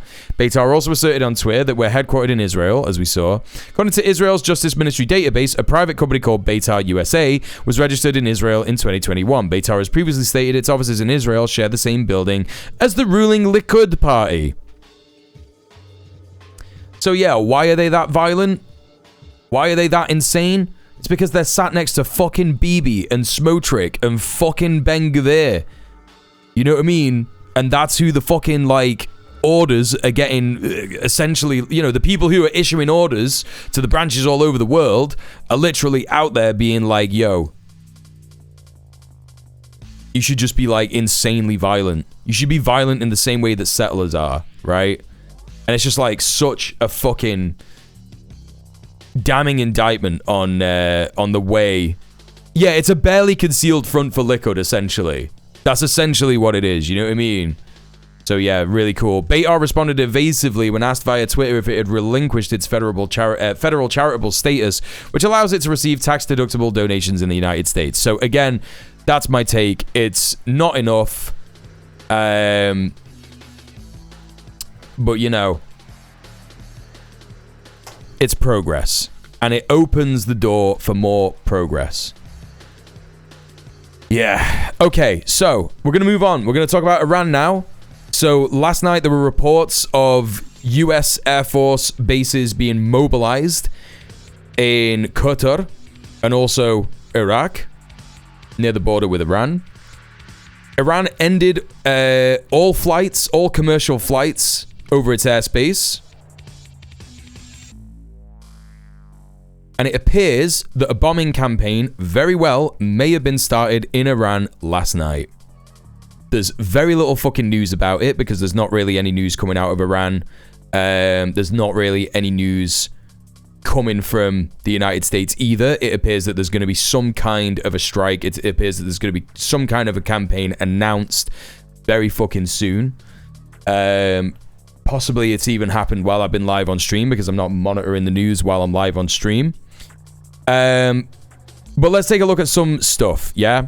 Let's take a look at some interesting stuff that has come out regarding Iran. So this person on Twitter is Arya. She's a researcher and writer, and there's a whole lot of stuff about Iran. Phones from arrested rioters had a video of a woman giving instructions on how they should act when caught. The woman, clearly a foreign intelligence agent, tell the rioters in the video. 1. If you've been arrested, don't think it's the end of the line yet. You still have time to protect yourself, especially now. 2. Giving statements as a confession, such as, I came to protest high prices so the government would hear our voice, are important. If they try to link you to a person or people outside the country, or claim that your confessions were coached or trained, deny it as quickly as possible. Say that you hate the traitorous expatriates whose true colors were exposed during the 12-day war. Say, we're not without a homeland, we're only protesting the high cost of living, and strongly insult the expatriates. If they mention any names, say you've never heard of them. Also, make sure the wallpaper on all your phones is a photo of Qasem Soleimani or Khamenei. I know it's hard and you don't like it, but you have to do it. We have to play their game, just as we can't tell who among the protesters is an agent infiltrator. The Iranian police shouldn't be able to tell either. Play by their rules. That way, at worst, it's 10 days of detention, and that's it. Remember, nothing can be done for Iran by so-called heroes abroad or those in prison. Preserving your survival and your safety is more important than anything else. Now, what do I have to say about this? It entirely could be just the kind of thing that a protest movement would say. Like, I could absolutely see protest movements in the USA saying this about, you know, people who get detained by ICE, right? Just like, have a fucking photo of Trump on your phone, say that you love America, you know, but like, you're mad at people who are fucking, you know, they just want protection from ICE or some shit like that in order to get like a lower sentence or something. I can see that, absolutely. Now, unfortunately, the tell here for this lady is that she's got a monarchist restorationist flag on her fucking top, right? The monarchist restorationist movement in Iran is the movement that is being the most riled up by foreign agitators. This has been proven not just in the recent protests in Iran, but also in the protests that happened in 2022 surrounding Mahsa Amini and the Woman Life Freedom movement, unfortunately. It was totally co-opted by the restorationists. And how do you know that the restorationists are, you know, a movement that is co-opted by Israel and CIA and Mossad? It's because they fucking openly talk about it. They openly talk about loving Israel. They openly talk about thanking Israel for all of its support. They openly talk about thanking the US and foreign actors in the West for their support. It's just something that is just fucking openly admitted. So again, important to remember, this is just a tweet. Arya does some good work, but importantly and more crucially, it's important to remember that, yeah, pretty much anyone who is wearing this monarchist restorationist fucking flag, it's the one with the golden lion on the flag instead of the red emblem that they have, they're not acting in the best interest in the people of Iran. They just aren't. They're asking for an absolute monarch to be reinstalled. That is fundamentally a backward step in the in terms of fighting against imperialism in Iran, and also the rights of people in Iran. More crucially, I know that people will say like, oh well, no, if the Shah is installed, it means that women can wear whatever they want. Yeah, that might be true, but if we're talking about fucking terror and privatization and making the economy better and shit like that, nah, it'll be a huge step back, no matter what you think of Khamenei. Yeah. Okay, so what's next? Current report. Again, this is just a tweet, but this is just the kind of thing that Reza Pahlavi says. Reza Pahlavi says that under his leadership, Iran would immediately recognize the state of Israel, end nuclear program entirely, and combat Islamic extremism. Yeah, man. Immediately recognize the state of Israel. Yeah, it's cool, it's cool, it's cool. What are we going to get mad at regarding Iran tonight? What are we going to get mad at regarding Iran? Why, it's Piers Morgan Uncensored. This was 2 days ago. This is a debate that has got a whole host of people on it, including a monarchist restorationist, a US pro-Zionist, pro-America guy. It's got Cenk on it. And yeah, it's going to be really fun, and it's not going to annoy any of us whatsoever. Morrigan says, I have a question, Muel, if I can ask. When have I ever told you that you can't ask a question? Of course you can ask a question, Morrigan.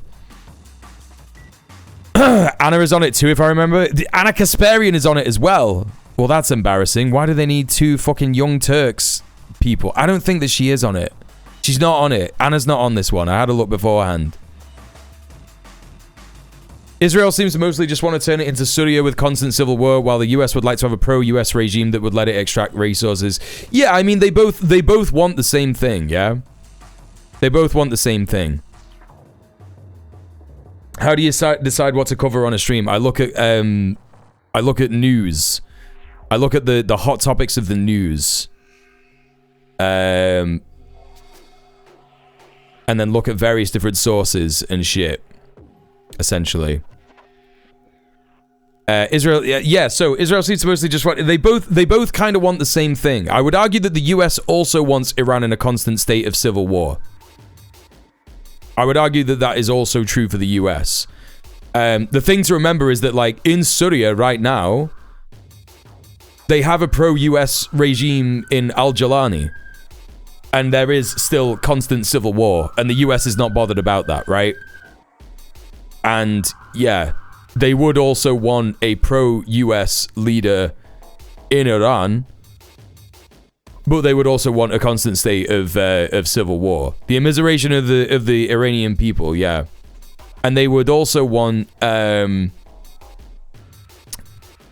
long as they can get a person who is not gonna bomb oil fields when they attack, or blockade the Strait of Hormuz, or, you know, fund resistance groups in Lebanon and Palestine, that's their main aim. That's what they want. Like, Iran is just their main enemy in the region that has not caved to imperialist demands, and has also not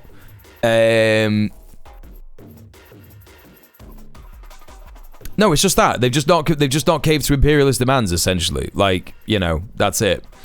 All right, I'm gonna play this.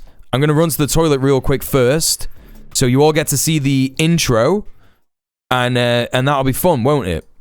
You'll all love that. Let's do it. Let's get mad, chat. We're looking at it very seriously. The military's looking at it, and we're looking at some very strong options. Does American help look like? All options are on the table. Israel wants regime change in Iran. They've wanted it for 20 years. Everything he just said to you was propaganda for Israel. I let you speak your garbage jihadi Islamist propaganda. You should know your native language. You though, do not. You do not get expert. to talk over me. Piers, this is serious. The estimates are between 2,000 to 12,000 people being killed in 2 days. And the people are still coming out on the streets. If Trump carries out an attack on Iran, the Iranian retaliation will be massive. I was here listening. I wanted to tear my own arm off so I could have something to throw at the screen. He's obviously never been punched in the face. History will remember your lies, Piers. In the short time since our last show, President Trump has ordered airstrikes on Islamists in Nigeria and Syria. He sent the US Delta Force to seize Venezuelan President Maduro in a stunning overnight raid. And he's out controlling the regime by video link while a naval armada lurks in the Caribbean Sea. He threatened to seize Greenland from Denmark, one way or another. Mexican cartels, he says, could be bombed too. And most consequential of all, Iran is now on notice. Hundreds, if not thousands, of Iranians have been killed in the past week for protesting against the Islamic regime. Today, the president's posted cryptically that help is on its way. Oh, hell yeah, dude. Just immediately, uncritically, just repeating Western fucking shit. I'm so glad that fucking Syed Mirandi is on this after this.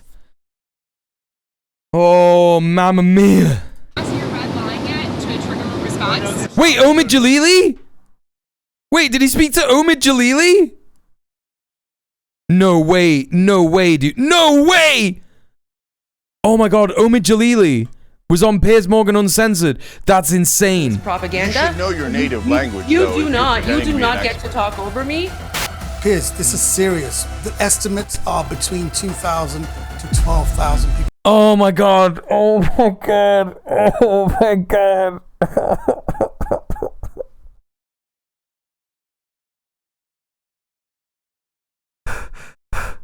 Should we know who that is? No, that's the point. That's the fucking point. If you want to know, Piers Morgan is speaking to Omid Jalili, yeah? Because, I don't know, I guess he's presenting him as some kind of expert on Iran, right? Shall I tell you who Omid Jalili is? Omid Jalili is a fucking comedian and actor who was born in London, who has been to Iran 2 or 3 times. He has an Iranian mum and dad, and probably some family in Iran, right? He has spent more time in the fucking USA than in Iran, right? He's no fucking expert. According to all fucking evidence that is out there about this guy, he only started talking about Iran and its politics in 2022 during the Woman Life Freedom Movement. That's the only time he's ever spoken about this, right? And he's a massive shill for Reza Pahlavi, the Crown Prince, the Shah, to return. So, yeah, no, like, Channel 4, not just Piers Morgan, but Channel 4 were like, yeah, man, this guy's brown, let's get him on. That's basically what they did. They were like, this guy's brown, and he's, he's got Iranian parents, so let's get him on to talk about this. That'll be our fucking expert. It's so insane. It's so completely insane. Killed in 2 days, and the people are still coming out on the streets. If Trump, yeah, man, 12,000 people were killed, and the people are still coming out on the streets, man. Like that in itself is like just super unbelievable, right? If the fucking Iranian government have like murked off the same amount of people that Israel killed in like the first fucking like 3 months of the genocide in Gaza, everyone will be like, shit. Everyone will be like, what the fuck? carries out an attack on Iran. The Iranian retaliation will be massive. I was here listening. I wanted to tear my own arm off so I could had something to throw at the screen. He's obviously never been punched in the face. History will remember your lies, Piers. In the short time since our last show, President Trump has ordered airstrikes on Islamists in Nigeria and Syria. He sent the US Delta Force to seize Venezuelan President Maduro in a stunning overnight raid. And he's out controlling the regime by video link while a naval armada lurks in the Caribbean Sea. He threatened to seize Greenland from Denmark, one way or another. Mexican cartels, he says, could be bombed too. And most consequential of all, Iran is now on notice. Hundreds, if not thousands, of Iranians have been killed in the past week for protesting against the Islamic regime. Today, the president Hey, Finger, what's up? that help is on its way. I know they're starting to, it looks like, and there seem to be some people killed that aren't supposed to be killed. These are violent, if you call them leaders, I don't know if they're leaders or just they rule through violence. But we're looking at it very seriously. The military is looking at it, and we're looking at some very strong options. Well, the mullahs have run Iran as an Islamic dictatorship for almost 50 years. Dissent is punished by death. Women are beaten for not covering their faces. Minorities are denied housing and services. Now do the USA, Piers. Now do the USA. Any of this because the Iranian government wants its own people to know about it. Every popular uprising to date has been beaten down by one of the most formidable and ruthless security services in the world. Bodies are piled high as a warning, and eventually the protesters go home. This is just insane, dude. Like, bodies piled high. Any fucking, like, instance of Iran, like, there's just no evidence for this. There's simply just no evidence for this. At all. From what I can see, there hasn't been any strikes reported. Apparently, an hour ago, it was reported that Trump backed down at the last minute from a strike on Iran. Oh, fucking hell yeah. That's so good. That's so good. That's fucking so dope. And I'm not even being sarcastic. I know who's going to be mad as hell about this. You know how we can fucking verify this?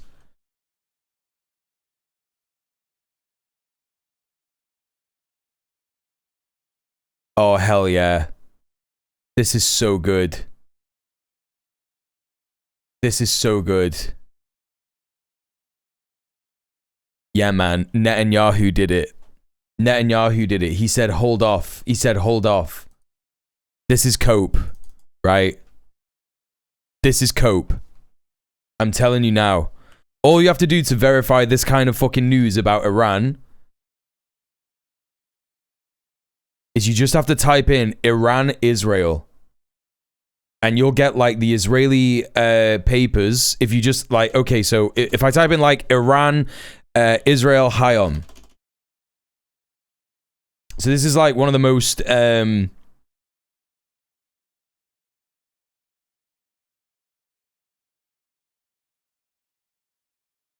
one of the most right-wing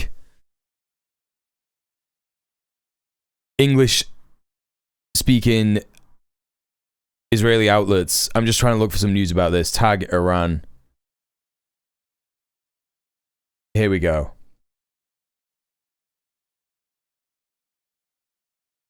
What are you doing? Okay.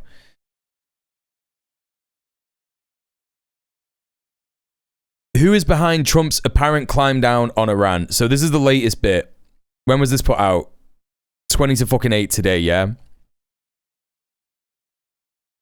Although it appears in this round the Iranians managed to avert the worst, this may mark the end of a single battle, but not the end of the campaign. The Islamic Republic of Iran is one of the most malevolent regimes in the world.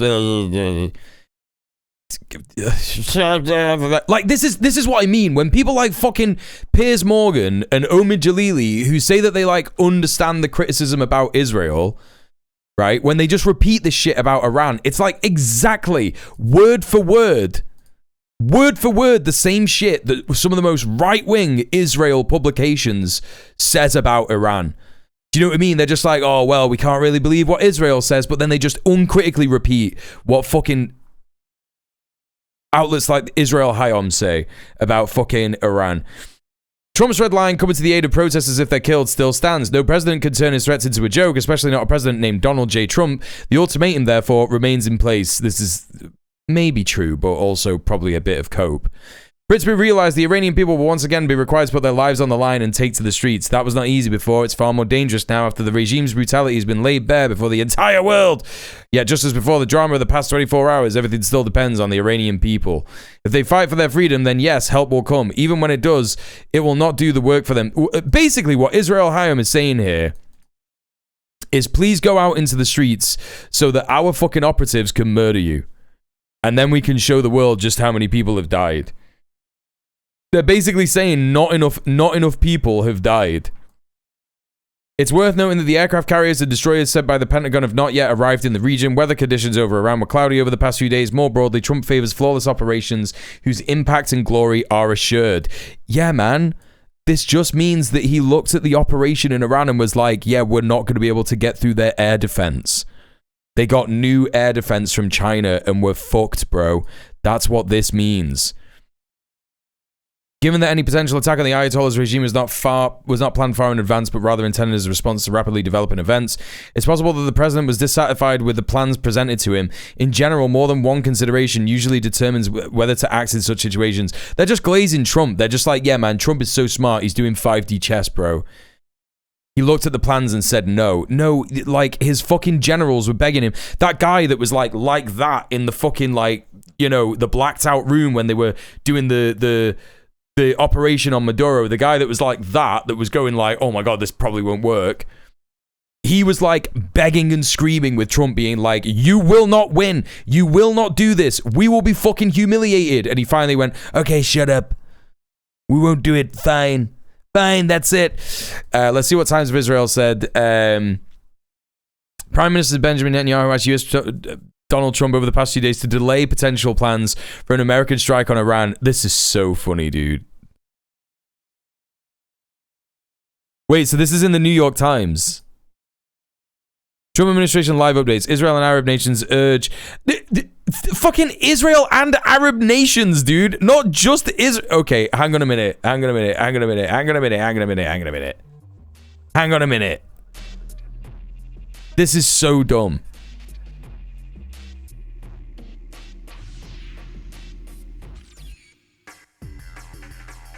Sorry, don't look at this. I'm not doing that. I'm not doing that. That thing that you saw, I didn't do it. I was just updating my subscription to the New York Times. Israel and Arab nations urge Trump to postpone attack on Iran. Israel's leader, Prime Minister Benjamin Netanyahu, was asked President Trump to postpone any attack on Iran. Brother, this will have been after all of the fucking Arab nations were like, hey bro, we like you. Please don't do this. It's gonna be shit. Like, this is the thing, right? This is the thing. It's so ridiculous. It's so fucking ridiculous. The Gulf states will have said, please, please, please, please, please don't attack Iran because they'll bomb our fucking oil fields. That's what happened. They were like, you don't understand. If you do this, oil is fucked. The world is fucked. Imperialism is done if you do this. And he went, yeah, fair enough. This is the thing. Israeli and Arab officials fear Iran would retaliate by striking their countries. That's exactly it. That's exactly what it is. You know? Mr. Netanyahu spoke to Trump on Wednesday, said the same day that American president said he had received information from very important sources on the other side that Iran had stopped killing protesters and was not going forward with executions.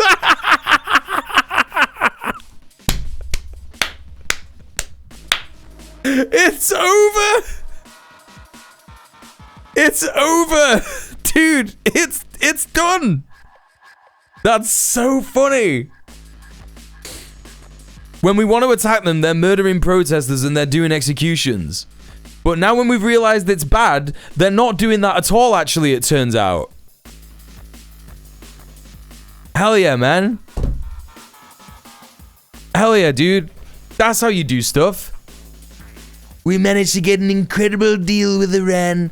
We negotiated. We said, don't kill anymore. He said, Mr. Ayatollah, Mr. Khamenei, don't you be killing protesters. It's not in the Quran. You can't do it.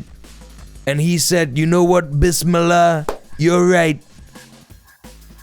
I accepted the light of the Shahada. I recited the Shahada. I've realized, Iran, they're being very good. This is crazy. This is absolutely fucking crazy. I can't believe it. I actually can't believe that the New York Times is printing this. Like, we received information from very important sources. Iran has stopped killing protesters and is not going to execute any people. Like, all of a sudden, like, what the fuck are you what are you talking about? Either they were like planning on killing everybody and they were murdering loads of people, or they weren't, or they're not going to do that. This is so dumb. Mental. 2 hours ago, the US announced a new round of sanctions against Iran on Thursday, targeting Ali Larijani, the head of the country's Supreme National Security Council, 18 other people and entities involved in Iran's shadow banking network. This is fucking... Already, you could completely disregard this. Shadow banking. What are you talking about? The sanctions are a response to the Iranian government's crackdown on protesters. Treasury Secretary Scott Bessent said in a post on X that the U.S. stands behind the Iranian people. At the direction of President Trump, the Treasury Department is sanctioning key Iranian leaders involved in the brutal crackdown against the Iranian people. So this is how they're going to spin this, right? This is how they're going to spin this. They're going to be like, yeah, we did special sanctions on the shadow banking operatives in Iran, and that made them stop killing protesters. We saved the people of Iran. Bro, that's so insane. This is so... what? Cool. Hell yeah, dude.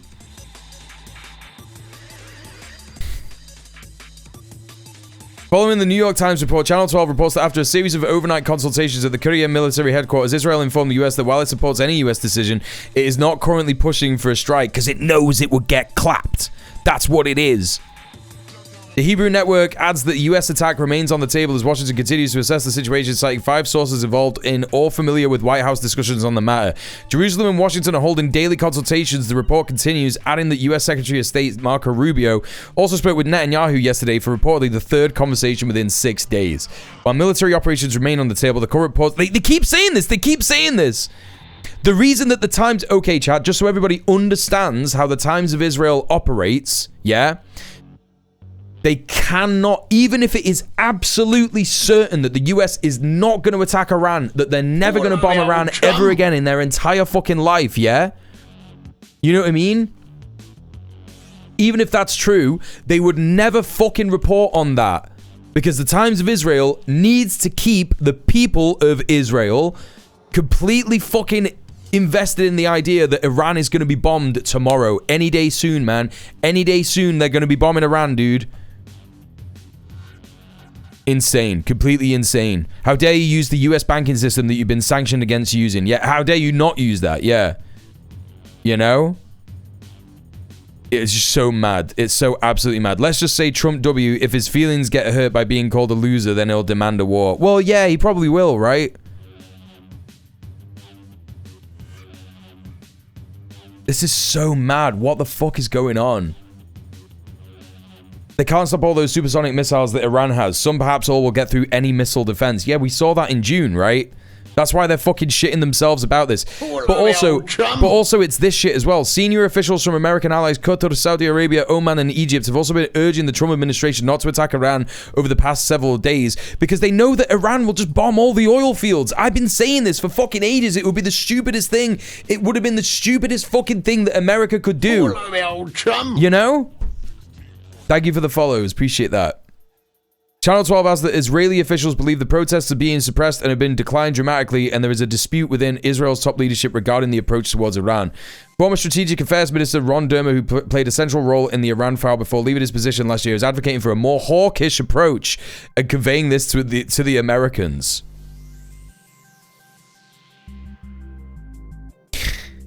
Yeah, man. Sick. Yeah, sick. Like we just need to convince the US to bomb Iran, actually. even though Netanyahu said we shouldn't. Like, come on, man, make it make sense. Make it make fucking sense. Spoiler, they won't. All right, let's crack on with the fucking Piers Morgan shit. All right. So why will this time be any different? Well, Iran's exiled crown prince Reza Pahlavi says the difference is Trump. And I think we have some serious leaders that understand what is necessary, that understand the ask of the Iranian people, and are responding to that. I think President Trump is responding to the call that the Iranian people have. Please, President Trump, my people yearn for freedom. You should bomb the shit out of them. Iranian people have heard his words. They are naming streets after him in Iran. There's a... What are you talking about? No, they aren't! They know he's no Barack Obama or Joe Biden. And that's why they do have a higher expectation. Well, there's no sane argument. That's insane. He's insane. He's completely insane. You don't need to be an apologist for the mullahs to worry about what happens next. A regime that's spent half a century embedding itself in every community on every street corner isn't going to just vanish into thin air. And many sympathetic What is he talking about? To focus on rebuilding their nation, not anybody else's. Only Trump knows what he'll do next. But right now, peace through strength is starting to look like a lot like, well, just strength. And he wants the Ayatollah to know about it. Well, we'll start this debate by talking to someone close to President Trump, the US ambassador to Israel, Mike Huckabee. Oh my God, what is going on with Huckabee's eye, dude? Did he just do like a COVID treatment?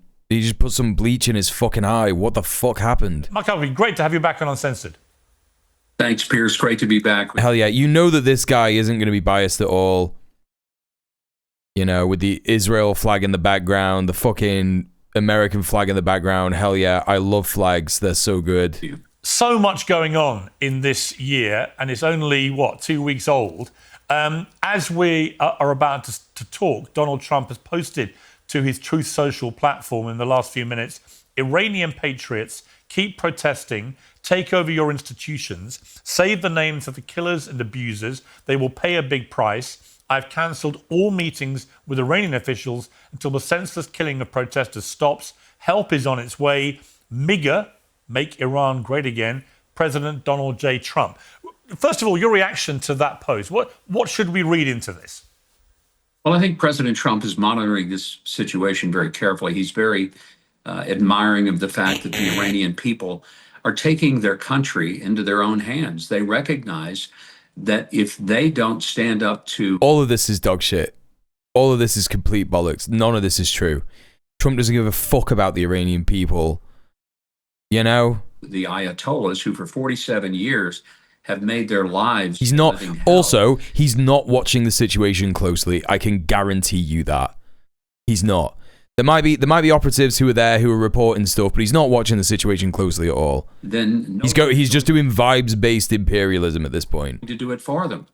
I think the president is giving them encouragement that they just need to know that they're not being forgotten, that there are people who recognize that their quest for freedom is a legitimate quest. Iranian people are right now in an economic mess. For the cost of what used to buy them a car, they can barely buy a loaf of bread. They don't. Right, now do eggs in America, man. Now do eggs in America. Have water. Their government is spending all of its money throwing it away on Hamas, the Houthis, and Hezbollah, murdering people. They're the number one terror organization in the world. Yeah, the economic mess directly created by the USA and the sanctions they put on it, yeah. All over the world. It's not just a Middle East issue. Oh, hell yeah, dude. It's a global issue. Yeah, man. Hamas and Houthis, they're everywhere. Hamas and the Houthis, they're everywhere, brother. Hezbollah, Hezbollah's been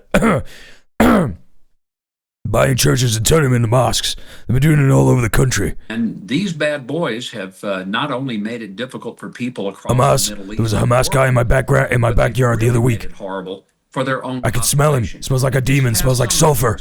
The Iranian people saw that their nation, which is 10 times they're at the southern border. Israel, got its coming in. Hillary's been getting him in the 12-day war, and they're wondering why. And you know what she smells like? Iranian. I've seen him been doing weird goblin shit. Spend some money on making our country better. No, I'm doing a bad Alex Jones. Rather than on murdering people in other countries. What is Donald Trump going to do, do you think? Because he's making it clear in that new statement that if the killing, as he puts it, senseless killing of the protesters doesn't stop, and the Iranians, the regime's admitted at least 2,000 people have been killed, many people on the ground. That's not true. The regime, bro, like if you're talking about the fucking government of Iran, they have not said. Oh, hey Kairos, how you doing, man? Everybody, please go and show some love to Kairos Rev, another great streamer. How you doing, man? Houthis, my favorite big boobed mujahideen bar. Right, the way he said it was so insane. The regime's admitted at least 2,000 people have been killed. Many people. The regime has not done that. Believe you can add, at least 10,000 to that number, potentially more. Clearly, you could just add whatever number you want. You could just add whatever number you want to it, man. 10,000, 20,000, a million, gajillion, barillion. The Iranian regime has murdered every protester. No, they've murdered everybody.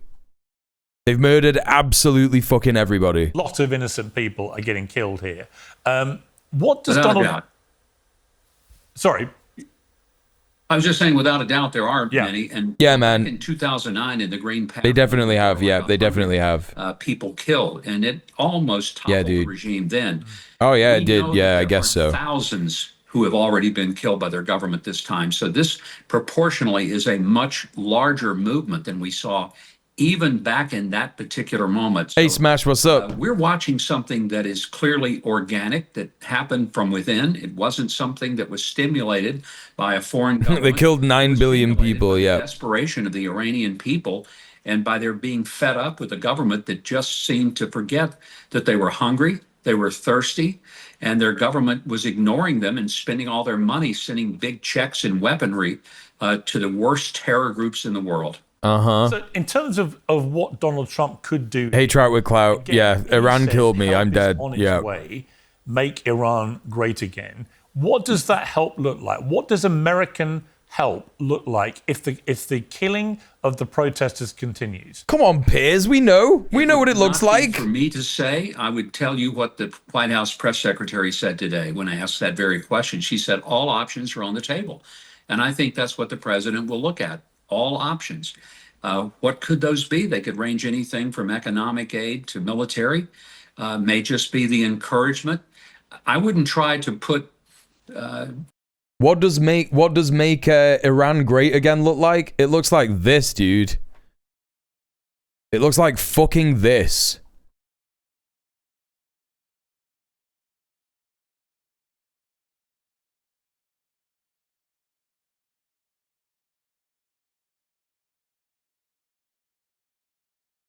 Looks like this.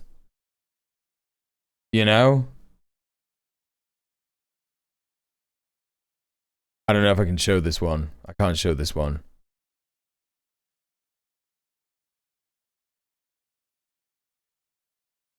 Looks like this. You know? It's like this. You get the picture, right? These are all images from Iraq.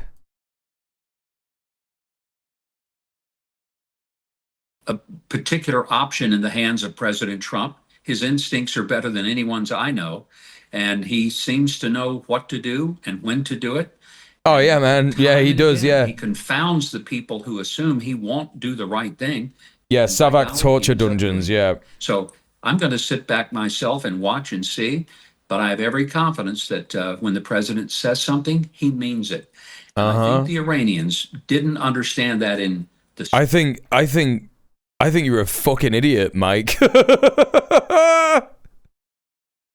I think you're a fucking clown. Summer. You know, there's a saying, I think that's the stupidest thing there's no education of all time. Kick of a mule. And I don't think the Iranians maybe learned everything from the first kick of the mule they had last summer. And it may take a second kick of the mule. And I would just remind them, there's no education in that. That first kick of the mule, that's a great phrase, by the way, that first kick of the mule was a collaborative kick from Israel and the United States. Would Israel get actively engaged again with the United States if there were to be new military strikes against Iran?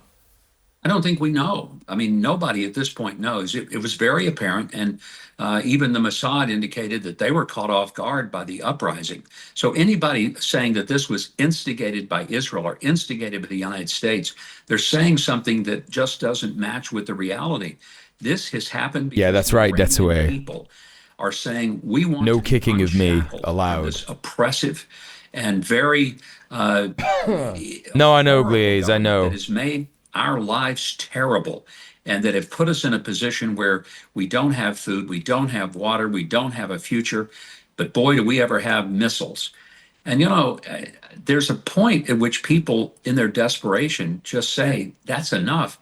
That's what we're seeing in Iran. What Israel will do, what America will do right now is... This is just so stupid. All of this is completely absent of the fact that America put a bunch of sanctions. That's why the economy's gone to shit. Hey, what can we do to be helpful? But we don't want to get in the way of the Iranian people taking their country in their own hands. I think we all have great admiration that this is coming from them, not from someone else. Okay. For the cameras, before the ceremony, before history is made, every detail is chosen. From Amazon MGM Studios comes Melania. This new film takes you inside the 20 days leading up to the 2025 presidential inauguration through the eyes of the First Lady herself. What? What is this? Only in theaters January 30th? What?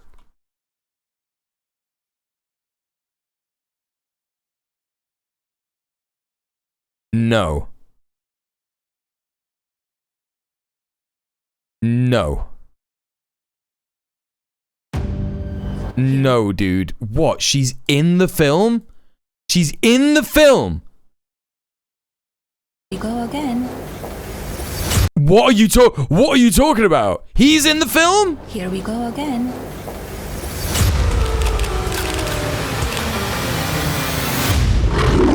It's her project.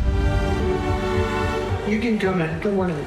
Our proudest legacy will be that of peacemaker. Peacemaker in the fire. Wait, what? Is this got like AI in it and shit? They paid Trump 300 mil. No. No, dude. Beautiful. This is so depraved. Together with like-minded leaders, we have a voice. Is it safe? It is safe. There's definitely some fucking AI going on in here, 1000%. Just like looking at her face and shit, and I just don't believe that she could act this good. It's they've basically like auto-tuned her acting. You know what I mean? Like auto-tune, like when people can't sing, and there's like auto-tune used to be like undetectable because people didn't used to use it as like a creative effect, right? And they're trying to do that, but with acting and AI. Everyone wants to know. So here it is. This is crazy. This is crazy. President, congratulations. Did you watch it? I did not. Yeah, I will see it on the news. Girl boss. Girl boss. Hell yeah, dude. Girl boss. That's so cool. I'm so glad that's happening. What the fuck? And fucking Piers Morgan. It should tell you so much what this guy's allegiances are. You know what I mean? When people were saying, oh yeah, Piers Morgan is getting woke. Piers Morgan's saying free Palestine. Motherfucker, he will never say that shit. That's where this motherfucker's allegiances are. He's advertising the fucking Melania film. The style, its strategy. Witness the image-defining decisions made behind closed doors, a celebration of duty and glamour. Melania, only in theatres, January 30. As you said earlier, Ambassador, there have been uprisings before, a number of them, that have all been quashed in the most violent and ruthless manner. I don't want to listen to any more fucking Mike Huckabee shit. I'm being so for real. Who's he got next? Who's he got next? Did we see the Omid Jalili thing? Oh my god, he just speaks to fucking Mike Huckabee for fucking ages. Well, to debate this, I'm joined by the founder and CEO of the Young Turks, Cenk Uygur, the Iranian-born former Canadian MP, Goldie Gamari, the journalist and host of the Chuck Todd cast, Chuck Todd, and the former US Navy... The Chuck Todd cast? Hang on a minute! This lineup is insane, buddy. This lineup is absolutely fucking mental. I'm joined by the founder and CEO of the Young Turks, Cenk Uygur. So we got Cenk. Former Canadian. We know who Cenk is, right? And then we've got this lady, and you could just learn everything that you need to know about her politics by looking at the things behind her. She's got the Zoroastrian eagle, which is a big indicator of support for monarchism and monarchist restoration. You can see that the flag, you could just see it's cropped there, but you could just see the wreath that surrounds the golden lion, which is the monarchist restorationist flag. And she's also got like the flags of Canada and like, what is that? Is that like the Marshall Islands or something? The Alberta provincial flag. Is that what that is? That is so cringe. Dog, that is one of the cringest shit I've ever fucking seen in my life. Oh my god. So you just know what this lady's politics are going to be. Goldie Gamari, the journalist and host of the Chuck Todd cast, Chuck Todd, and the former... The Chuck Todd cast. The Chuck Todd cast. Who is this guy? Who the fuck is this guy? Chuck Todd? American journalist. What is he? What does he do? Chuck Todd. Charles David Todd. Moderator of NBC's Meet the Press. Born in Miami, Florida. Red flag. I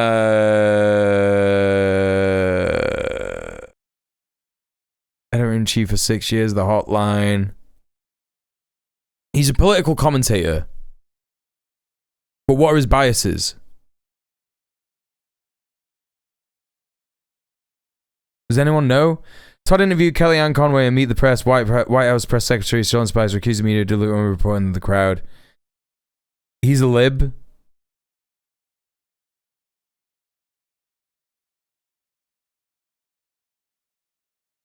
Has she draped herself in the monarchist flag? Wait, what? Oh my god, she's got a flag. She's got a flag around her shoulders. I didn't notice. She's got a flag around her shoulders. Oh my god. Right, so he's just a lib. He's just a bland lib. Okay, great. This is really balanced, man. We've really got like the fucking, you know? We've really got the spectrum of left and right here. Who else? US Navy SEAL Rob O'Neill. So a former US Navy SEAL Rob O'Neill. Hell yeah, dude. This is so good. So essentially, if you want to make this easier for yourself, chat, you've got fascist moderator, you've got fascist representative of supposed representation of the country that we're talking about, you've got fascist who murdered brown babies in Iraq and Afghanistan, you've got mediocre lib who will do no pushback whatsoever, and you've got a center left like fucking blue MAGA weirdo. There is no left-wing representation here whatsoever. Powerful panel to launch our first powerful panel this year. Cenk Uygur, Happy New Year, first of all. Let's get the pleasantries out of the way. I suspect things are about to turn unpleasant very quickly, so let's be civil to start. Cenk, I thought it was a good time to have a vacation, if I'm completely honest with you. Turned out to be one of the worst times to ever have a week off in history, where basically all hell broke loose everywhere. And as we try and wrestle with this, let's talk primarily, for the purposes of this debate, about Iran first. What do you feel about what's happening there? It does seem significant to me. Yeah, fully represented from centre-right to far right. Now coming out saying this is the beginning of the end of the regime and it could happen in weeks. Is that your sense, that this, despite a number of repressed attempts at overthrowing this regime that have failed, that this time we might be seeing the hand of history? Yeah, so first of all, Happy New Year back to you and to everybody on the panel. So, Piers, in this case, the most important thing to recognize is that there are two separate issues going on here. One is the Iranian people's battle with the regime. And there we support the Iranian people 100%. I would love for Iran to be a democracy, control its own country, and be a beacon for freedom in the Middle East. Well, that would be amazing. I would hope that everybody would want that. But there's a second issue also going on at the same time, which is that Israel wants regime change in Iran. They've wanted it for 20 years. They've agitated it for this entire time, including through the representatives of Israel like Mike Huckabee. He's not our ambassador, he's the Israeli ambassador. And we know that now because he had a secret meeting with Jonathan Pollard, who's a traitor to America. So he meets with... Cenk is going to be unironically good on this. I actually do believe that. I think that, you know, he's so Palestine-pilled at this point, right? That, like, you could just kind of see... You could see right through it if you're Palestine-pilled. You know what I mean? You could see through all of it. Yeah, no, exactly. I think that's the thing. Like, every single person here opposes the government of Iran. So even if you take, like, left and right out of it, I don't think there's one person here that is like, yeah, man, I support Khamenei, or I support the regime, or whatever. You know what I mean? Even, like, if they're slightly critical of it, or whatever. But anyway. Secretly, by the way, behind Trump's back, behind the American people's back, everything he just said to you was propaganda for Israel. They've wanted this regime change forever. And now here's... Yeah, he's right about that. That doesn't mean it's wrong. They will not... It does! It's wrong. Yeah. I mean, it might well suit... It might well that's suit... right. Well, hang on. It might well suit Israel's interests, but that doesn't mean it doesn't also suit America's interests, or indeed the rest of the world's interests. Right. Yeah, that's really good neutral moderating there, Piers. Right. So, Piers, then we get to the issue of, yes, but what is America doing, and what should America do? So if you want to... She got kicked out of the Ontario Conservative Party for being friends with Tommy Robinson.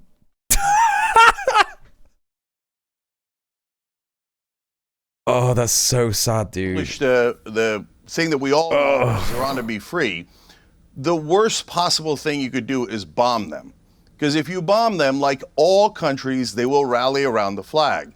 If you think there is no one who supports the regime in Iran, you're also... This lady's face. I guarantee this lady has not been to Iran in her entire life, right?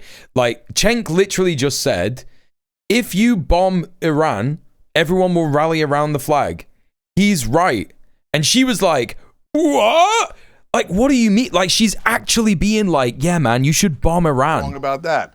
I think they're a minority, but they're the minority with the guns, etc. And so at this point, the idea that... She moved to Canada at age 1. Yeah. You just know straight away. You just fucking know straight away.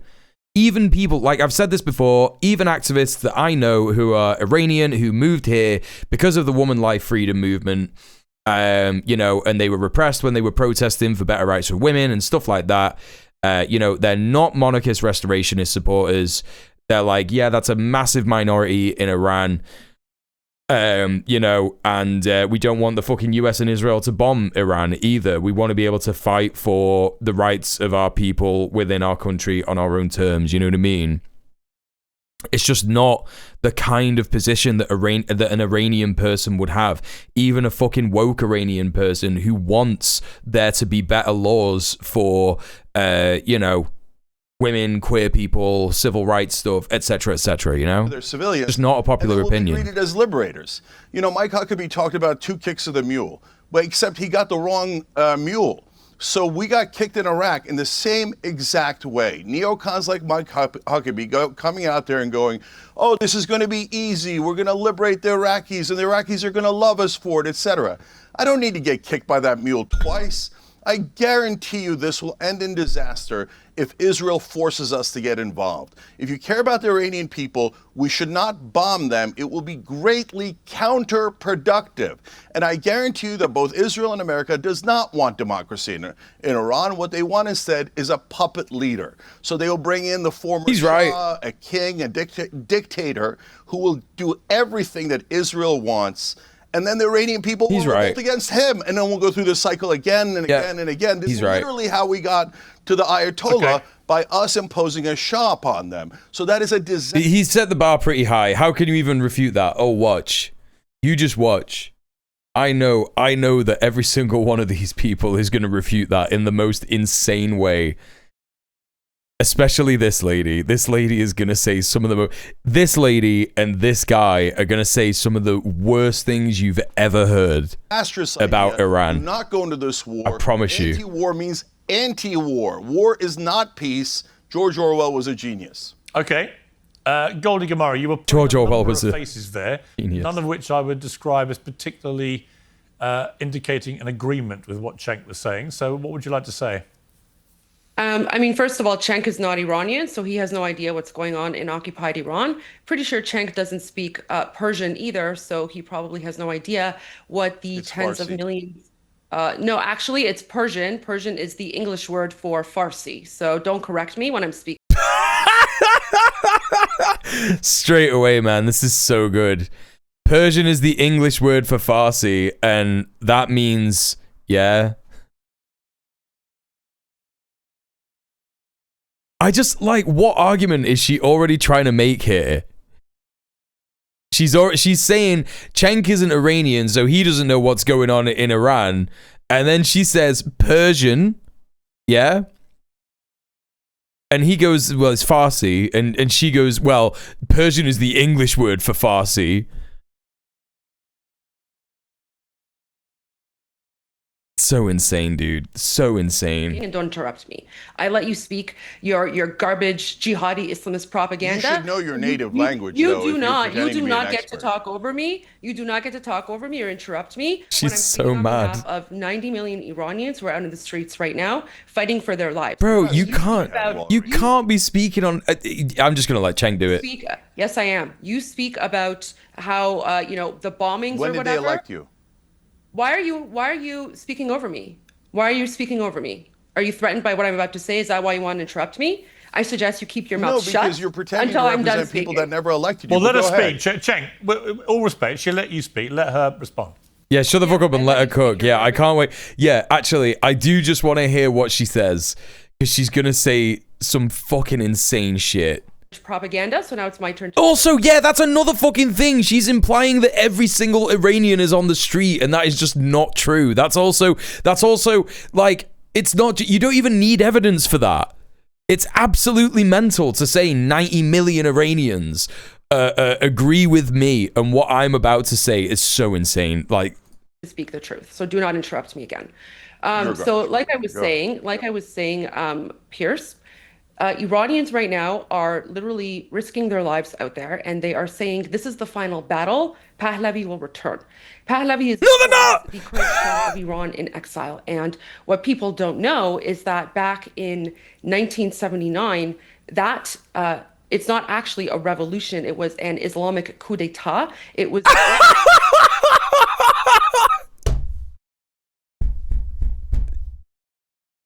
it wasn't a revolution, it's an Islamic coup d'etat, yeah? Because when Muslims do revolutions, it doesn't count. It just doesn't count, right? If a Muslim group does a revolution, in fact, what it is it's evil, okay? By Jimmy Carter, or sorry, actually no, it was orchestrated by the Islamists and the communists, and it was funded and supported by Jimmy Carter, the UK, and France. So what? That is so insane. Girl, what the fuck are you talking about? Also, what happened to those communists, by the way? I knew that this was going to be the most insane. I knew that the shit that she was going to say was going to be the most insane. All monarchist restorations are like this. They say they're just completely fucking batshit. Yeah, man, it was the Islamists, it was the communists, it was also Jimmy Carter. So mental. What is happening right now? This is Iranians trying to rectify, and they are rectifying 47. Not say anything for the crown, exactly. Yeah, they're the peasant brain cooks. Yeah. What Iranians are saying is that we are going out and we are not going to stop fighting until we not only overthrow the Islamic dictatorship, but we return our king, because there is only one person that we Iranians trust to transition us from a dictatorship to a democracy, and that is His Royal Highness. And one final point, Iran was not an authoritarian dictatorship prior to 1979. We were a constitutional monarchy, just like England. That is what we are fighting. Persian means, what are you talking about? Persian means Farsi. The P turned to F because the Arabs couldn't pronounce the P when they went there. What are you smoking? What are you fucking smoking, dude?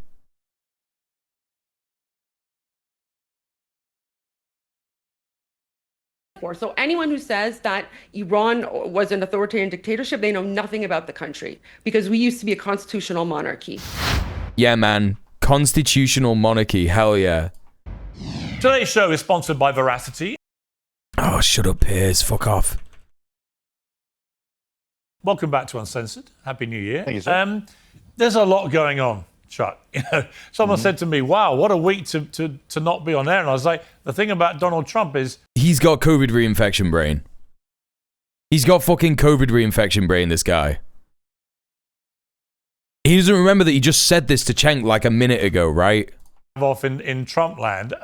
There's an awful lot going on. Shut up, man. It's funny, I was talking to somebody the other day. If you take away Trump's rhetoric, which can often be very inflammatory, and you focus on what I think is his vision here, a lot of what he's doing, whether it's Greenland, whether it's Venezuela, whether it's... Weed, but Google the origin of the word Farsi. It's true. Plato in Arabic is Aflaton. Right. Listen, man.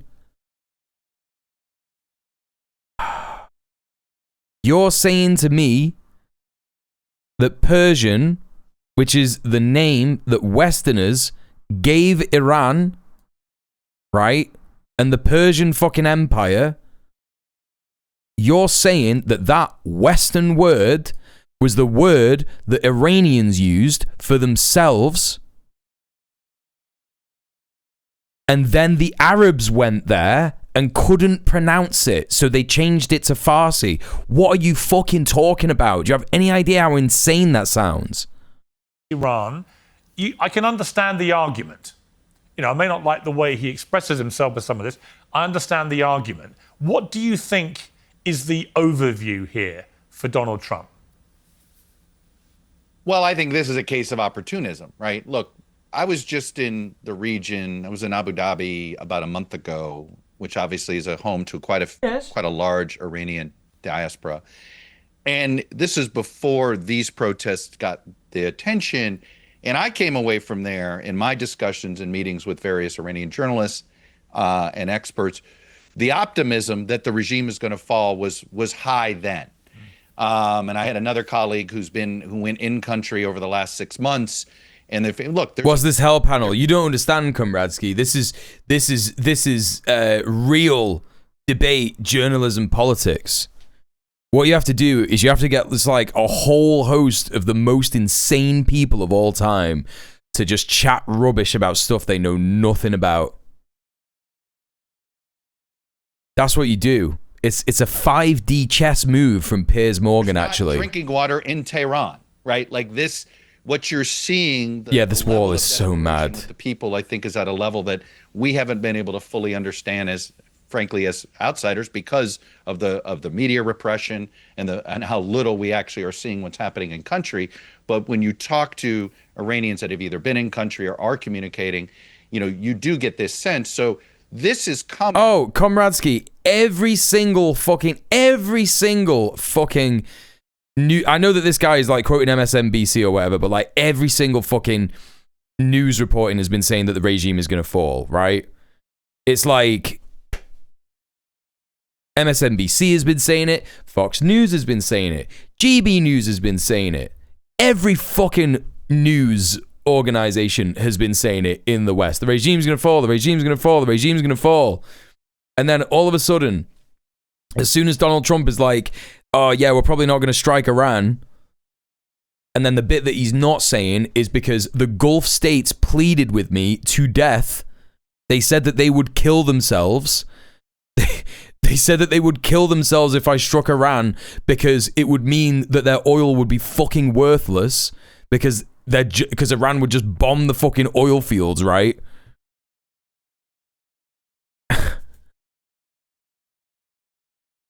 And I think this is a question. And the Times of Israel is like, oh, actually, secretly, Israel said, Netanyahu said to Trump, we shouldn't bomb them now. That would be a military problem. It wouldn't work out the way we wanted it to, you know? What does Donald Trump want to do? This is a bit of opportunism. I don't think he wants to get involved. Like I think pre-protests, he was probably willing to negotiate with the regime in some form or another. Insane. Where are you getting that from, dude? Where are you getting that from? He bombed them. Now I think he sees where the wind is blowing. And if you talk to enough folks in the Iranian diaspora, you can feel that optimism that this regime's days are numbered. But we got to remember, like Assad in Syria, we knew his days were numbered, but are they hundreds of days? All right. Or was it going to be, 10 or 20 days? And it's possible this is still this regime will fall, but it may not fall until this time next year. They're like, yeah, we know that everyone dies, but is he going to die of old age or get overthrown? Like, it's just so dumb. What are they talking about? At this point? But it is going to be sooner. So the question really is what role? And I think, boy, could the United States use an agency right now called USAID? Because in some ways, that was what the theory of the case behind AID is to be there to help those that are either looking for freedom and democracy or are trying to build a fledgling democracy. And that is the best toolkit we have. And unfortunately, it's not a toolkit that it's not in the president's toolkit right now, thanks to Doge. Okay, Rob O'Neill. Yeah, my man said, if you know anyone in the diaspora, and he knows one person in the diaspora, and it's one of the most fucking insane monarchists you've ever met in your life. A lot of the time, it's worth taking a look at the amount of money being leveraged in the prediction markets, where the money's going. Looks like somebody thinks they know something, because Polymarket has a $19 million market right now. Yo, Krill, thank you for gifting a sub to Irate Lump. Enjoy your ad-free viewing and your emotes. Thank you, Krill. Appreciate you. Ayatollah will be deposed, and they're now saying there's a 24% chance, so pretty much a 1 in 4 chance that the Ayatollah goes here. From a military perspective, given the scale of these protests, which might well be unprecedented, we can't be entirely sure because the internet's been shut down and footage is scarce. But if it is unprecedented, do you think we're beginning to see the beginning of the end here of this regime? Thanks for having me, and Happy New Year to everyone. I'm optimistic about it this time. We've seen it before. Excuse me. And like Chuck Todd said, it's kind of up to the media how much they're going to report on it, because we only know what we're told from over there. At least, you know, like the first guest, I don't speak Persian or Iranian or Farsi or Urdu, so I'm going to say it in English so I don't even confuse myself. But in the past, when they see the Iranians rising up, when they get to that point, yo, good night, Morgana. The media blocks that out, and then it seems to me, because I'm not there, and if I'm not there, I can only go by what I hear or read. Then they crack down hard, they kill people, and then it goes back to business as usual. This time, yeah, sure, what man. the Iranians have seen is that we bombed a mountain, we hit them pretty hard. So hopefully, regardless of the media blackout or what our media chooses to say, the Iranian people know that we will support them. The biggest problem that we had, one of the major problems that we had in Iraq, the biggest problem being we went into Iraq, was we immediately disbanded the Ba'ath Party. And although they looked bad because they were doing right, Alejandro, they're doing that because they want to keep their heads on their own shoulders. They're going to do what they need to do to survive and keep their family alive. We got rid of them, and then foreign fighters came in, and obviously we know the Civil War started. It was chaos for a long, long time. Right now, what's happening there, if the Iranians know that we're going to help, but then our media... Piers legit lines them up to least to most insane. The foreign fighters are now going into Iran to try to help, be that the Mahdi army, who the Shias, or is it Hezbollah, even Hamas. I mean, they were getting funding through the Iranians, but I believe they're Sunni, and I'm not sure what's going to happen there. But this guy doesn't have a fucking Scooby-Doo. This guy is just, he's getting little bits and pieces, yeah? He's getting little bits and pieces, right? Like, yeah, we went into Iraq, and then there was a big civil war, and it went to shit, blah, blah, blah. And then, like, he just goes off the fucking track. He just fucking turns a hard left into a fucking ditch, you know? Hey, Mountain Range, how you doing? It's making me really disoriented. Since the term Middle Eastern is a colonial term used by the British, is it more accurate to label it as West Asia? Most people who are educated in decolonialism refer to it as West Asia. Yeah, absolutely. Literally, any one of us could do better than any of the people here. Absolutely. I think the bottom line, and this is me just trying to be an honest broker, I think we should do as allies everything we can to support the Iranian people and help them get what they want. This is not Rob O'Neill from... Yeah, so what we do is we stop fucking sanctioning them. It's actually rather easy. The United States it's not my decision, but I would love to help the Iranian people because... Hey man, would you like to give the Iranian people some breathing room that makes their material conditions better? I got one easy solution, dog. It's so easy. You repeal the sanctions. You stop sanctioning them. It's not hard, bro. You know what I mean? But none of these people are going to get that. I think everyone would agree they've been beaten down and oppressed for almost as long as I've been alive. Yeah, Piers, can I quickly add something here? Chuck, just a piece of reporting that I got while overseas is that there's some thought that the current president, okay, and I may mess up his name, Pezeshkian, he's turned out to be at least rhetorically more moderate than some expected. And I had a source who's... What do you mean than some expected? Indicating he... Oh, this guy challenged my racism by being a normal bloke. Like, come on. Like, that's what this guy is saying. Thinks he can be the Iranian. Hey, Brody. Meaning, and that's a real, and you so. Wait, whoa, whoa, whoa, whoa, whoa. Whoa, just a minute there. What? The Iranian goes to him, indicating he thinks he can be the Iranian Gorbachev. Meaning, and that's a real, and you so if you actually ask strategically, what could the United States do? Can it start to find people that are within the regime who want to get rid of the regime, right? Look, and who's to say that this even this guy's just freestyling, man. He's just freestyling. He doesn't know fucking jack shit. He just made that up on the spot. I've never fucking heard anything more mental. He just said that Pezeshkian is the Iranian Gorbachev. Like, what the fuck are you talking about? Worked out as Pezeshkian is loyal to Ayatollah Khamenei and the fucking Islamic Republic. What do you mean?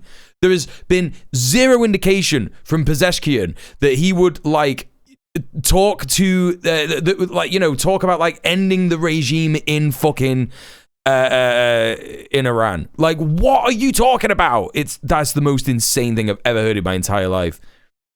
What the fuck is he on? well, but you do in some cases. Without Gorbachev, does the Soviet Union fall as cleanly as it fell? Yeah, man, it definitely fell cleanly, didn't it? There were no problems. There were no problems that happened when the Soviet Union fucking fell apart, right? By the way, chat, I have good news. We unlocked this ages ago, but the boy wasn't here. But guess what? Now he is. So at least we have young Melpert to get us through this trying time. At least he's here. Yeah. And I think so. No, we didn't do the chat louver yet. We're gonna do that on Monday next week. The next day, I think finding out whether indeed the Iranian president wants to play a role here or not is something that's the type of thing our intelligence community, in theory, should be able to help with. Today's show is sponsored by Oxford Natural, makers of the Optimum Day and Optimum Night all-natural supplements. Thousands of Brits... Shut up, dude. I want to just turn now to someone who's been on Uncensored a few times, Mohammed Morandi, professor at Tehran. Hell yeah, dude. Finally, someone who balances the entire fucking conversation out. Holy shit, man. University, a supporter of the regime. Welcome back to Uncensored, Mohammed Morandi. I appreciate you coming on. What is your assessment of what is happening on the ground in Iran? Well, first of all, when you say a supporter of the regime, you're framing it in a certain way. I assume you are a supporter of the British or the American regime. But it's obvious what happened. We had currency manipulation last week. The currency fell 30-40%. It was carried out by the United States, forcing neighboring countries not to cooperate with Iranians over the currency. Then we had peaceful protests among business people. And there were a few thousand people in 2-3 different cities. There was no violence. There were no arrests. Nothing happened. Then the next day, we had more protests, roughly the same size, I guess. I don't remember exactly. Then we had infiltration, and we had violent rioters. And that was the beginning of extreme violence, which peaked on Thursday night. And we know that Pompeo, the former head of the CIA, said that Mossad is on the ground with the rioters. We have Mossad in a Persian statement. They said that they are on the ground. And the most interesting thing of all is that late on Thursday night, during the height of the riots, and roughly 100 officers of the law were murdered. A couple of them burnt alive, beheaded, head smashed. We had a nurse who was burned alive in a clinic. The clinic was burnt down. Yeah, who could have guessed the guys flying Israeli flags inside Iran would be violent? Right, exactly. We had many buses, ambulances, and fire engines destroyed, tens of each. I'm not sure about ambulances, but I know tens of fire engines and public buses and private property. But the point is that late on Thursday night or early in the morning, they cut off the internet and suddenly everything died down. The reason? Because all these groups, these small groups, violent groups that were spread out in different cities and different parts of big cities, they could no longer communicate with their bosses abroad. So it was really spontaneous. I'm willing to believe that. I'm willing to believe it. The riots could have continued, but now we've had 4 days of quiet. And yesterday, we had massive anti-riot protests across the country. And I asked your producer to show footage of the protests in Tehran against the rioters. And this is from the middle of the footage. This is Engelab Square. It goes from Imam Hussein Square to Azadi Square, from Engelab Square south to Imam Khomeini Square. That is millions of people. That is huge. Anyone can look on the map or use DeepSeek or some other AI app and check what sort of distance this is. This is a helicopter. But just a few hours ago... Just to stop you there, Professor O'May, just to be clear, that's footage you've supplied. We've been unable to independently verify it, so it is what it is. Like, the reason he's laughing at that is that they love to say this shit. We can't independently verify this stuff. You know what I mean? I'm not questioning Mossad being involved, but it all being coordinated abroad. That's not how a protest is run. Okay, Gliese, so you're doing the same thing that I've seen a couple of people do, which is assume that people who are saying that Mossad is involved, yeah, are not saying, you're thinking that those people are saying that they are coordinating every protest, right? That's not what we're saying.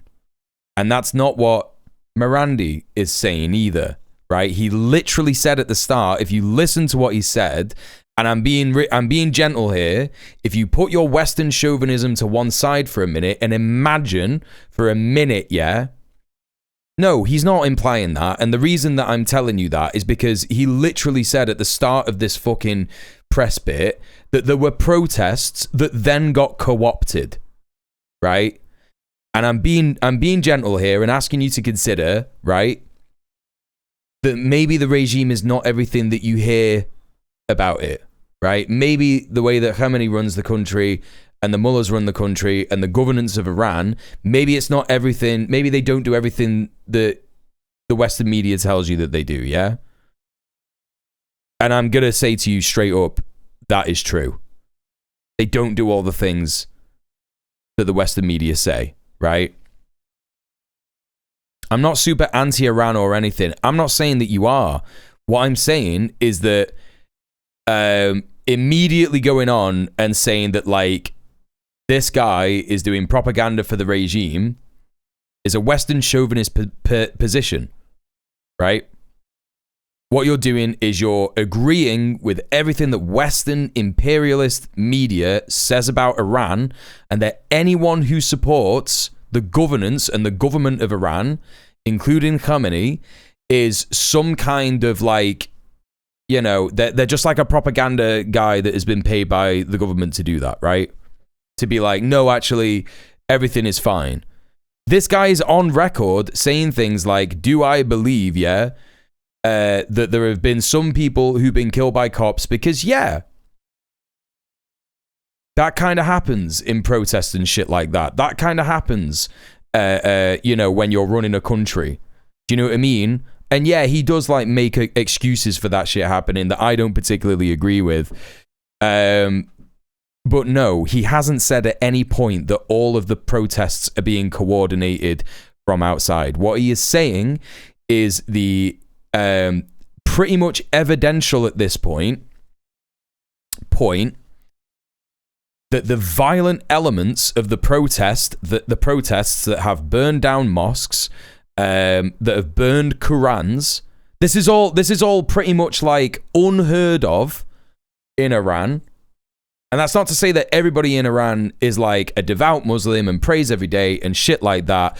But it would be like if we were having protests against the government in the UK and we were just like burn down a church. Do you know what I mean? Because it's a Christian country. Yeah. It's just completely out of the fucking question in terms of the way that people think about Islam in Iran. And I know that there's some people, I know that there's going to be some people in this chat who are just like, oh, well, you know, we can't believe anything that this guy here, you know, says about Iran because he loves the regime and yada, yada, yada, and this, that, and the other. It's like, what other option do we have? Right? What other option do we have? We've got, I don't know how fucking Brett got this the other day. I'm going to try and see if I can find it.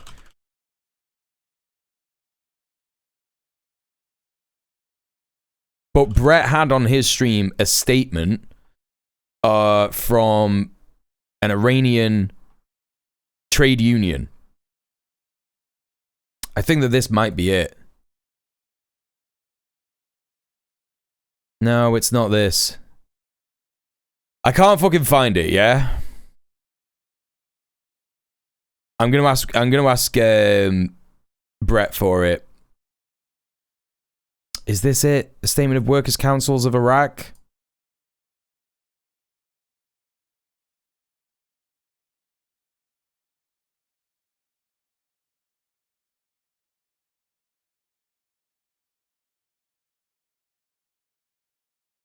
No, Morandi doesn't actually love the regime. He just hates fucking Western chauvinism, which lots of fucking academics in Iran also hate. You know. Clearly, there are people, it seems from all the independent reports I've read, who are... Okay, so good night, Prince. Sorry I missed that, dude. One of our panelists is saying that footage is from 2020. So we don't know what you're showing us there. You accept that? No, that's a dishonest take. That footage is very clear. This misinformation is being produced by the West and the... Okay, Comrade Ski. I'm going to ask you to not do that. Yeah? Not having any of this fucking ideological bullshit in the chat. First of all, Glaze didn't say that they're an anarchist, yeah? That's not what they fucking said. And I entirely understand the immediacy to be like, oh, a lot of anarchists in the West are individualists, and in fact, just use the word because they think that it is the most ideologically pure left that you can be. I've witnessed this shit in organizing. I have sympathy for people who immediately jump to, oh, this person doesn't have a good take on geopolitics, they must be an anarchist. But guess what? I'm a pragmatist, and I would just as soon chastise someone for saying Marxist-Leninism is a dead end, or Marxist-Leninism is a dumb tanky idea, or like, you know, I don't want any of that shit in my chat, right? Reporter who was on that helicopter, whose face is there, he came on television, showed the footage. I was at the protest. There were millions of people. What you are trying to do, just like you did during the Israeli regime's attack on Iran, is you are trying to help war. Because when the Israeli regime carried out that blitzkrieg attack, as we were negotiating with them, you invited me and started bad-mouthing Iran. Why? Because you and many others like him... No, I didn't bad-mouth Iran. Sorry, just to be clear. Oh, yes, you did. Just to be clear. Hang on. Professor, just to be clear, I never bad-mouthed Iran. I bad-mouthed the Iranian regime, which I think is one of the most malevolent regimes in the world. Kairos, what are you doing? What are you doing? What are you doing? Why are you doing that? I literally just said, I don't want people fucking shitting on each other in the chat for their fucking political opinions. Even though I've just chastised Comradsky for that, it is not like, this is my stream, dog. You get me? Okay, thank you. Yes, I know I'm right. like, come on, man. Let's not do this. Let's not have a fucking fight in the chat about this shit, okay? Really easy. It's really easy, man. Country of Iran or the Iranian people. Now, I want to bring in Goldie Gamari because she wants to directly challenge. You said she wants to. And I agree with you, Kairos, by the way. To be clear, I agree with you, but, you know, let's just not. Challenge what you have said. One-on-one. Yes, You said that's it's fine. a one-on-one. That's fine. Your producer. But you've What the fuck, dude? What the fuck? What the fuck? What the fuck is happening? Okay, all right. So what's happening here is Piers Morgan is trying to rile up Morandi, yeah? To get him mad so that he, like, really wants to fucking, you know, defend Iran and defend the regime in whatever way that, like, fucking, you know, Piers Morgan wants to portray him as. And then all of a sudden he's like, let me bring in this fucking monarchist, right? Now, the reason that Mohammed Morandi objects to this so much is not just because he's ideologically opposed to monarchists, but because this could get him in fucking serious trouble in Iran. Like, are you fucking joking? Like, it's insane. It's completely insane. Like, Piers is actually putting this guy's safety at risk. He could get, you know what I mean? At a time when Iran is trying to fucking lock down its shit to stop any kind of fucking Western interference whatsoever. And Piers Morgan is like, let me just bring in someone from this fucking ideological standpoint that is super repressed in your country, because it's so ideologically at odds with what Iranian people want and what is good for the fucking country, essentially, right? And this could get Morandi in fucking trouble. Like, it seriously could. I think it's one of the most malevolent regimes in the world. Hell yeah, That's dude. not bad-mouthing the country of Iran or the Iranian people. Hell yeah, I want to dude. bring in Goldie Gamari because she wants to directly challenge. You said she wants to directly challenge what you have said. One-on-one. Yes, You said that's it's fine. a one-on-one. That's fine. Your producer. But you've accused her. You did not allow me to Fine, continue. but you have. Your producer said. Yes. It's a one-on-one between you and me. Yes. You're escaping the debate. Hang on, Goldie. Hang on, Goldie. Hang on, please. Don't all talk at once. Professor Morandi. Professor Morandi, let me, Goldie, please let me handle this. Professor Morandi. Is she speaking in Farsi? Is she, like, calling him all the fucking shit under the sun right now? What the fuck is going on? Here's why I brought Goldie back into the conversation with you. No, so you're being dishonest. Because she says to us, have you watched that footage? It is actually not what you have said it is. Goldie, tell the professor what you believe that footage is. That footage is from Qasem Soleimani's funeral in 2020. That is not footage from today. That is 100% propaganda. The Islamic regime, they are liars. They are murderers. They are thieves. I don't even know how he has access to the internet right now. The internet is shut off. Where is he communicating from? Okay, now, Piers, I just want to remind you that your producer said this is a one-on-one. Yeah. And like on previous occasions, you do not abide by what you say you'll do. Well, you made a statement. You made a statement and gave us footage, which one of our panelists has directly challenged. But just to respond, in the General Qasem Soleimani's funeral, the bodies were on trucks, and there are no trucks in this crowd. And the crowd goes from Imam Hussein Square, which is to the top, towards the top. The crowd here goes all the way to Imam Hussein Square. The bodies never went there. The bodies. No, he is annoying as fuck. The procession began at the University of Tehran. So the path of the General Soleimani funeral and his companions was not towards Imam Hussein.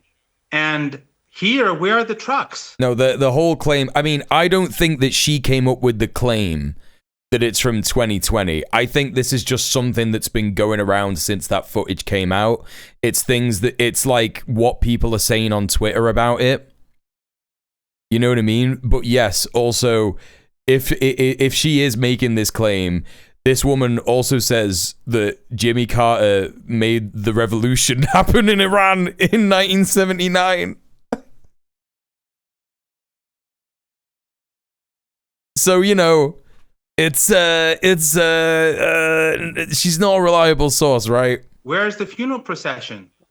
Because it was not just him. There were a number of people who were murdered.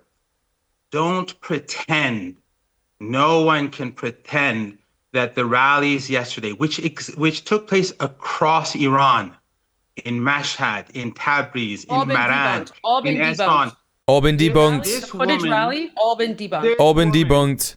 This, Piers, if you next time, I won't come again on your show because every time you're dishonest. You won't be able to come again on the show because when Iran is free, we're going to get you. To be fair. Hear that shit? You hear what she just said? She said, when Iran is free, we're going to get you. You're going to be in jail. This is who the West and this movement is what the West is backing. Do you know what I mean? This guy isn't saying anything like that. He's not being like, you're bringing me on here with this fucking traitor who should be fucking executed and tried at the fucking mercy of Supreme Leader Ali Khamenei.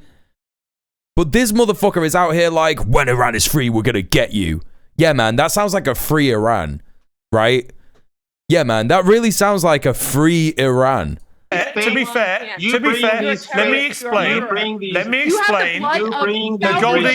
explain. People on your hands right now. Hell yeah, dude, that's super hinged. What a hinged thing to say. We'll come back to Goldie and the panel. Like having the blood of people on your hands that you have no direct involvement in terms of killing. That's what really hinged people say all the time. Ironically, she's the least outrageous in her opinion. She's just a royalist and openly anti-democrat position. Yeah, she's just really open about being a monarchist. She's like, yeah, I hate freedom. I hate freedom. I want there to be an absolute monarch. That's what it's about. Everything that this regime is talking about is a lie. Everything that I say is true. You know? Mental. Absolutely mental. In a moment, I'll go back to one-on-one. I will go back to one. Professor, I will go back to one-on-one with you now. She wanted to directly challenge that footage. She's done so, and you have responded. That is perfectly legitimate journalism from where I'm sitting. No, that's not.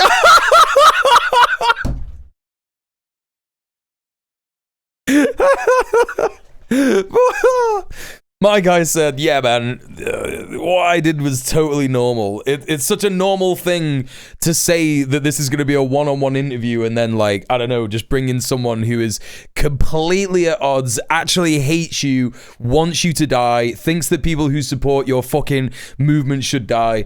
That's totally, like, if I just bring someone like that in, that's totally legitimate journalism. It's completely fine that happens. That's not acceptable, you know? Piers. In any case, just hours ago, the BBC was showing the footage of the protests across Iran against the rioters yesterday and talking about an uprising, implying dishonestly that these people on the streets who are protesting against the rioters are in fact supporters of the rioters.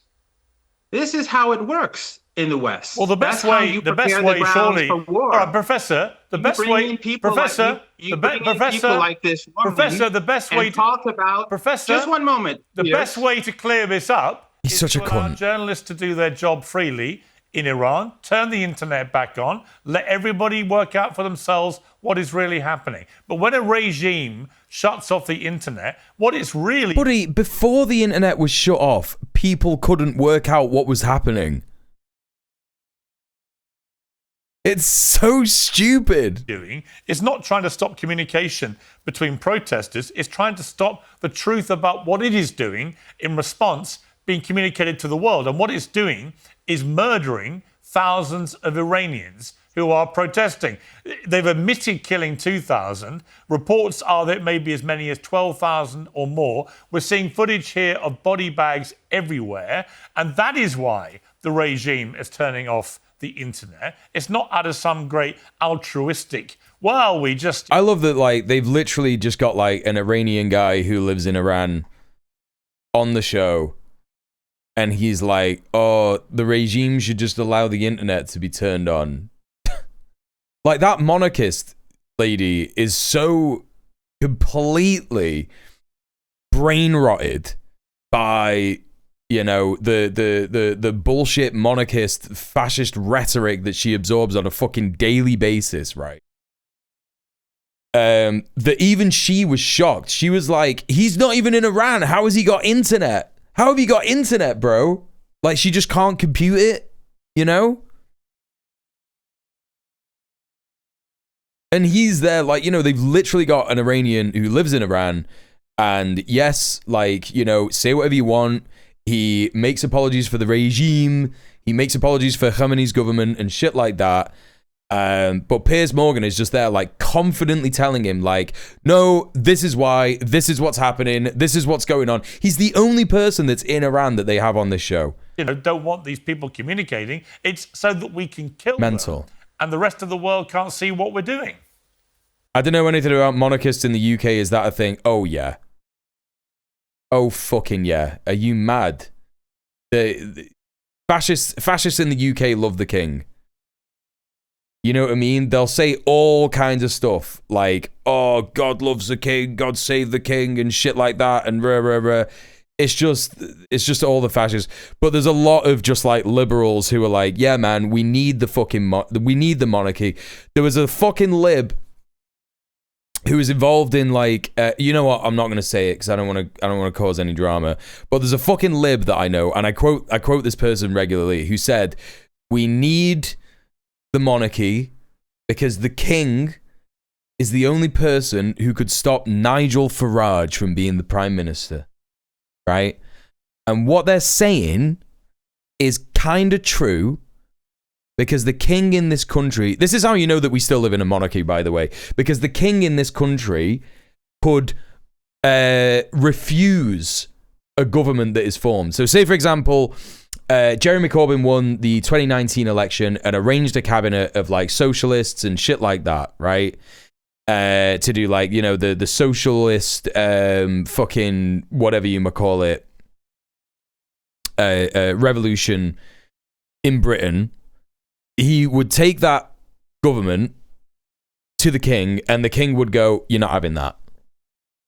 And the king is well within his right to do that, because that is what is in our fucking, you know, in our, we don't have a constitution, we just have like a set of different laws that are kind of agreed by parliament that is how we're going to run the country. But it's also the king, but it's also parliament, it's also the House of Lords, and that's like our ragtag constitution that isn't an official constitution. It's just big laws that mean big things that can be invoked by the king or parliament at certain points, right? And that's in there. That's one of those laws that the king can just go, no, I'm not happy with that government. You can't run the country. Come back with another one.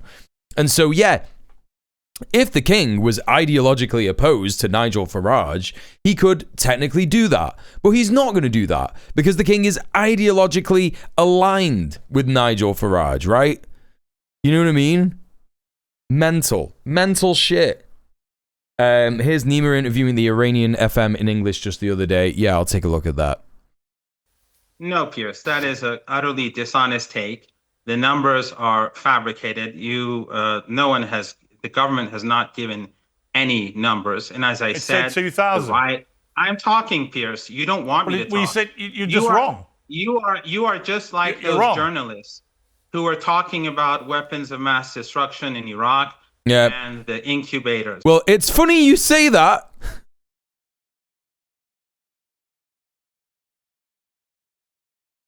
It's funny you say that, Mirandi.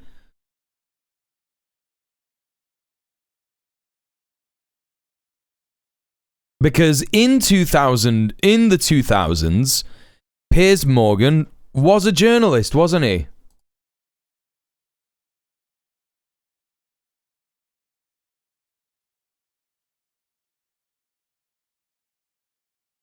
It's funny you say that.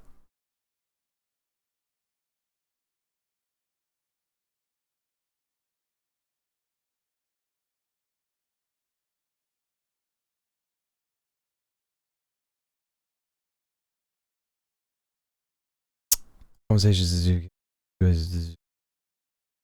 Wait, hang on a minute. Wait, what?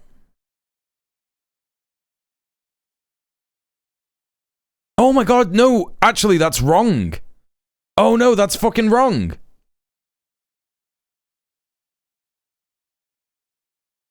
Oh no, Piers Morgan did actually argue against weapons of mass destruction. Okay. Okay, you know what? I hold my hands up there. That's crazy. I didn't believe that that would even be possible based on his politics right now. That's insane. Monarchism, like the absolute monarchism, was unironically the original fascism. Tsarist Russia, for example, played a role in the path of Nazism. Europe.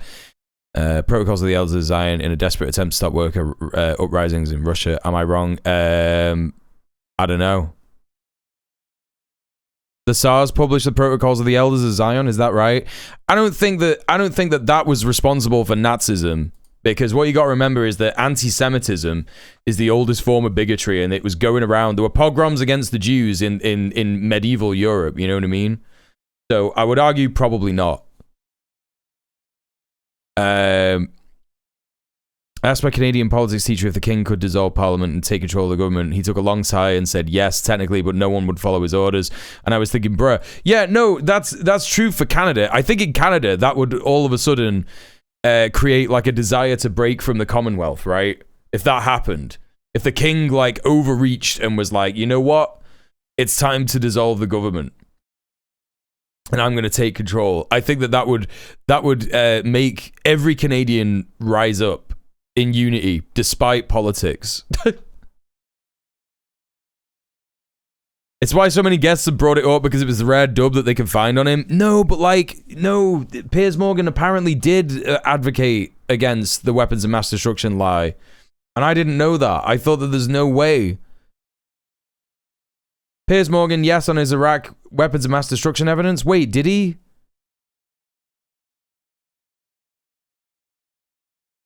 Did he mention holding up fake vials of Security Council as a prop for one of the biggest lies ever told?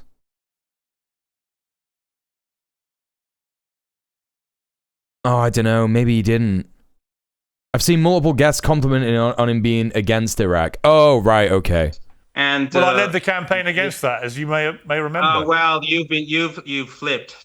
I haven't flipped to anything. I try and deal in facts. No, Piers. We had rioters who burned people alive, who cut people's heads off, and it's the evidence. And what has your regime done to the protesters?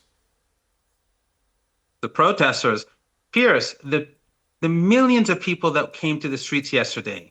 Why did they come to the streets? It's because your narrative is nonsense. Well, how many protesters have been killed? Your narrative. How many protesters have been killed? I don't know the numbers. You don't know. I do know that roughly 100 officers of the law have been murdered. So you know how many people you believe have been killed on the regime side, but you have no idea how many people the regime's killed. Interesting. You don't want me to talk because you're interesting, he says. He says interesting. Afraid, because you're afraid that I'm going to wreck your narrative. That's cowardly, Piers. I think what you're afraid of, you're afraid of this uprising this time being the one that actually topples the regime that you prop up. You want to help, just like you were preparing as the Israeli regime carried out its blitzkrieg attack on Iran when Iran was negotiating. You were saying all sorts of nonsense about Iran to demonize the country, to justify the aggression and the slaughter. So you have blood on your hands. No, that's the thing, right? Even if you're going to do the, even if you're going to engage in criticism of the Iranian government at this time, when it is currently being targeted by, that's the main issue that I have, right? With everyone who has suddenly just gone, yeah, man, we need to support these protesters, and we suddenly care about, the lives of people in Iran, right? Is that at this particular moment in history when Iran, like this is why it is upset me particularly to no end. Because I've been covering the agitation that Israel particularly has been doing against Iran for the last 6 months, since the fucking last time that they tried to bomb Iran, right? Well, that they did bomb Iran, yeah? And I've been covering the things that it's been saying, the ways that it's been trying to manufacture consent, even though it doesn't need to do it in the Zionist entity, in the, the occupied Palestinian territories. It doesn't need to manufacture consent amongst the settler population because they're all so fascist and racist that they are desperate for Iran to be fucking murked in any way possible. They don't give a shit. It's all the Israeli papers have been talking about for the last 6 months. When are we going to hit Iran? When are we going to get Iran? When are we going to get Iran? And of course, everybody in the fucking region knows this. They know that there is this like escalated aggression towards Iran. And of course, there's been a undercurrent of it for the last 50 years. And it's why it's so maddening that people have chosen this moment in time and they're all of a sudden just like, oh yeah, man, yeah, we should really care about what people on the ground are facing in Iran. And it's like, you should have cared about it 6 months ago when the US put fucking sanctions on them, you know? That's why it's fucking stressful. And for some reason, at this point in time, they're choosing to just be like, oh yeah, man, actually, we should choose this time in particular to be super critical of the Iranian government. This time when Israel, Donald Trump, Keir Starmer, all the worst people in the world that we rightfully fucking hate are going off on the Iranian government. Yeah, now's the time to do it, actually. Now's the time to fucking do it. And it is entirely true what you're saying. There is not a single government on earth that would not imprison, or worse, those who try to overthrow the current government. It's not unique to Iran. It's fucking ridiculous, right? What you're doing now today for Trump. The protesters on the streets across the country yesterday said a big no to you and your fake narratives. But people like you will just go out and say, this is fake. There was no demonstration. Whereas there were... That's also true, Mountain Range, yeah. Al Jazeera was there. Many other people were there. You had Iranians across the board there. It was shown live on television, Piers. It was shown on Iranian channels live. You can go, your producers can go back and look at the footage online as it was being shown. You cannot pretend that millions of people were not on the streets in Tehran. You cannot pretend that simultaneously millions of people were not on the streets throughout the country. It's a fact. It was shown live throughout. I'm not sure, Professor, all due respect. All due respect, I'm not sure that you and facts are easy bedfellows. Okay. All right. There you go. Put it to bed. He's put it to bed, hasn't he? It's so good that Piers Morgan is here, isn't it? It's so good that Piers Morgan is here, actually. I appreciate That's your problem, Piers. Not really. You're the one who actually, it may be a problem for you. You're the one who denied the genocide in Gaza for a year and a half. And you tried to justify the actions of the Israeli regime for a year and a half. And let me be very clear that if the United States... No, that's exactly it, Comradsky. That's the stupid shit. If you look at the fucking travel advice... Iran travel advice UK, right?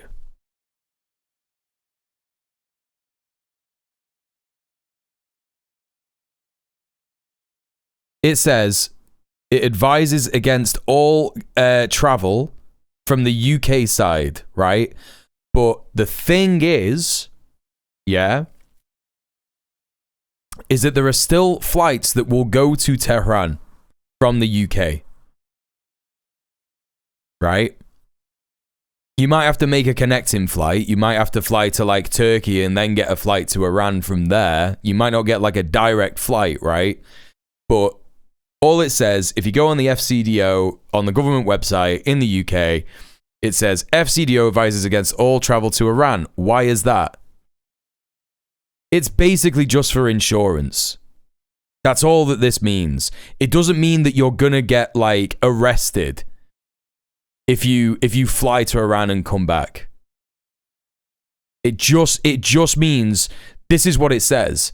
Your travel insurance could be invalidated if you travel against advice from the Foreign Commonwealth and Development Office. That's all it means.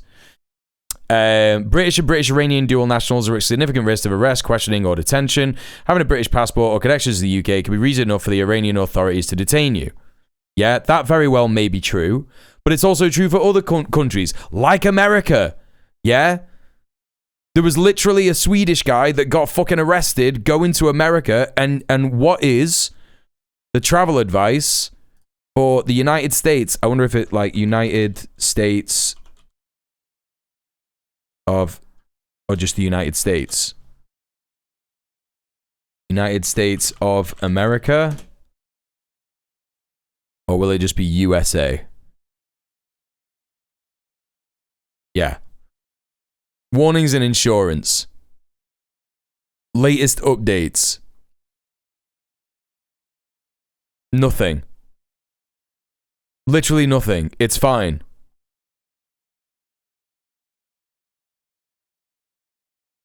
You know what I mean? They don't say anything about you could get arrested if you go to America and you have a meme of JD Vance. You know what I'm saying? Yeah, famously Brits have never been to Iran to engage in espionage. It's so dumb. It's just Western fucking double standards every time. It's the same policies most nations should adopt for UK travelers, exactly. I've heard that Iranians are super kind to tourists. I believe it. There's that fucking video. There's also a documentary that an American filmed in like 2008.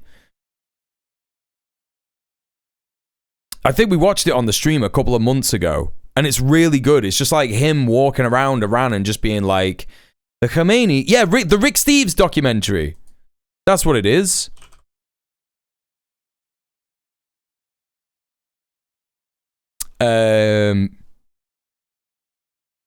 Rick Steves, Iran. Oh shit, not Ian. Iran. 2009. Even though covered up, women expertly utilize their... Though, but they're trying to fucking manufacture consent to make Americans believe that Khamenei's regime or Khamenei's government is the same as like the Taliban. Like that's what they're trying to say. You know what, dude? Even in Tehran in 2009, when there hadn't been more social change, because social change has happened in Iran since the woman life freedom protests, and there's literally pictures of Iranian women sat next to other Iranian women, and one of them's wearing a hijab, and the other one just isn't, and they're wearing like a tracksuit. Do you know what I mean? Like, that's what he's saying in 2009. He's like, yeah, this is just like London or Paris, bro. There's no difference. Meanwhile, the whole fucking time you got fucking like red from sunburn hogs in the country that they're not supposed to be in because they fucking genocided the native population, sat there like fucking going, yeah, brother, they just fucking kill women for looking at them funny.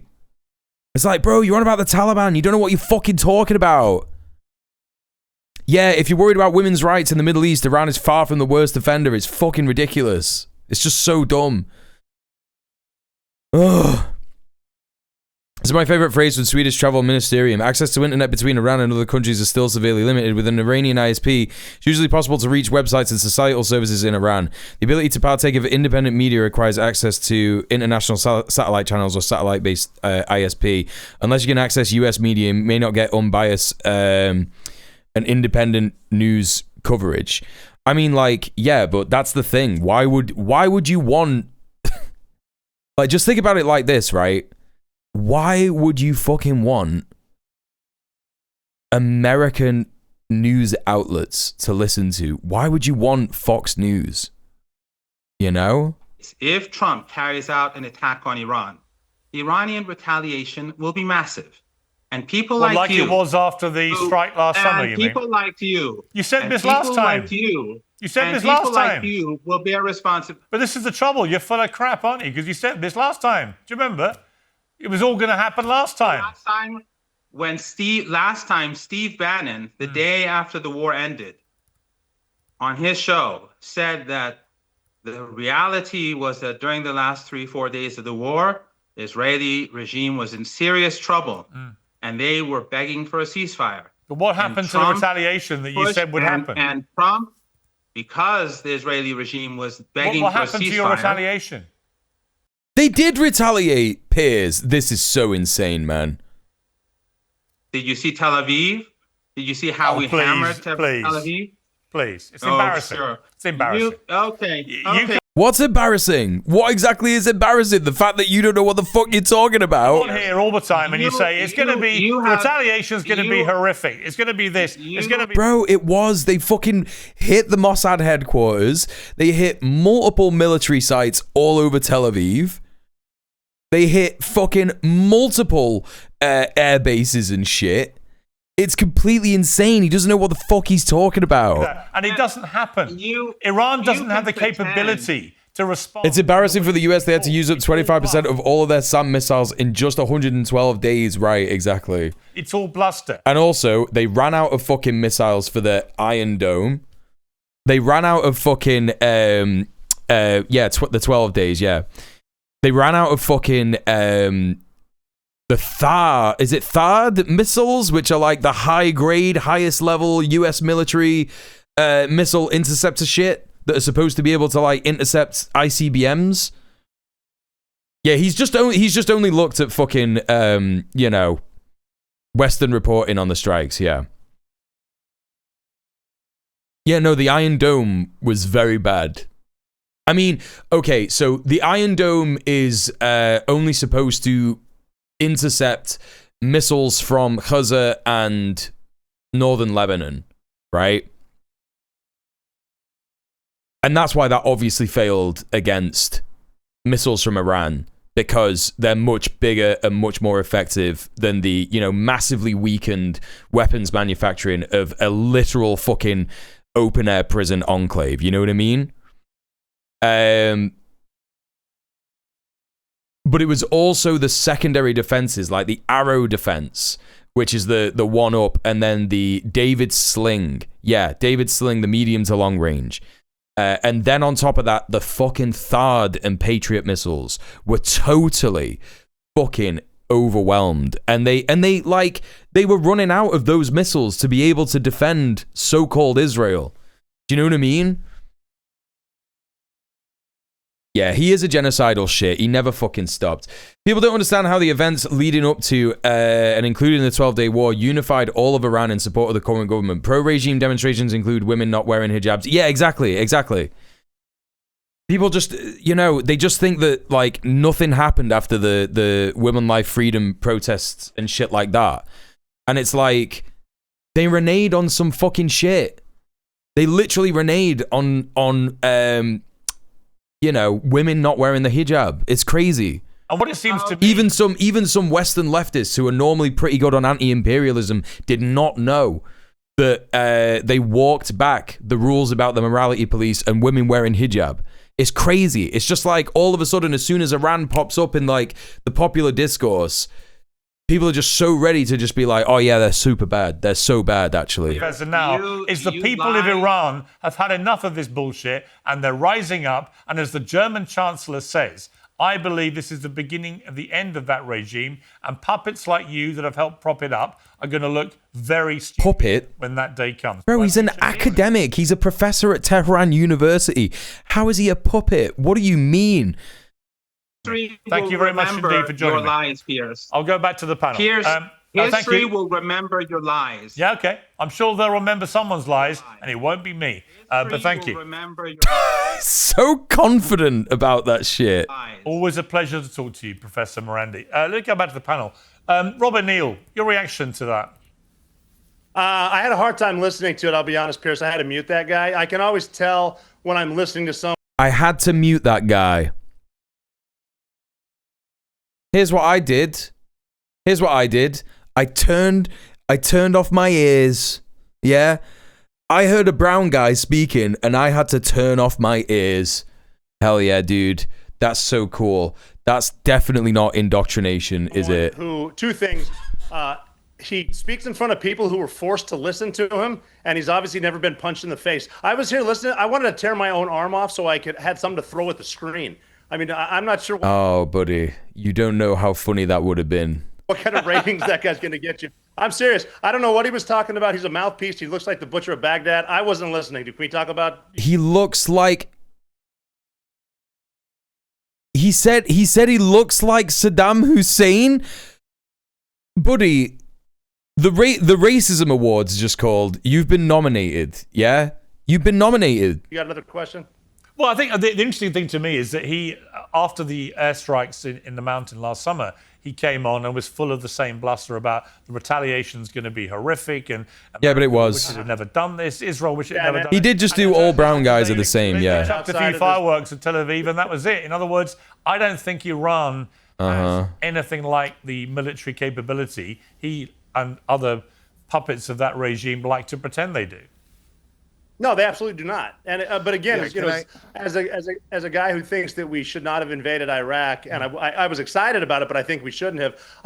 Just let the racists say all this racist shit, but just interrupt the professor from fucking Tehran University, you know? As a young Navy SEAL, but that's not the case now. And we definitely don't want boots on the ground. Right. This again has to come back to the Iranian people, but unfortunately, like your last guest, all we're getting is people screaming at each other. Yeah. It'd be not, if you're a regime that's turning off the internet, it's kind of a telltale sign of what's actually going on. And and they're not doing that. As I said to him, they're not turning off the internet because they want to stop the protesters communicating. They're doing it to stop the world watching how they are treating the protesters.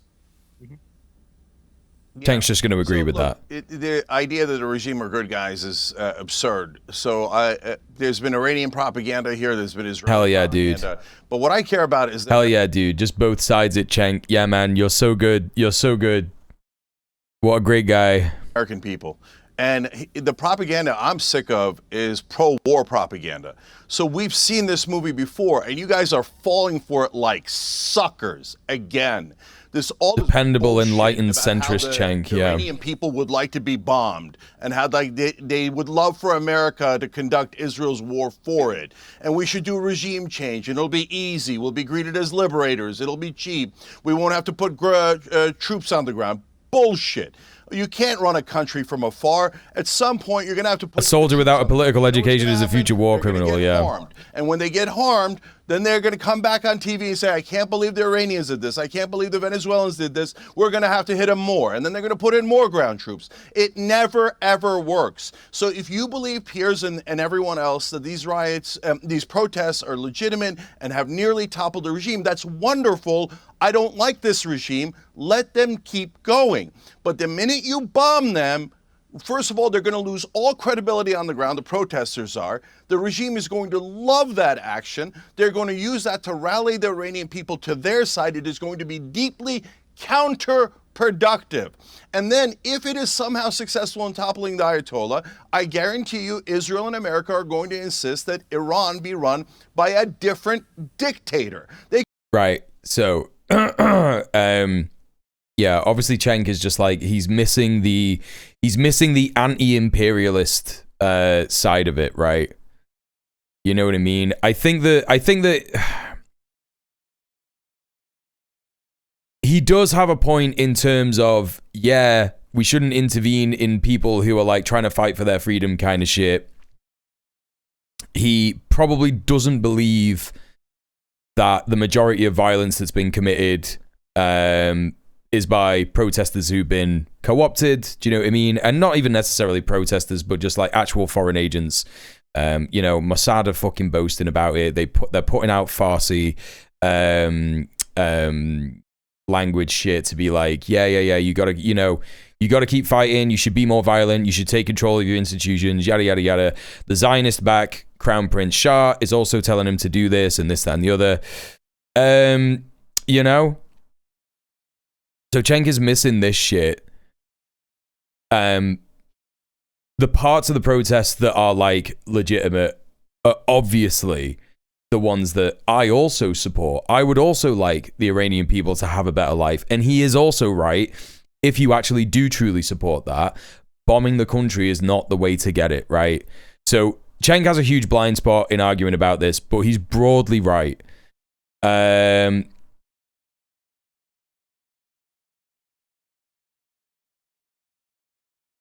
monarchist lady is baying for blood.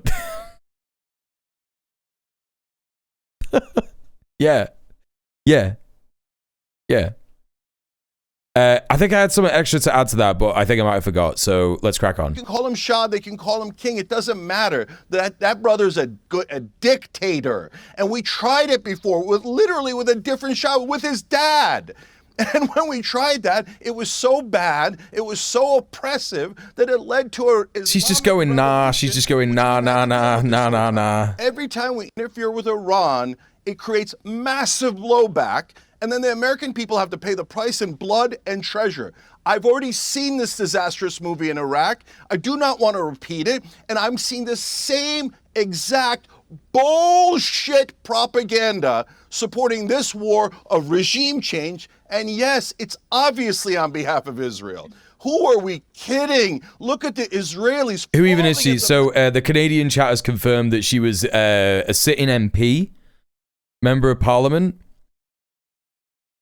And I think that, what was it? All the Canadians who were still in the chat, she got like, it was Alberta, and she got kicked out of the Conservative Party because she's mates with Stephen Waxy Lemon.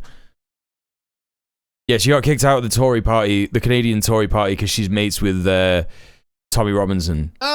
We've seen them for 20 years go, you have to invade Iran on our behalf. You have to invade Iran on our behalf. Member of the provincial parliament in Ontario, right, okay. By the way, look at all this bullshit about how, the Iranians are, the regime is bad guys. Of course they are, but so was Saddam. That didn't mean we should go into Iraq. No, that's true, Comradsky, yeah, that's true. Well, that's the whole reason when, in the 12-day war, when Trump went in at the end with the bunker busters to try and take out Isfahan and the other places or whatever, that's why his immediate call after that, he was like, yep, we went and we did it. Yep, so everyone should cease fire and stop attacking each other now. And I think even fucking Netanyahu was like, what the fuck? And obviously they just kept attacking because they were like, he can't be serious. We're just going to keep attacking. And then he was like, stop those bombs now, Mr. Netanyahu. He had his Ronald Reagan moment. He was like, Mr. Netanyahu, stop those bombs. Yeah, Natanz and Fordo. That's it, Kairos. Thank you. But that was what that was. That was why he was like, yes, ceasefire now, because he knows that the USA doesn't have the fucking troops or the military power anymore to have a sustained war on Iran, even a sustained air campaign. They just wouldn't be able to fucking, even with Israel's support, they just wouldn't be able to maintain it. And that's why they also did what they did with Maduro, because they don't even have the military might to invade Venezuela. They just don't have the fucking economy to support it. You know, it's not just the military might, it's also the continued, redirection of state subsidies to the military to try and prepare, to try and maintain things like food, medical care, more weapons, more missiles, get in there. It's all the transport, it's all the fucking troop accommodation, it's the treatment for injuries, etc., etc., the repatriation of bodies. There's all kinds of things that go into a sustained, military campaign, and the USA just does not have the power or the money to do that anymore, you know? And that's why they're doing these like cheeky little movements to be like, we still got it, we're great, and I'm making us great, you know? A lot of that is the extreme amount of corruption and fraud within the military. I just think it's because of China trade maxing, honestly. I do actually think that a lot of it is down to China and BRICS. They pay at least 10 times what an ordinary person pays for the same item. I mean, there's going to be a little bit of that too as well, yeah.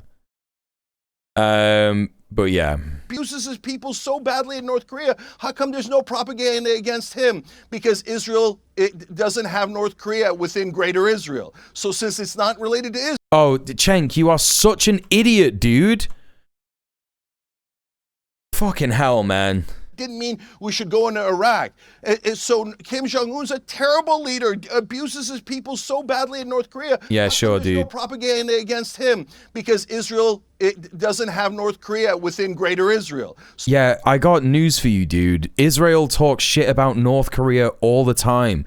You're such a fucking idiot, bro. Oh, I fucking hate Cenk Uygur so much, man. I swear to God, just like, he is so confidently wrong about so much stuff. So since it's not related to Israel, there's no talk of the terrible leader of North Korea. He's gone. You guys are worried about state-sponsored terrorism. Israel is a terrorist state. So they killed 2,000 in Iran, these protesters, and I hate that the regime did that.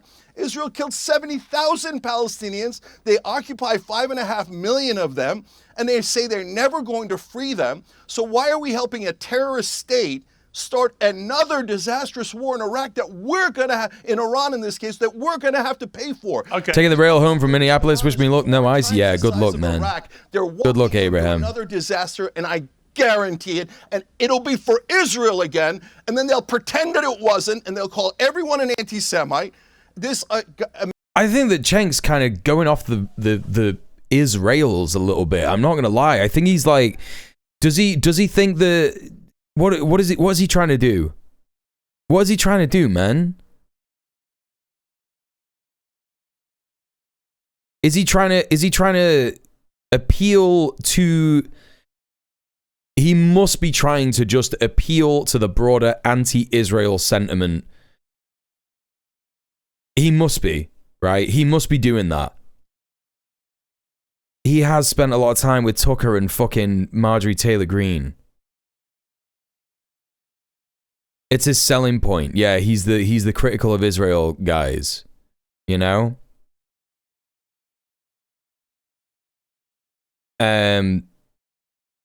Because this whole idea, he's kind of leaning into the Israel controls what the United States does kind of narrative, you know what I mean? Whereas it's like, he could be making such a good point here by saying the truth, which is that Israel and the United States both want the same thing, which is the destabilization of Iran so that they could control the flow of oil in the region. And also, it also directly prevents Hamas and Hezbollah from having as much resources.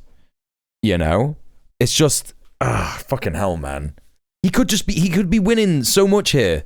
America, listen to me. This isn't our war. I hope the protesters win, but it is Iran. It is the USA's war. You fucking idiot, bro. Not let these people sucker you into another multi-trillion-dollar war on behalf of Israel. Okay, Chuck Todd, your response.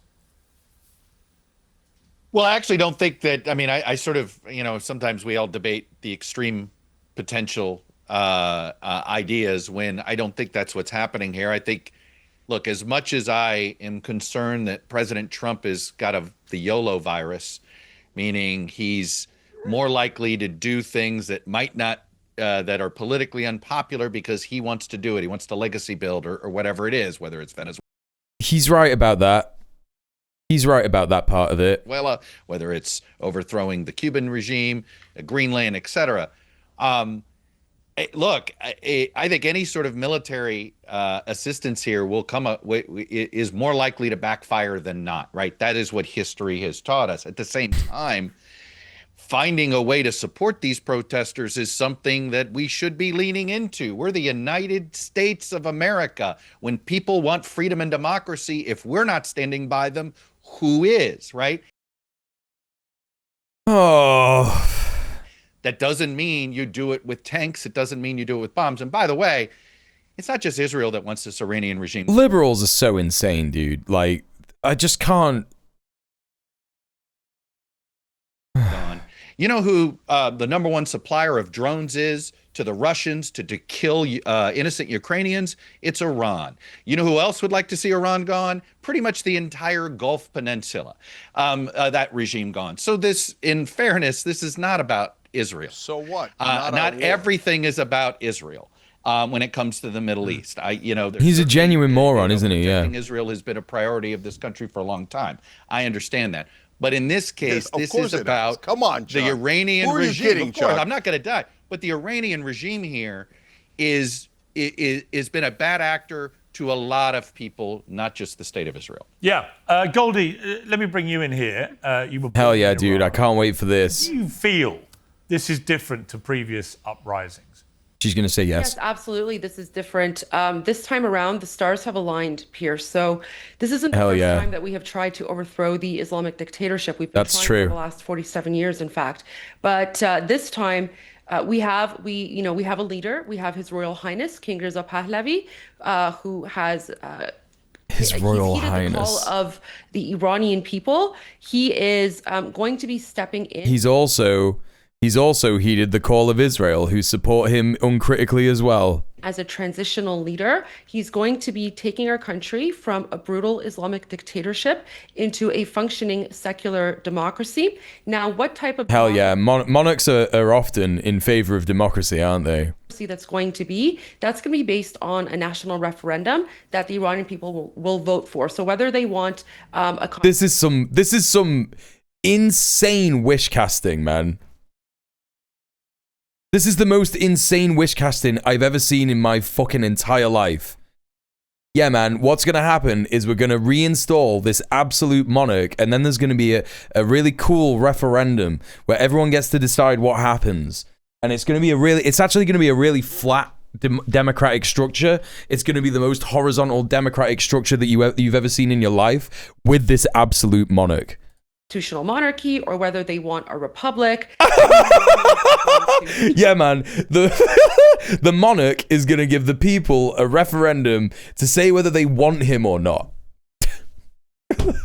What? That and that plan is actually available online. It's on a website called Iran Prosperity Project. It's been online for over 6 months. I can't think of any other revolution, in fact, where the transitional plan for the emergency government has already been published and peer-reviewed and is also available in English online. There are also a number of other factors here. So Elon Musk providing Starlink and Starlink devices, that is huge, because that has allowed us to continue receiving messages from people in occupied Iran. Hell yeah, dude. Hell yeah.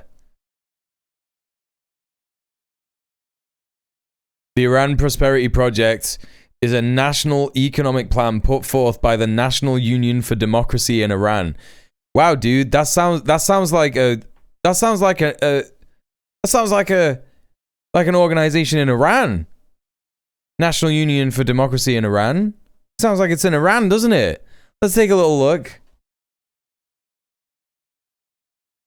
The National Union for Democracy in Iran is a non-profit, non-partisan political advocacy organization of the Iranian diaspora based in the United States, headquartered in Washington, D.C.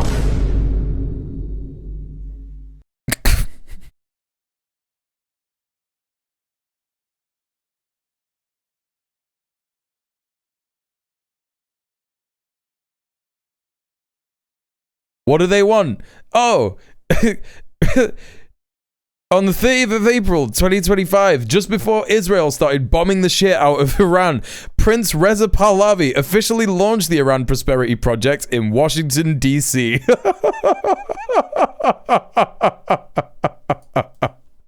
Okay, dude. All right. Okay. Despite the mass slaughter, the other really important factor as well is that President Trump is now giving his support to the Iranian people.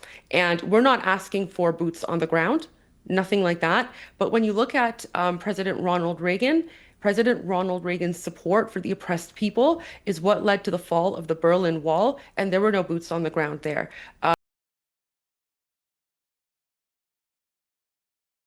When you look at President Ronald Reagan's support for the oppressed people is what led to the fall of the Berlin Wall, and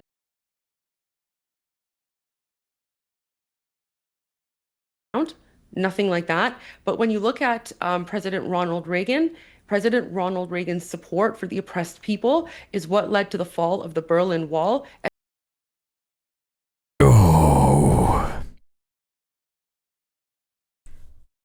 Oh my God.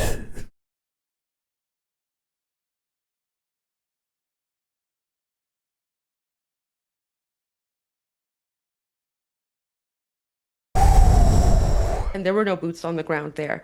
The propaganda that Cenk is There were no boots on the ground in West Germany are you smoking crack and meth at the same time? We just don't do consensus reality anymore. We just don't do history. We just don't do history anymore. All that stuff that happened, it didn't. Hell yeah, dude. Yeah, no boots on the ground in West Germany. There definitely weren't any boots on the ground in West Germany or West Berlin. There was none of that happening. Fucking hell, dude. Putting out there, it's the other side of the bomb the Soviet Union. Can you please don't interrupt me? I did not interrupt you when you were spouting your garbage. Bomb the Soviet Union. Can you even okay? Holy shit! Cenk. Out there, it's the other side of the bomb the Soviet Union. Cenk. We didn't bomb the Soviet Union. Okay, man. All right. Yeah. Yeah, that's fine. That's fine. That's fine. That's just fine, isn't it? Yeah, man. There was definitely no fucking military action that was ever taken against any kind of fucking country that was aligned with the Soviet Union or fucking... Oh, come on, man. Can you please don't interrupt me? I interrupted you when you were spouting your garbage. Like, okay, sure. He's right. Yeah, he's right that there were no bombs sent to Soviet Union, like directly under the Soviet Union country. But were the fucking people killed because of espionage and all that kind of shit? Yes, loads. Like, it's so stupid, man. Cenk is being like, yeah, man, the Berlin Wall fell because we didn't interfere at all. Honestly, this entire panel is completely insane. So as I was saying, the propaganda that Cenk is putting out there, that's the other side of the coin of the Islamic dictatorship. So there, it's meant to put fear into Americans by saying, oh, well, let's go bomb Iran. Well, no one's going to go bomb Iran. Israel and the United States, back in the 12-day war, they targeted Islamic regime bases. They never targeted civilians. And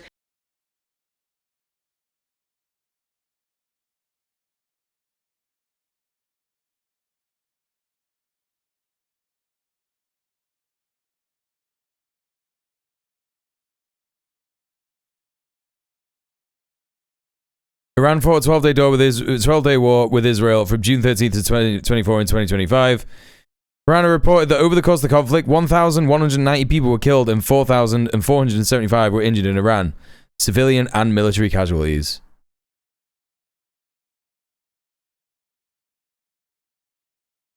Okay, dude. In the 12-day war, yes, there were civilian casualties. 200 Iranian civilians lost their lives in the more like 1,000. More like 1,000 days alone. The Islamic You see, this is what I'm saying, chat. It's like if any one of you is like watching this stream and thinking, oh damn, Muel seems to be like really dismissive of these numbers that we're hearing about Iran and like, oh, I don't know about that. Like, is Muel like, is Muel like a fucking some kind of a lover of the Islamic regime? Is he some kind of like oppressive misogynist who hates women and queers and like loves the fact that trans women are imprisoned in Iran and shit like that? Like, no, of course not. Like, that is not what's happening. But when you listen to the way that they talk about the numbers, like this lady has literally been here saying like, yeah, man, the regime has just murdered like 2,000 people. Also during the 12-day war in Iran, yeah, there were some civilians that died, like only like around 200. And it's like, they're just doing the Israel shit. They're simply just doing the Israel shit where they play down the numbers of civilians that they killed, but massively inflate the number of civilians that the so-called regime has killed. Do you know what I mean? Yep. Meanwhile, the only fucking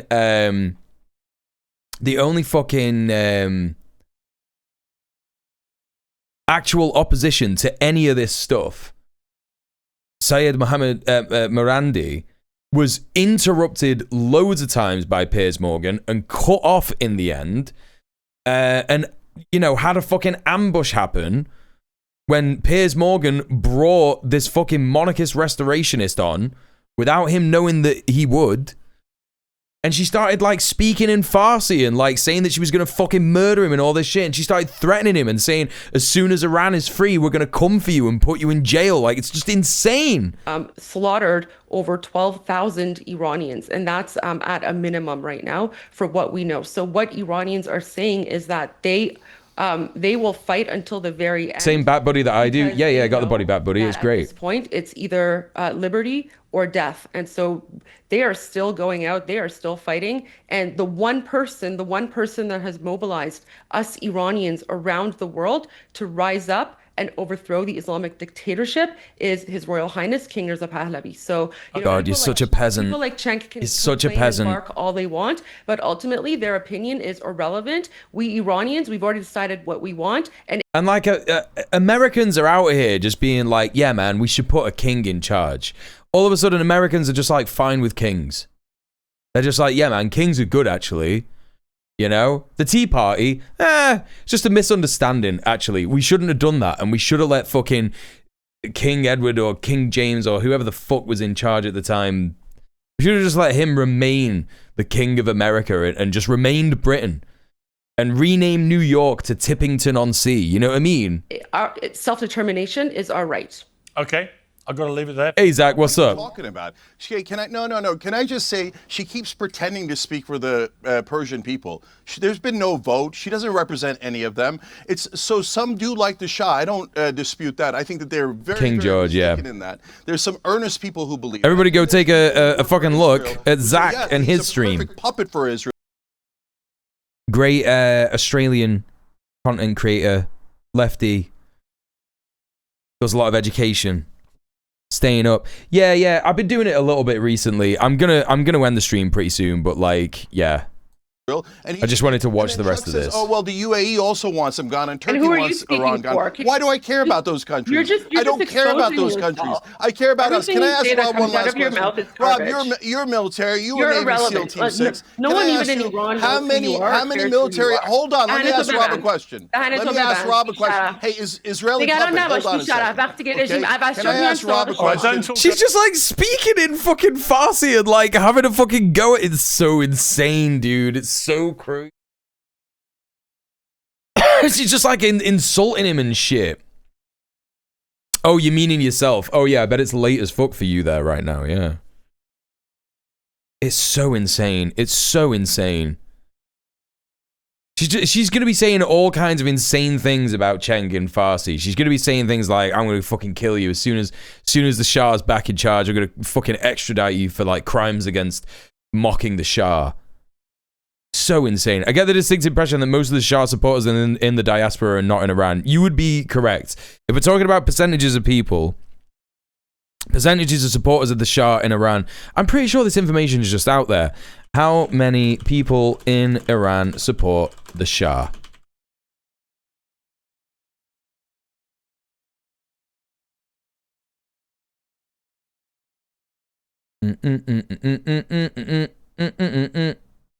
That's crazy that this is just, it's completely biased towards the question of how many people support the regime in the Islamic Republic.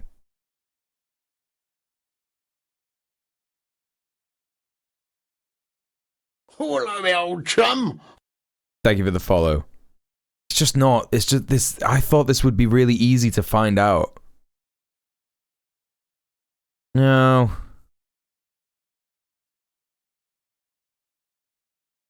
Is there something in Al Jazeera about this? Statista?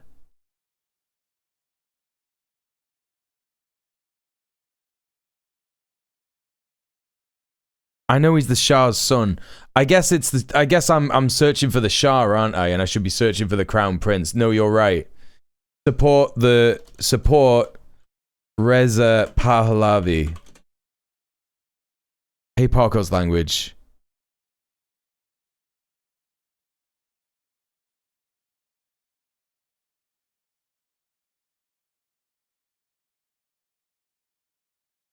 the way that people are doing this shit is insane. Look at this shit on fucking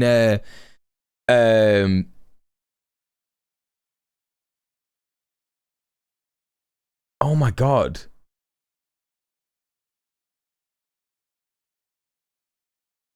People are wondering if people actually support Reza Pahlavi in Iran, there might be a way to estimate, right? Okay. If you can estimate the amount of supporters he has outside Iran from 5 million in the diaspora, you can then estimate how many supporters he has inside Iran by comparing the ratio. What are you talking about? What are you talking about?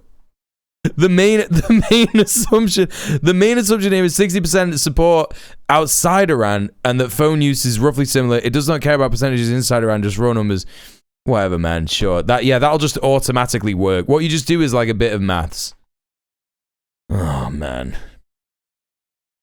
Over each other. Israeli puppet. Don't talk over each other, please. Hey, Rob, when you do enough military exercise, look, it was what we did in Iran was tactically amazing. What we did in Venezuela was tactically amazing. That isn't. Oh my God! Shut up, Cenk. Fuck off. Strategy, that's tactics. But if you take enough risks, Rob, at some point, aren't you going to lose someone? Goldie, let him finish, please. A plane is going to get knocked down. You're going to lose some members of a Delta force, etc. And at that point, people are going to get mad, and then they're going to want bigger war and bigger retaliation, and we're going to get sucked in. Maybe I don't understand it, Rob. Rob, has the U.S. military become perfect, and we can never lose anyone? There's no risk, or are we taking significant risk here? Yeah, Cenk, I like what you're saying as far as we're thinking outside of the box, because what happened in Venezuela was not an anomaly. It's something we can do, but with no one getting killed, no healer getting shot down, we had birds get hit. If one goes down, like you said, yes, we'll probably lose people. If one of the birds that got hit, like in Venezuela, goes down, we've had it before with Extortion 17 and Turbine 33, everyone on board dies. And then you got to go recover the body of the aircraft, and then you get the sentiment of, yes, we want to go and take more action. It's very, very dangerous. My biggest concern with Iran is I don't want the United States of Halliburton to get their boots on the ground again. And you're really towing a very, very dangerous line. Once we start sending these, we flew in with 2 stealth birds, came back with 1. One went down. We had to blow it up. We're outside all of a sudden with the locals in Abbottabad, Pakistan. Very dangerous. They don't know why we're there. The local police that are there don't know why we're there. We don't want to kill local police because we're in their country. There's so many complications that can potentially happen. That's why hopefully we can do something. The worst thing we can say that we've done, as history repeats itself, is say, well, this is the way we've always done it. Then we're going to end up with another bad war and another panel of people like us who obviously know more than everyone else solving all the problems. I think we. I'm done. I'm just done. I just had like a minute there, and I was like, I can't carry on with this anymore. I've streamed for 7 hours. I should have fucking stopped streaming like an hour ago. I'm done. It's over. It's bedtime. Stay with me though. Stay with me. Stay with me, because we're gonna raid. We're gonna go and raid someone. I've been watching this guy stream quite a lot when I've been staying up late. He's a great guy. It's Maple Takes. Sonic will never again be a pain in my egg! By any means necessary, thank you so much for the 100 bits. Remember to hydrate. I've drank 2 liters of water today, so don't worry. It's all good. It's all good. But thank you so much. I will drink more later on. Please don't forget to take a look at the pinned video that Red Planet did at the top of the stream. It is indeed one of our best videos that we've done. One of our best interviews. Tara Knight, black trans writer and author in the USA who got asked by the FBI to take her posts down. So please take a look at that. Do not forget, do not forget to check out my socials. Do not forget to check out my YouTube channels. I got 2 YouTube channels. Do not forget to check out Red Planet. That's the Comedy Roundtable show that I do most Sundays. Not this Sunday. We're having a week off. And that's the wrong command, but there you go. You can check it out there. Yeah, thank you so much for being here. It's been a great week. I'm going to be back on Monday. So I'll see you all same time on Monday. 6 p.m. UK time. I'll see you there. We'll be talking about the news. We'll probably be doing the Chat Louvre stream at that point as well. And yeah, I'll see you then. I'll see you then. Stay excellent to each other. Peace, peace, peace, peace. Good night.